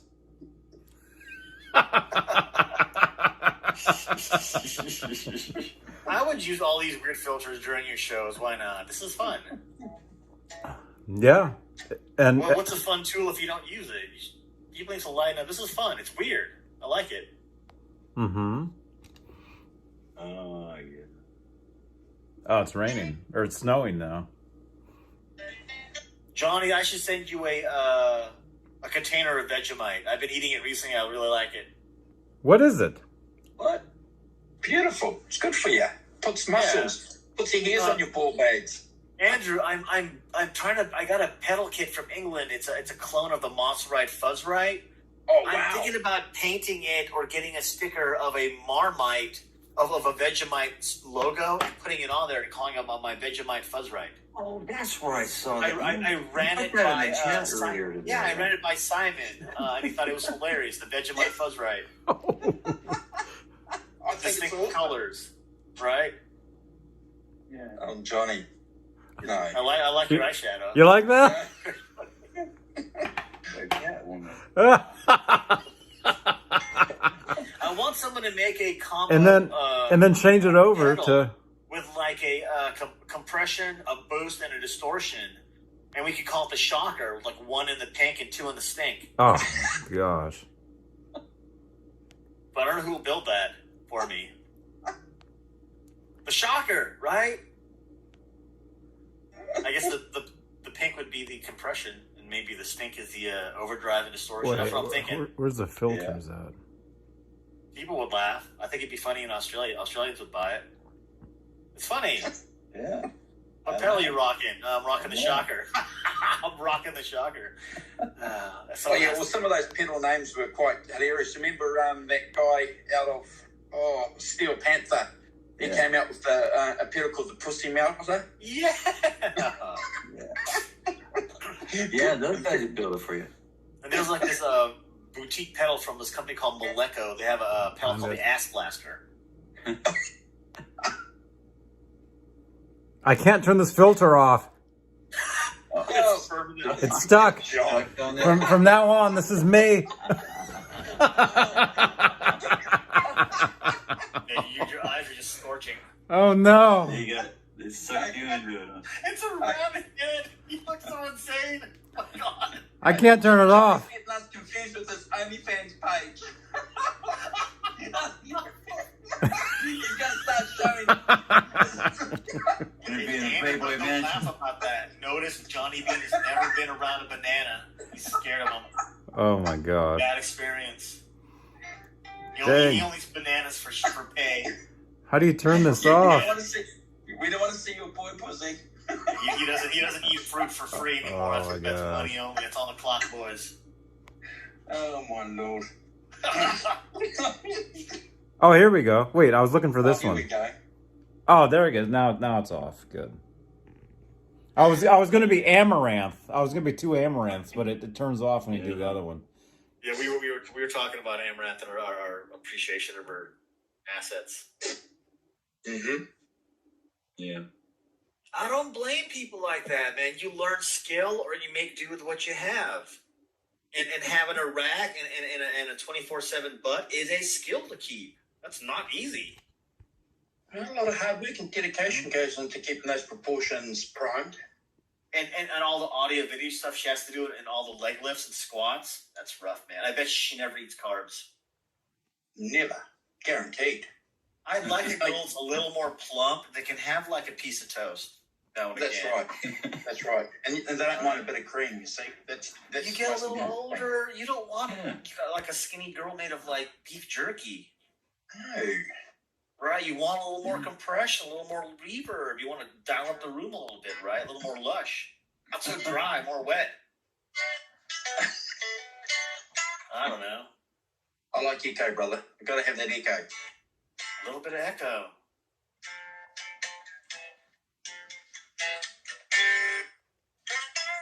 Are you actually playing Johnny Bean? Very cool. No, that's not me. People actually playing guitars. I think it's Steve Anderson.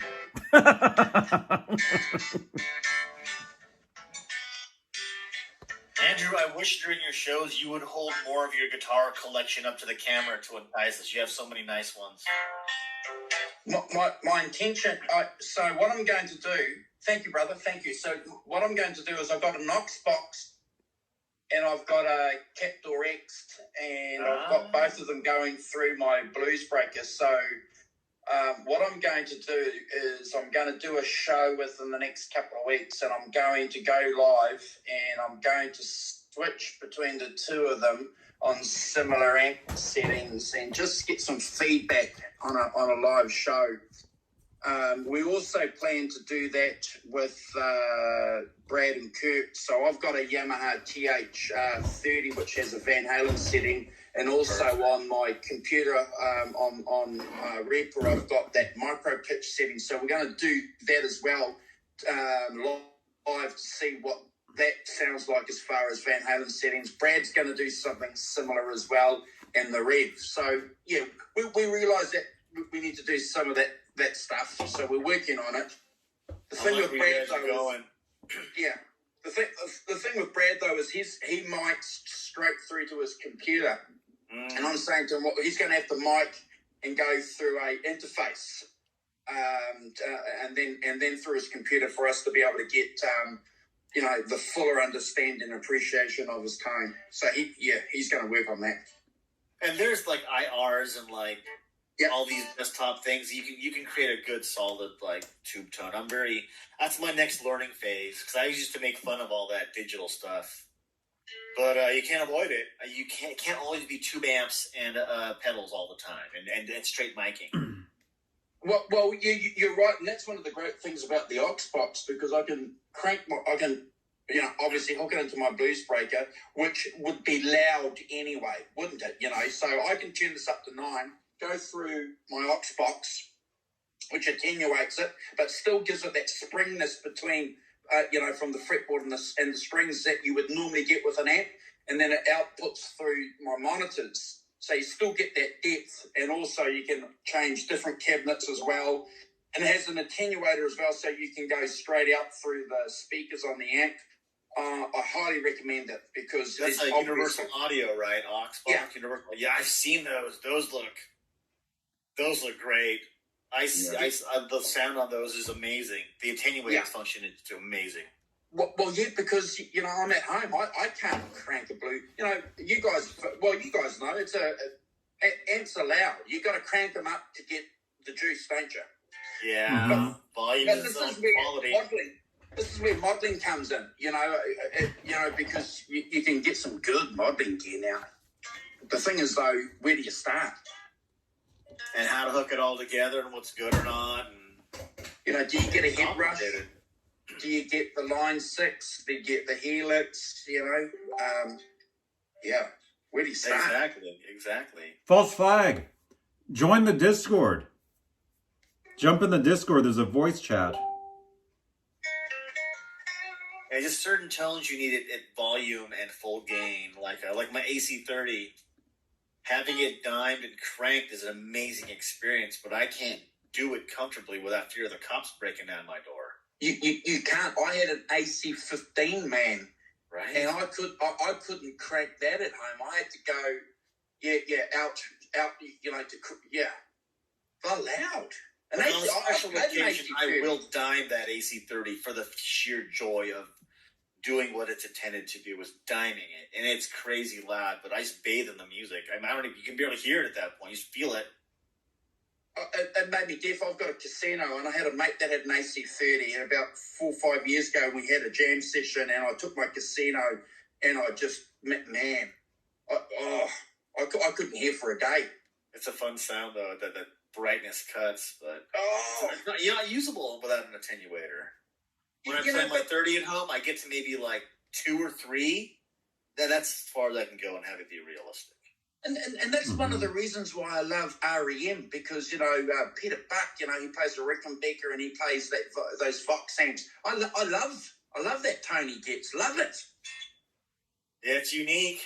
That Vox, I'm a sucker for Vox amps. I am. I haven't played too much.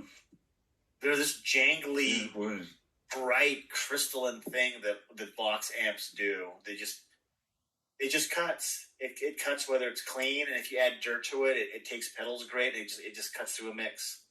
Look at Brian. Brian May. That's all he plays, doesn't he? Yeah. Oh, Professor Brian May, Sir Professor Brian May. Yeah. No, and that's all he's ever played. Voxes. And I love them. It's just once when I was a kid, I heard one dimed, and the tone of the distortion on that amp is just it's memorable. It's different. It's jangly. I don't know. I can't get that in anything else. Like I need to have that Fender clean. I need that Vox clean, and I need that Marshall dirty. Those are the fundamental tones. Yeah, I agree with you. I've had, like most of us, I've had them. You understand, you appreciate them. You go from one to the other, so you appreciate the subtleties of the differences. If you were just handed them, you wouldn't appreciate the journey that you've been on, like we were saying before. 100%, absolutely not. Yeah. Like when you're drinking, like let's say Scotch, right? And you're not a big Yes. Scotch drinker. A 5-year-old and 24-year-old mean nothing to you because you can't discern the qualities it makes the 24-year-old one valuable. Correct. So your first amp, it just needs to be functional. You're not looking for subtlety. But as you continue to play, there's that Marshall quality that is a real thing. There's that Fender quality that's a real thing. The Vox, the other amps, Hughes and Kettner, right? Diesel, they all have their specific things that they do. And you want to try them. You want to see what your stuff sounds through them. But you can't own everything. You can't collect or buy everything. It doesn't work that way. So you have to do workarounds, right? Yeah. I like a clean Fender Blackface, and then I use amp in a box to simulate. Yeah. Brilliant. Get the plexi sound, get the AC sound, get the whatever. Like a Friedman Brown Eye Overdrive head is like what, $1,000. Yeah. I can buy that pedal for $200 and get that tone or come pretty close. Mhm. I think that's the way. You're either doing digital cabs and simulations on your computer and getting the tones, or you're getting one solid high gain clean amp and a collection of amp in a box, and they're getting better all the time. Yeah, I've never played a Friedman. I'd love to. They get great rave reviews, and I've never played a Soldano. I'd love to play a Soldano. I I played played the Jet both. City, which is like the Soldano participated in making those. If you could find a Jet City, it's like getting a Soldano cheap. It's a Soldano circuitry, but people are figuring out those amps. It's hard to find those cheap anymore. Yeah. But Jet City, if you can find Jet City, it's Soldano circuitry. Mm-hmm. Jet City, yeah. They have Friedmans at Guitar Center in the Platinum Room all the time. So a lot of my videos from like 5 years ago doing Guitar Center, demos, a lot of that stuff is through Friedmans. Oh, nice. Yeah, they're very interesting amps, very nicely made. Are they expensive? Yeah. They can be. They really can be. But the trick with all those is just he's basing all of his circuitry, or he's remaking Marshall amps from the 70s. Wow. Like the 73 is his Friedman Marsha. And then the Brown Eye is the Plexi, and the Dirty Shirley is something else. Yeah, the Dirty Shirley's getting a lot of hot reviews. Yeah. Yeah. For the community that plugs straight in and wants that amp distortion, you'll go to any length to get the right amp distortion. You know what I mean? Just plugging straight in and diming the gain and seeing what happens. You don't know. You don't know what you're gonna have. You know what you're gonna find. It's magic. Yeah. So you want to try them all, but you can't. Mm-hmm. You can't Well, try them all because you don't have enough money or space.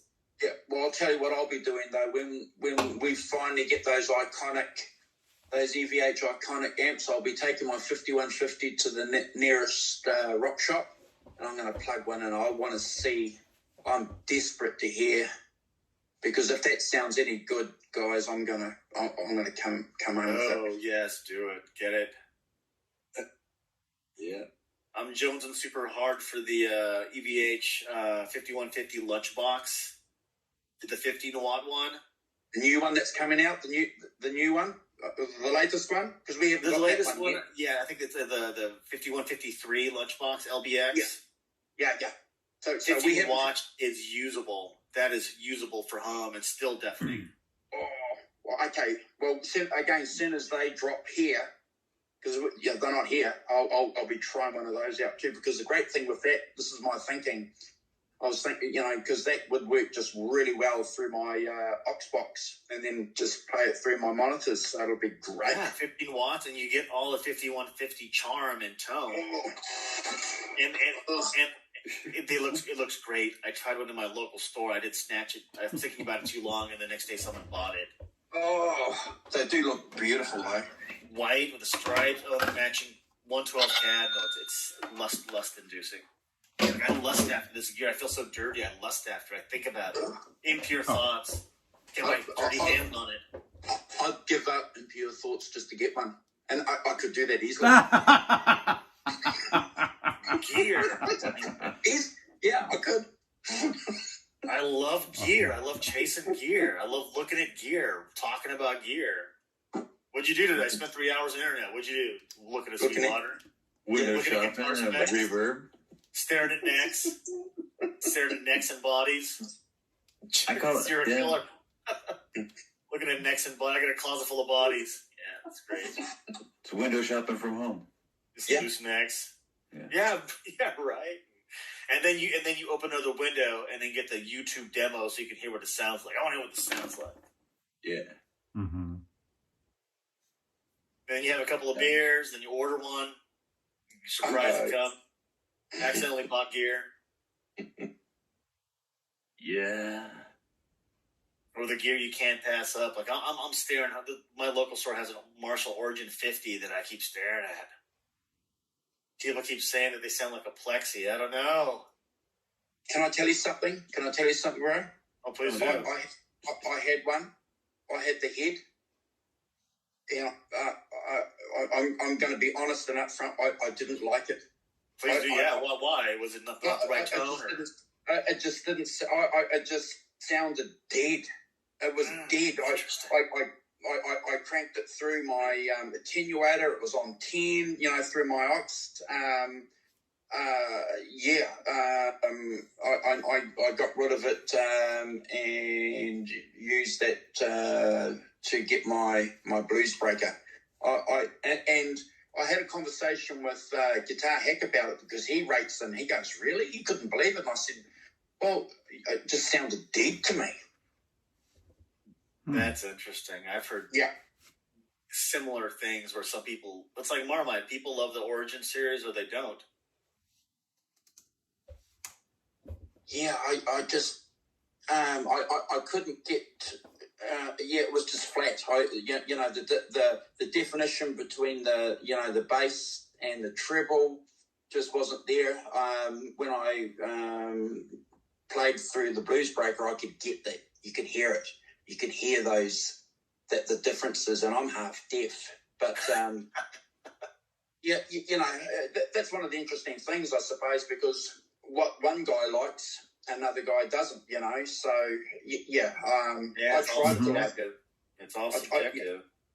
I tried to like it because I was trying to get that cream, Clapton's cream tone with it, and I got nowhere near it.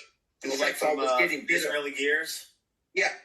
I was getting better results with my OCD overdrive pedal going through my Vibrolux. Yeah.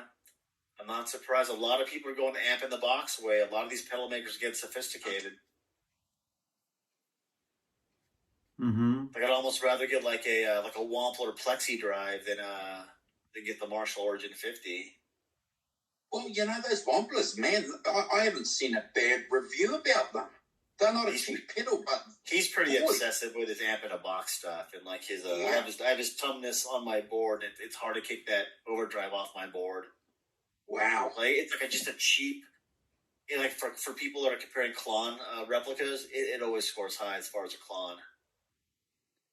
Then I stack the Wampler Tumnus, so I have the Wampler Tumnus, which is a clone copy. I have that going into a Love Pedal OD11, which is a modified Timmy. Yep, that's funny. I have LPD's Embers. This is a Klon going into a Timmy. Yeah, it's a great recipe, man. Klon to a Timmy, or a Klon into a tube screamer. All those are tried and true. Chocolate donuts. I mean, there's a million kinds, but everyone wants to try it. Klon into a Timmy. It's great. Like I'll plug in a shot. Holy crap, that sounds amazing. 2 pedals? Yes. Yeah. Well, I had a tube screamer, a TS. Is it TS808? Is that the Oh yeah. Yeah, the 808. The tube screamer? TS9. Yeah, I had the TS. And again, guys, don't kick me in the nuts when I tell you this. But I didn't like that pedal. I first of all, I played it through my. I sold mine for $10. Yeah. I played it through my Blues Junior, and I didn't like it. I played it through my Vox AC15 that I had at the time. I even played it through my. I just couldn't get it to work. It just didn't work for me. And then again, you guys not like is the mid-range hump that the Tube Screamer circuit gives you that you didn't like? It's a distinctive mid-range hump, right? Yeah, it just didn't. You know, and then because I love Stevie Ray Vaughan, obviously, and you know, you love that tone, and you know, and because you know, you buy it because of that, and then you put it on your rig, and you go, Oh no, I bought it because it was the next thing up from the Fuzz that I owned, and it was, and I sold it before Stevie Ray Vaughan was even as Stevie Ray Vaughan. Wow. So that's why I only sold it for $10. Wow. Yeah, overdrives Wow. are weird. They're so subjective to the mid-range hump and the different schools of thought. And like, I'll be honest, I'm like you, Andrew. I never like got into the magic of the Tube Screamer, the TS9 or the TS808 or the TS7. I mean, it's a specific sound people want, and you can't drive it hard. It's just almost after breakup tone for that mid-range hump, and it's that hump that they want. Yeah. I could use a Tube Screamer if I stack it with like a Klon or a Timmy. Yeah, I well, didn't that's know what any I better did to then. do. That's what I did to do. Yeah, I should have stack stacked it. it. It stacks well.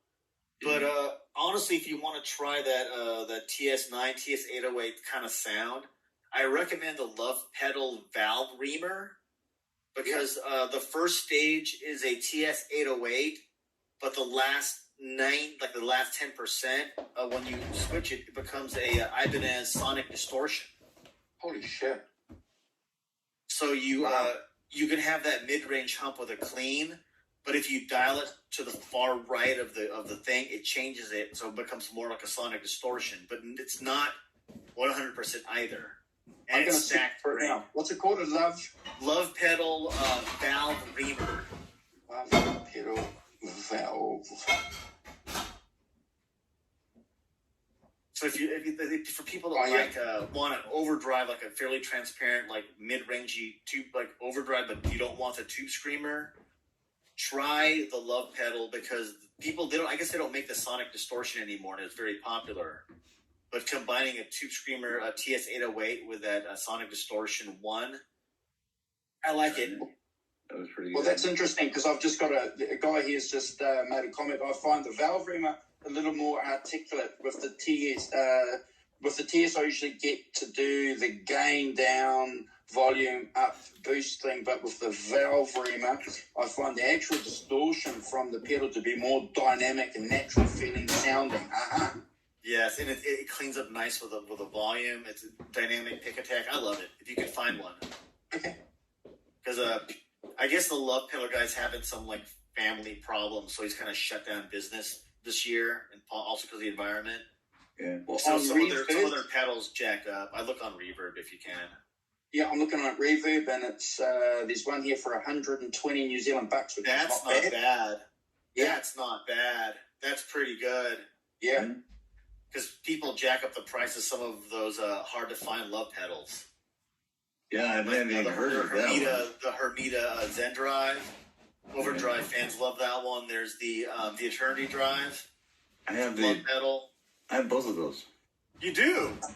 The Zen and an Eternity. Yeah, man. Those are collector's items.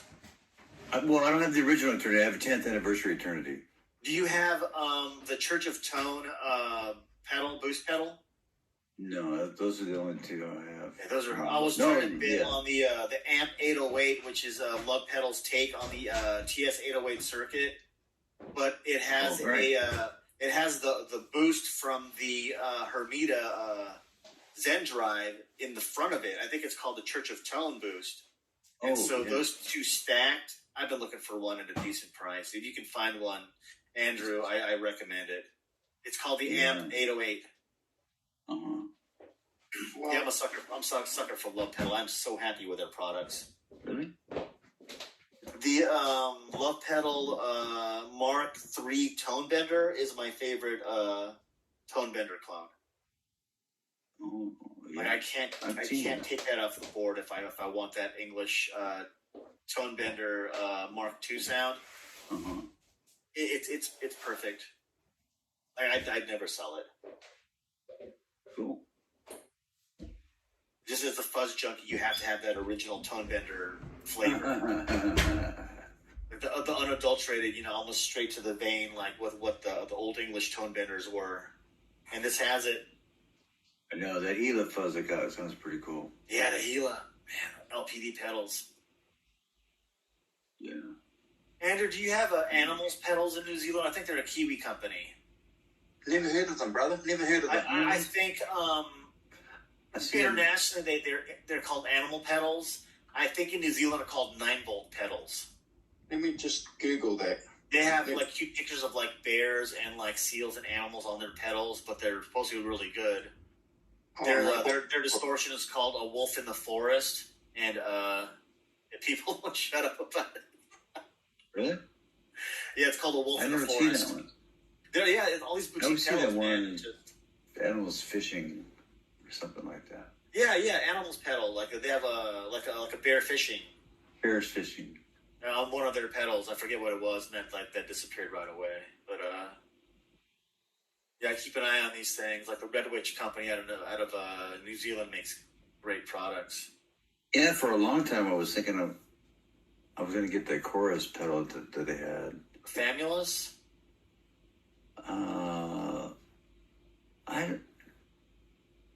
They have one called a Janus too, which is like a 2-stage. From Red Witch, right? Yeah, Red Witch. They hold their values really well too, like their Fuzz God too.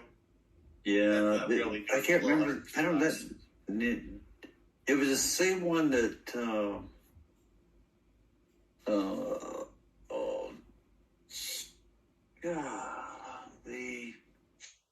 The dude from the police. Andy Summers. Andy Summers was using that same one, Oh, okay. but I thought it had a different name. I'd like to get more LPD pedals. Yeah. Exquisite workmanship. Yeah. Yeah, I'm going to check these Red Witch pedals out. I'm going to check them out more. Thank you for. I'm just looking at their website. They've got a shitload of gear. Is this animals, or I think either 9-volt, or is it Red Witch? The Red Witch. I'm looking at the Red Witch. The Famulous Red Witch. Overdrive is sold out. Oh yeah, it always will be. It's 2-stage. Yeah, the Fuzz God 2 is excellent. The Ivy Overdrive is so that's available. The Seven Sisters nano pedals are rechargeable. Oh, So you have a lithium ion battery, so you can charge them, put them all in a pedal, and put that pedal board in your backpack. Wow. But the Red Witch Fuzz pedal, the Ruby Fuzz, is different. I can't. It's not muff. It's not fuzz face. It's not super fuzz. I don't know what it is or what tree it comes from, but if you're going to get one of those Red Witch Seven Sisters nano pedals, get the Ruby Fuzz. There's something different about it. Okay, so it's here. So in the Fuzz God 5. Let's have a look here. Pedals, discontinued pedals, limited editions. Let's have a look. I think it might be on the limited editions. Because the fuzz circuit from the Red Witch Ruby is related to the same fuzz circuit in the Fuzz God 2, which is like 3 times the price. Okay, let me have a look here. Just going to bring up the Ruby. Yeah, see, this is what I like, you guys talking gear, sharing experiences with gear, giving each other tips. I love this stuff. I don't see that one anymore. I wonder. So They don't make the it Seven anymore. Sisters Ruby Fuzz is sold out. Look for it used. People don't know Okay. what it is. Yeah. Because I can't tell. It's not a muff. It's not a fuzz face. I don't know what it is. So it says here, closer to the seven, to her sister Ivy than any other sisters. She can dance the line between soft, silky fuzz and all-consuming total wave of sonic saturation. Think Hendrix at Berkeley, 1970. That's the Ruby Fuzz. Yeah. Yeah, it's sick. I love it. It's really good pedal. The Ivy distortion is supposed to be like a zooped up DS1 and distortion plus, so it's kind of a retro sounding distortion pedal. So that's on. There's one on Reverb, and there's no listings. Yeah, For keep an eye out for it. People will. You'll see them occasionally. People have figured them out. It's because they're battery powered and they're small. Yeah. yeah. So it's like one of those things. People want to collect them all. Empress Chorus. That's what it's called. Yeah, the Empress Chorus. That's a nice one. I've been looking for a good shimmer reverb that is reasonable, but they're all pretty expensive. I guess that circuitry for that kind of modulation is difficult. Hmm. Do you use shimmer reverb at all, Johnny? You guys, shimmer reverb? No. I just use a delay mostly. I think I do. I use all kinds of different reverbs and delays and stuff. I mean, I just twist the buttons until I find something that sounds good. I don't even know what the names of stuff is. Oh, between like Hall and Plate. Oh yeah. Okay, yeah. It's like all that stuff is on my amp. On No, my. I don't have a whatever reverb that is. pedal. I just have the reverb in the Rivera Spring. Mhm. Oh, nice. You have the built-ins. Yeah. Yeah. There's a digital in the Victory, but that's it. That's all my reverb. Guys, I'm going to have to cruise. I've got a couple of things I need to do. Mickey, it's been wonderful catching up with you. Robot Cheers, Nuts, Andrew. Good talking to you, pal.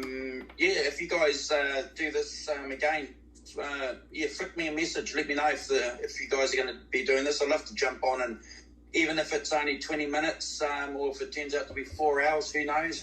I think Johnny will. This has got a very like community brosif, like rolled out the pub, hanging out, talking gear. I like that.